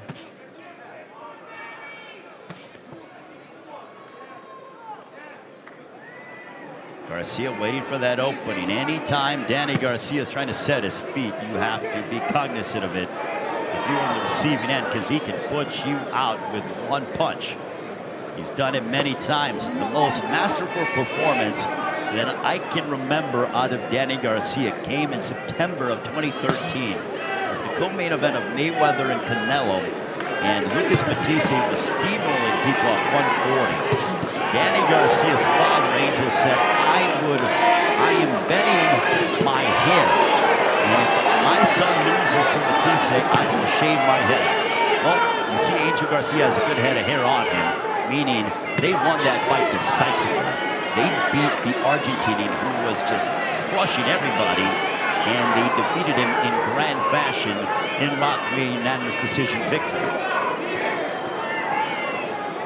And even with what about the fight with Mauricio Herrera, where he went down, fought him in Puerto Rico? That was a close fight. Danny Garcia has blown out people. He's been in close fights. He's been amongst the elite in the division at both 140 and 147. And he still has plenty of career left. He hasn't sustained much damage per se. Looks very fresh with as many fights as he's been in, top level fights. This guy's been fighting at an elite level, I would say. I mean, he knocked out Amir Khan in the next week back in 2012. Nice left hook by Garcia. He's been fighting elite probably for about getting close to 10 years. Final moments up the second, straight left for Redkach. And that ends the second. Former two-division world champion Danny Swift Garcia makes his long-anticipated return to the ring. Danny Garcia! Moving up to conquer a third weight division. But the merciless Jose Benavidez Jr. hopes to pull off a career-defining win. It's a 154-pound Brooklyn brawl. Danny Garcia versus Jose Benavidez Jr. Live from Barclays Center, Brooklyn on Showtime.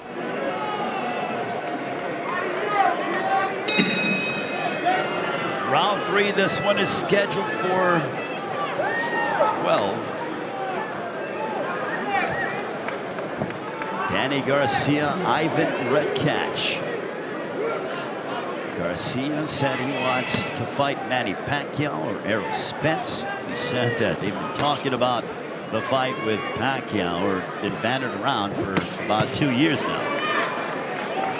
Curious to see if Redkach will try to be at any point aggressive, because so far he has not been aggressive. He said he was going to be the one to press the issue against Danny Garcia.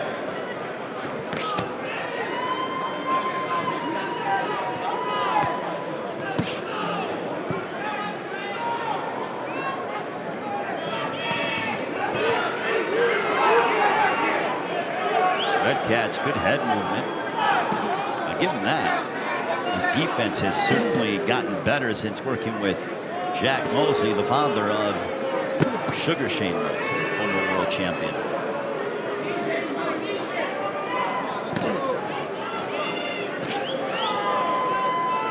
Garcia trying to close the distance to land that laser right hand. Also left hook potentially.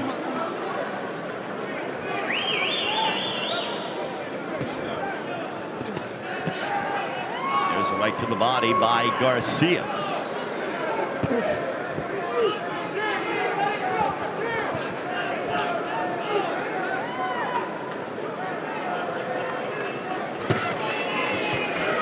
Left hook connecting for Garcia. 65 seconds remaining in the third.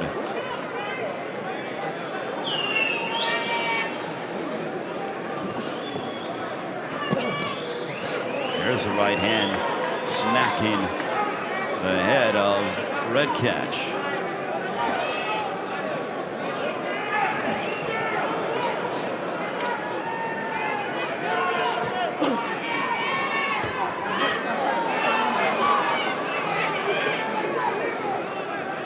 Still not much that has happened here in our main event. Danny Garcia maintaining his distance.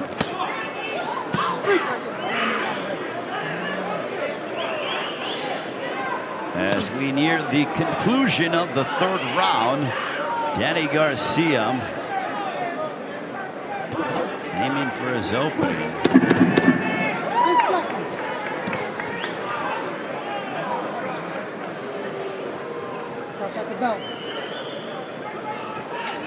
And that ends the third.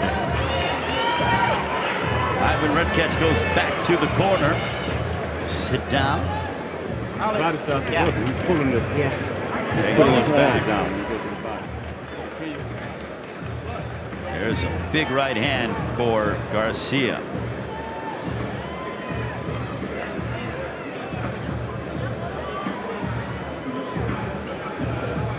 Again, taking a look at it. Big shot by Danny. A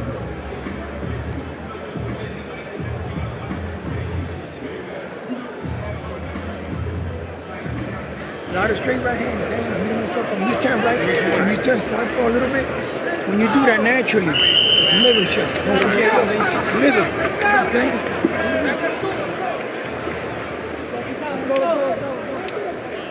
Round 4, this one is scheduled for 12. Danny Garcia, Ivan Redkach. Garcia trying to once again make a statement to the rest of the welterweight division. And chance of Danny echoing here at Barclays Center. Garcia starting off more aggressive here in this 4th round. There's a left to the body by Redkach. Now Garcia mixing up his attack.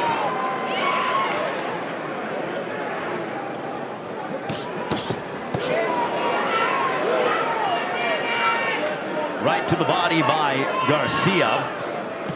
Redkach pursuing Garcia, and he got clipped coming inside, I believe, with the counter left hook. Garcia looks in very good physical shape. He looks shredded. But Danny always comes in shape and ready to go. There's a right now. Garcia mixing up his attack.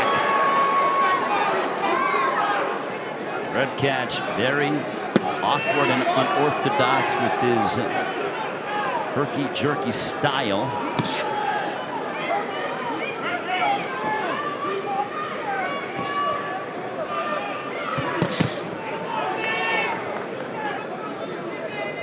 .80 seconds remaining here in the 4th.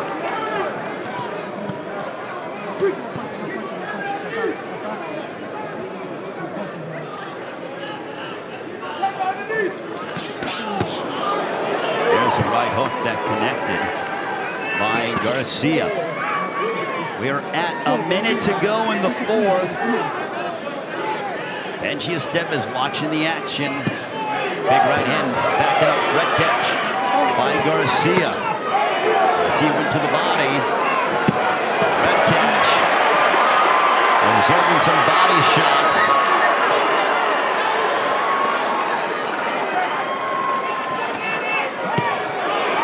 There's a sweeping right cross, partially blocked by Redkach.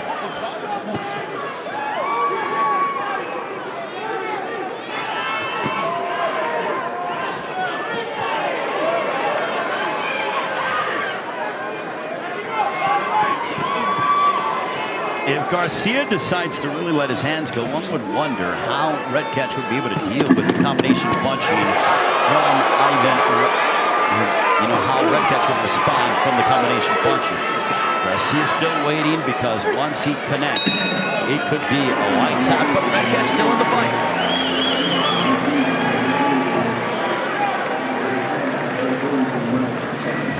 There's the ESG family.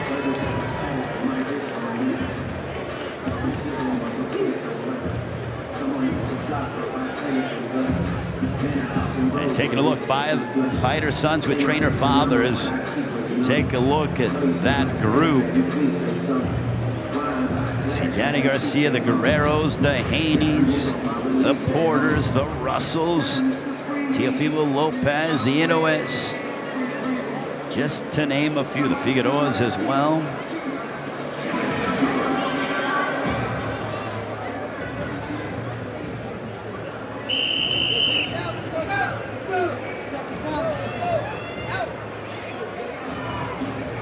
Coming up on round 5, scheduled for 12.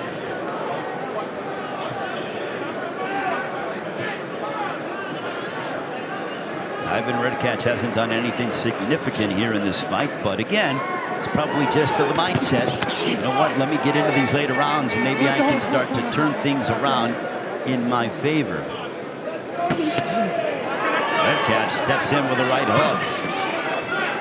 Redkach ties up Garcia.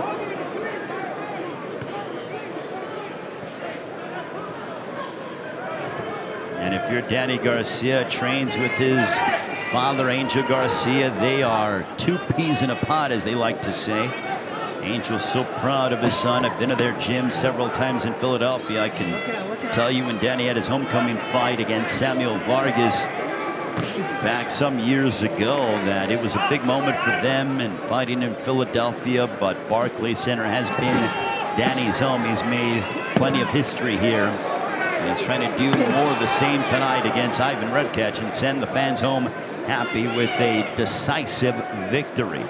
On the other hand, Ivan Redkach can change his life if he shocks the world and defeats Danny Garcia.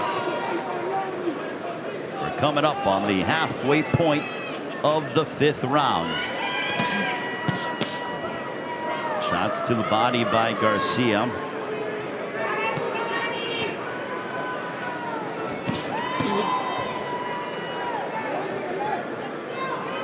Redkach kind of flailing away, isn't sitting down in his punches much.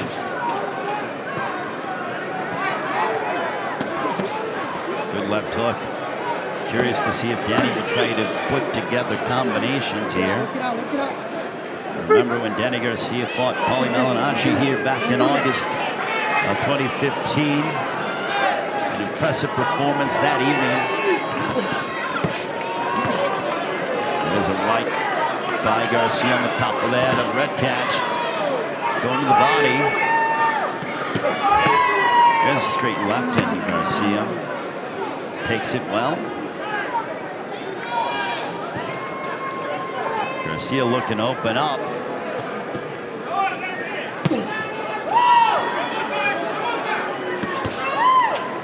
Good body work by Garcia. There's a heavy shot by Garcia. Back in a Redkach. Now Garcia knows that Redkach has tasted his power. And you're starting to see vintage Danny Garcia. There's a big right hand. Staggered Redkach.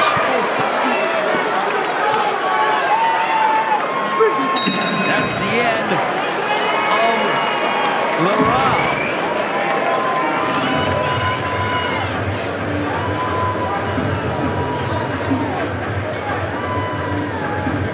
Deep breath.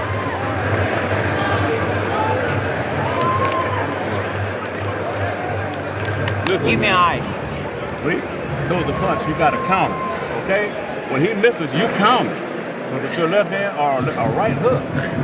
Go to that body, right hook. Work off the jab, though. Continue the jab until the jab to the head, all right? And then set him up for a straight left hand to the head. You've been going to the body, those are straight left hands to the head. Сейчас ты нашел свою дистанцию, хорошо работал. You put a left hand to the head. Take guys. But come back with a right hook or something. Up against the ropes. Right, you have to work. Let's go. Seconds out. Seconds out. Let's go. Let's go. Seconds out. Look at Danny go to work. That right hand.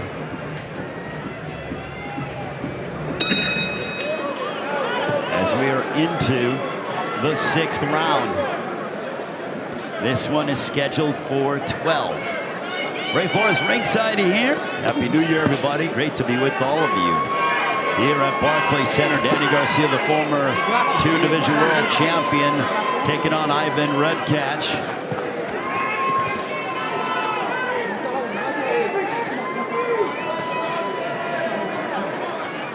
Last year there was talk if prior to his unfortunate car accident that Danny Garcia was going to match up against Errol Spence, but after the car accident, though, that derailed that from transpiring, which is why Garcia's here to fight Ivan Redkach in a stay busy affair.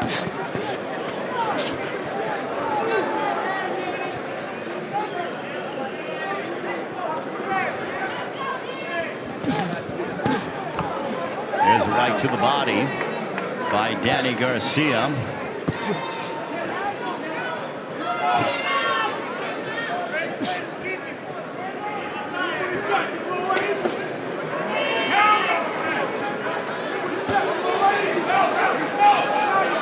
Redkach isn't doing much of anything.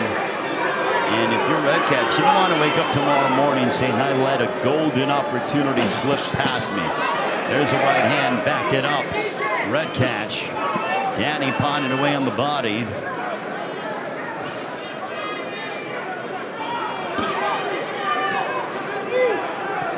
Garcia trying to size up Redkach. Here, the family of Danny Garcia saying, come on, Danny, let's go.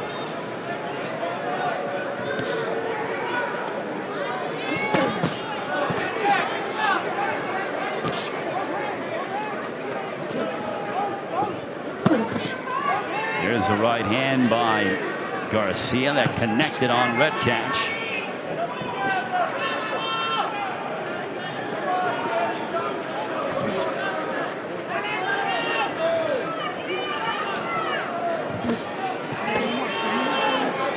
Some body work from the Philadelphia native. But again, Redkach isn't doing much.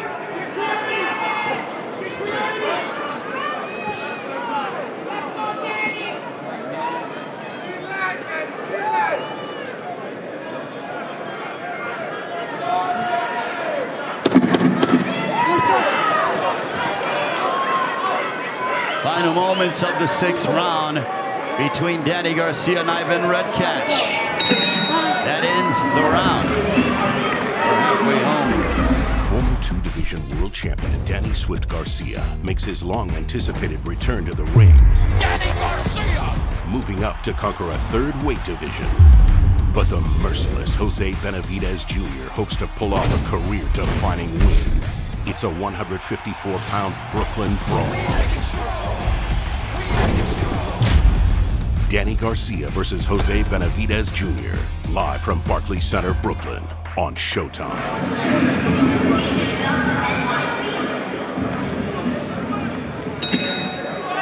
Round 7. This one is scheduled for 12. Danny Garcia in total control. And Danny is just walking down Ivan Redkach, not respecting his power one iota. But if you're Redkach, you got to start to get busy now, because the first half of the fight, literally Redkach didn't do anything significant. Now, again, against a puncher like Danny Garcia, you're going to have to take some chances in order to be successful. But it's just, I guess, easier said than done. Now, one thing I'll say this about Adrian Granados. Granados is the kind of guy that's going to come after you. Win, lose, or draw, you know Granados is going to come in, and he's going to give his best, and he's going to go out on his shield. Redkach, I know he's working with a new trainer, trying to work on some things, but I don't know if the move was to go to a new trainer before the biggest fight of your life. Stick to what got you to the dance.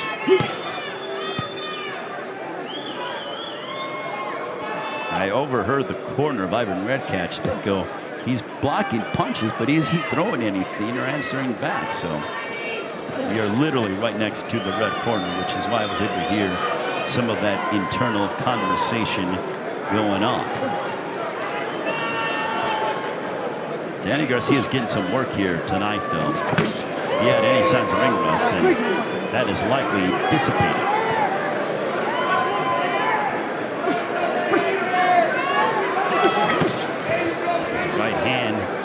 Found its destination for Garcia. Double jab for DSG. Redkach jumped in and he got popped with a right uppercut, I believe.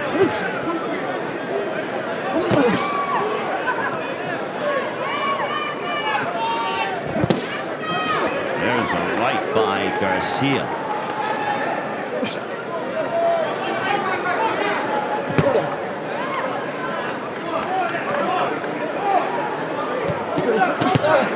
There's a right hand that buckled Ivan Redkach. We'll see if Garcia goes on the attack. Redkach ties up, likely because he was hurt, and Garcia started smiling. I'm curious to hear if Ange Garcia says, okay, come on, Danny, come on, let's try to finish this guy. There's a left hook. Garcia followed by a straight right. That ends the battle. Oh, there's a big right hand, and Redkach face is busted up. There's a laceration above the left eye, and that could be extremely problematic.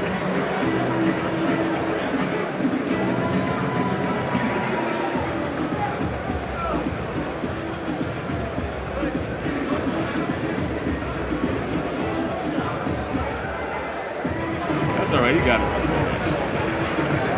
That's all right. Oh, you want to wash it off? That's all right. Let's take a look at, and we'll see how the cut happened, and it happened right there. Boom.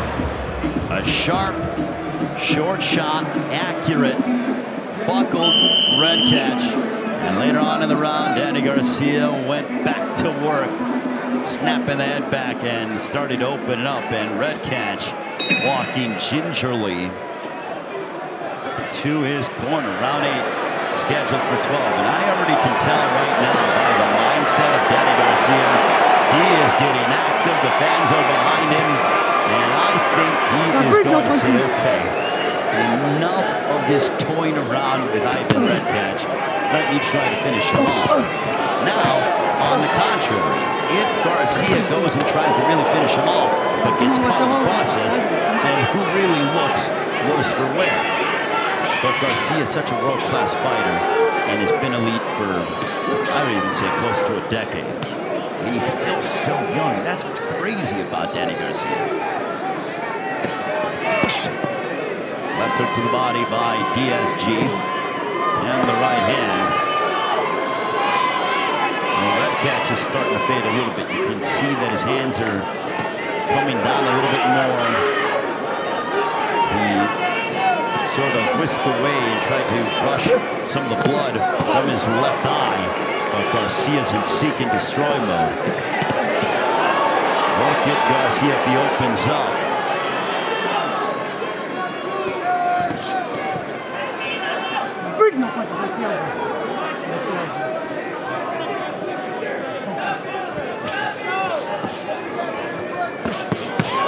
There's a nice right uppercut for Danny Garcia. Combination punching for the Philadelphia native and 2 division world champion. Redkach is starting, his face is starting to become a mess from those right hands from Danny Garcia. Look at that combination punching. Redkach is fading quick. Oh boy. His hands are starting to drop further. He's becoming an easier target for Danny Garcia. And Garcia sitting down in his punches, and Redkach pounds his chest as to say, come on, bring it. Let's do it. I think Garcia's willing to oblige. Garcia steps back a little bit, waiting for his opening. There's a left hook.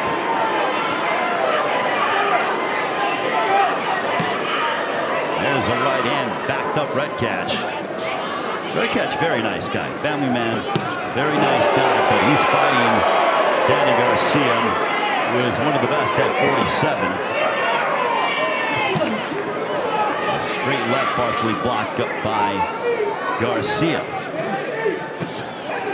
There's a right hand, triple right hand. Step back and down.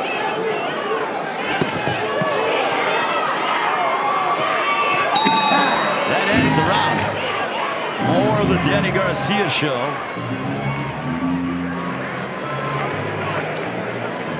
Redkach still blood. Get the mouthpiece. Get the mouthpiece. Yeah, give me a mouthpiece. You have to start working. Because otherwise, I didn't see it, so I can't call it. But I'll pay attention. I didn't see it. Right now, you take a But punch. I'll pay attention. You're not punching back. You doesn't even hit. You're not punching back. Okay, está bien. Okay? You have to start punching. Punch production. Remember when I talked about punch production and hustling? You can't let this guy out hustle. Show some respect. Don't fight him again. Okay? You have to fight back. You have to punch. They don't even have to be hard punches, but get some points. Get some points. Fight back. Get your rhythm. And here's round 7. There was a nice punch by Ivan Redkach. But Garcia in total control. Over the top. Doctor wants to see.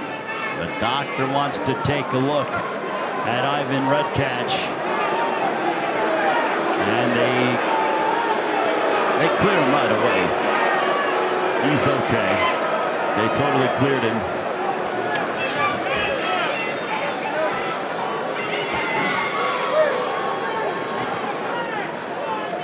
We'll see if Garcia puts and has an emphasis to try to take out Ivan Redkach here in the 9th. Garcia starting to pound away on Redkach. There's a left hook. Staggered Redkach. Another right hand. And Garcia starting is aiming to open up. A right hand backed up Redkach. Oh, and then Redkach looked over at the referee as to say what's going on. Benji Silva says fight on. Not party on. In the words of Wade's world, but fight on. He's clopping on the body. Jack Mosley, if this gets any more of Danny Garcia pounding away on Redkach, he may want to stop this. Redkach still throwing, but he is absorbing quite a bit of punishment right now. Garcia maintaining his distance, picking his spots, economical with his punching. And now the chance of Danny starting to echo. Once again, here at Barclays Center, his home away from home. Midway point of the 9th.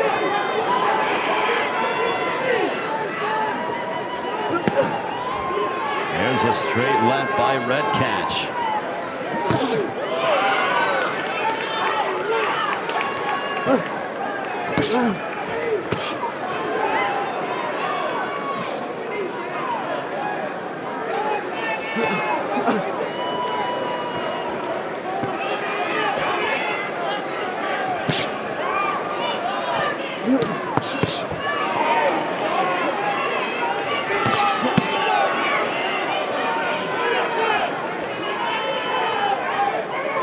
Under a minute left here in the 9th.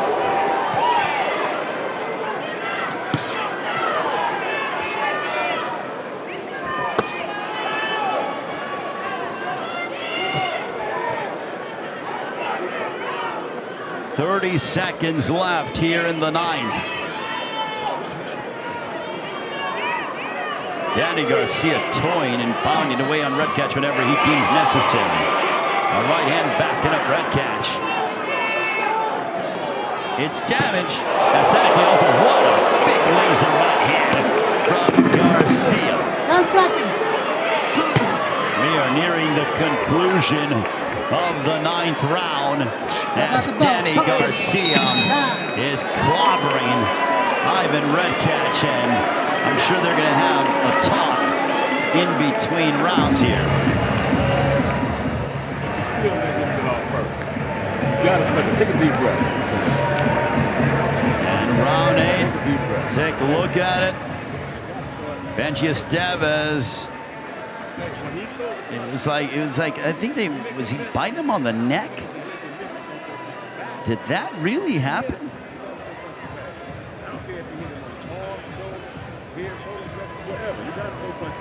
They're saying he bit him on the shoulder.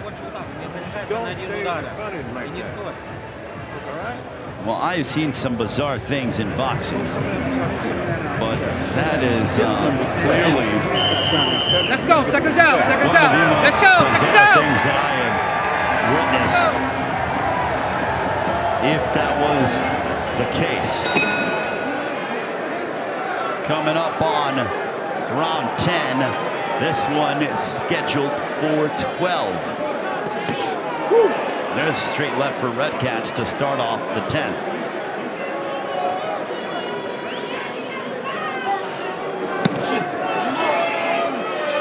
Well, from the world of I didn't think it was possible, potentially Ivan Redkach might have bitten Danny Garcia's shoulder. Well, thankfully there's no laceration.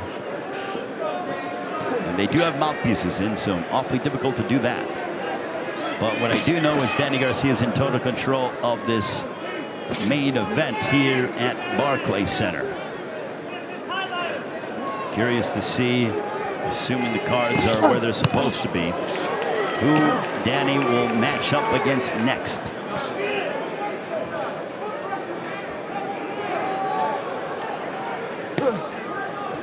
Jab by Redkach.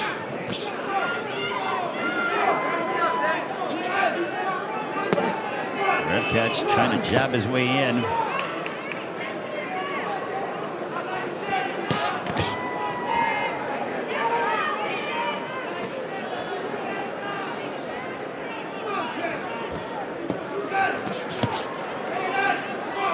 Midway part of the 10th. Looks like the blood has stopped streaming from the left eye of Ivan Redkach.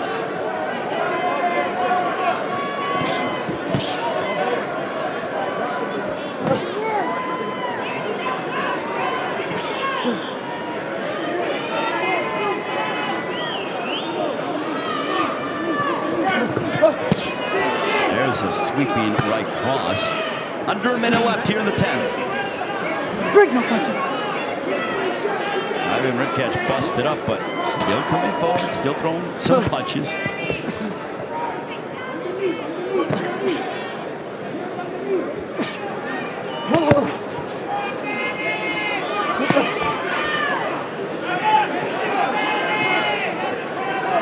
Redkach shoots a straight left to the body of Garcia.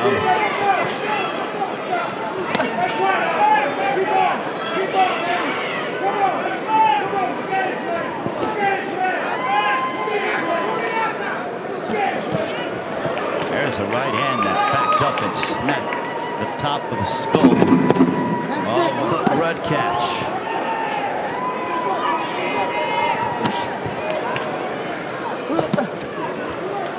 That ends the 10th. Danny Garcia. Former 2-division world champion Danny Swift Garcia makes his long-anticipated return to the ring. Danny Garcia! Moving up to conquer a 3rd weight division. But the merciless Jose Benavidez Jr. hopes to pull off a career-defining win. It's a 154-pound Brooklyn brawl. Danny Garcia versus Jose Benavidez Jr. Live from Barclays Center, Brooklyn on Showtime. Hey, Danny, let's do this. Danny, nice and aggressive. Danny, how you feeling? Let's go, guys. Let's do this. Come on.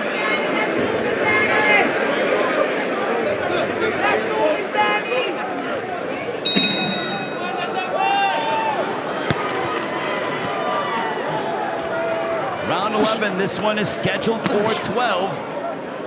Danny Garcia, Ivan Redkach here at Barclays Center. Great to be with all of you. We have a busy February. Gary Russell Jr., Tustu Nyambayar. And Caleb Plant defending his super middleweight crown that'll be in his hometown of Nashville. Also, don't forget Wilder Fury #2. The world is talking about it. That'll be on February 22nd. What a night that will be in Las Vegas.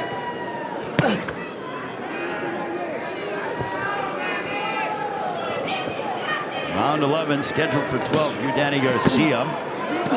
He's been hammering Redkach with power punches.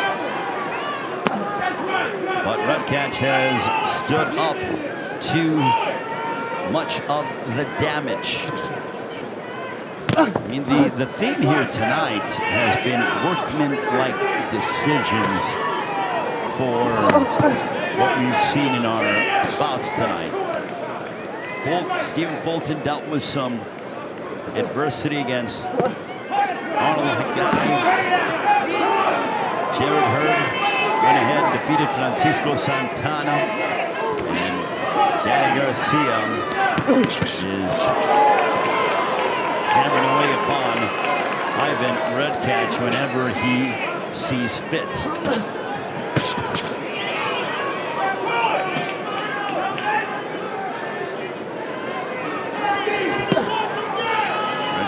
steps in, coming forward.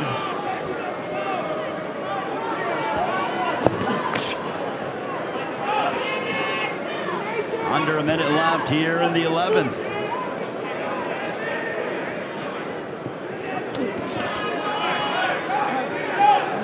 Redkach and Garcia will tie up. The two are separated. There's a big right hand that halted Redkach in his tracks. Another one.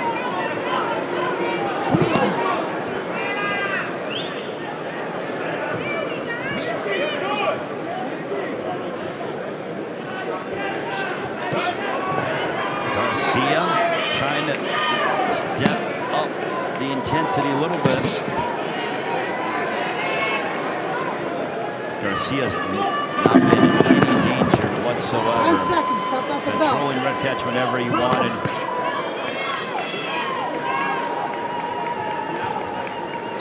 And that ends the 11th. One more round remaining.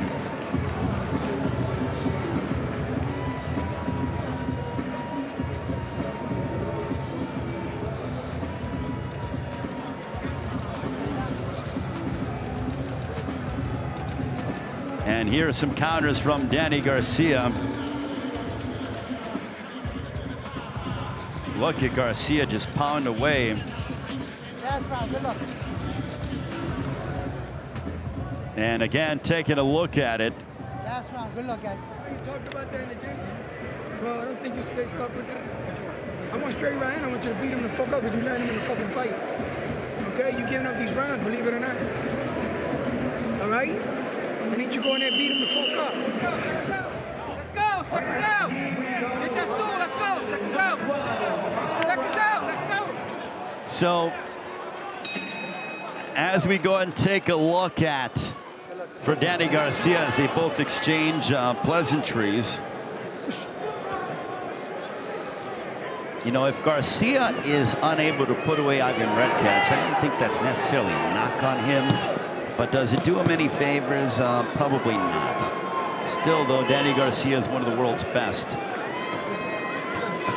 And no question, he is put together a masterful performance, and Redkach has just sort of been there and been moving scenery. He has been a, I wouldn't say a moving punching bag, but getting close to it, to be quite frank with you.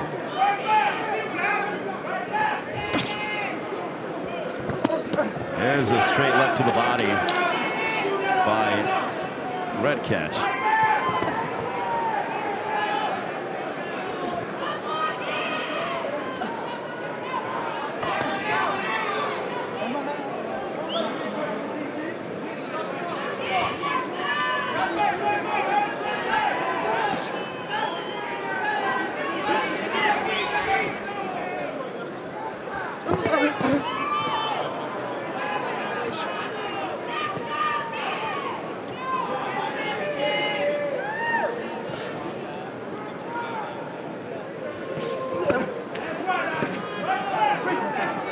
Just over the midway part of the 12th.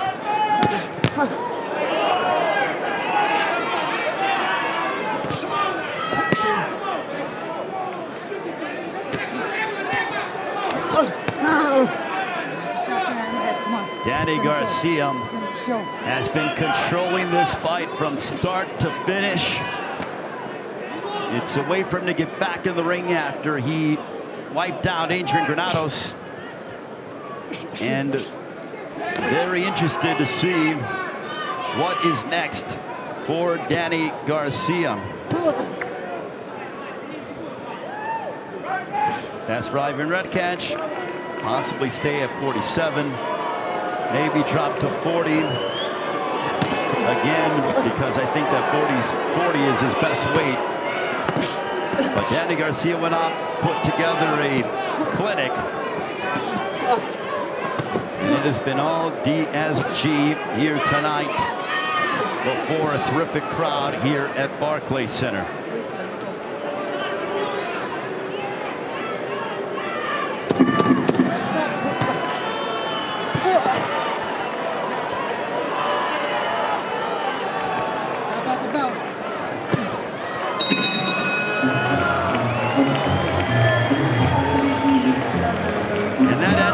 Danny Garcia looked impressive, handled business, and likely a unanimous decision victory in his favor.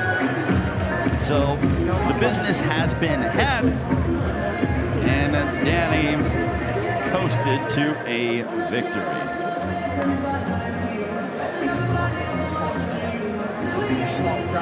Throw that motherfucker out the ring. That's not a highlight to see.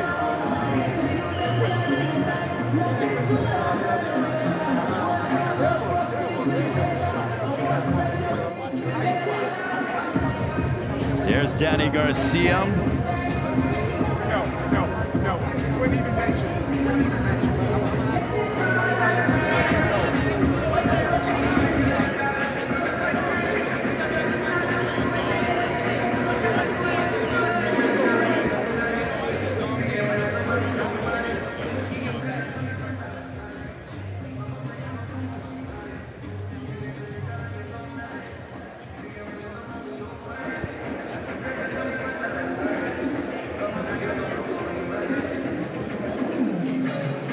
Garcia came back to the ring after a layoff since April.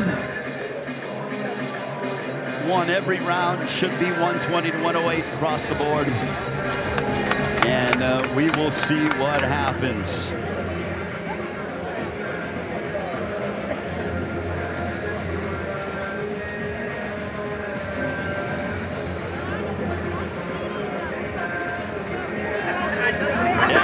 Who knows? Maybe this will entice Manny Pacquiao to fight him.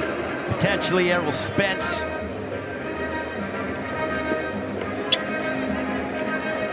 And for Ivan Redkach.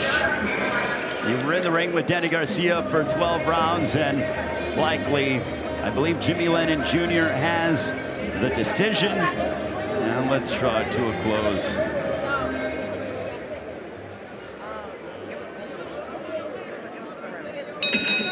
Ladies and gentlemen, after 12 rounds of action, we have a unanimous decision. Here are the score totals. Tony Paolillo scores about 118 to 110. Judges Don Trella and Glenn Feldman both scored about 117 to 111. All three in favor of the winner, the WBC Silver Champion, Danny Swift Garcia. So Danny Garcia gets a unanimous decision victory over Ivan Redkach. Former two-division world champion Danny Swift Garcia makes his long-anticipated return to the ring. Danny Garcia! Moving up to conquer a third weight division. But the merciless Jose Benavidez Jr. hopes to pull off a career-defining win. It's a 154-pound Brooklyn brawl. Danny Garcia versus Jose Benavidez Jr. Live from Barclays Center, Brooklyn on Showtime.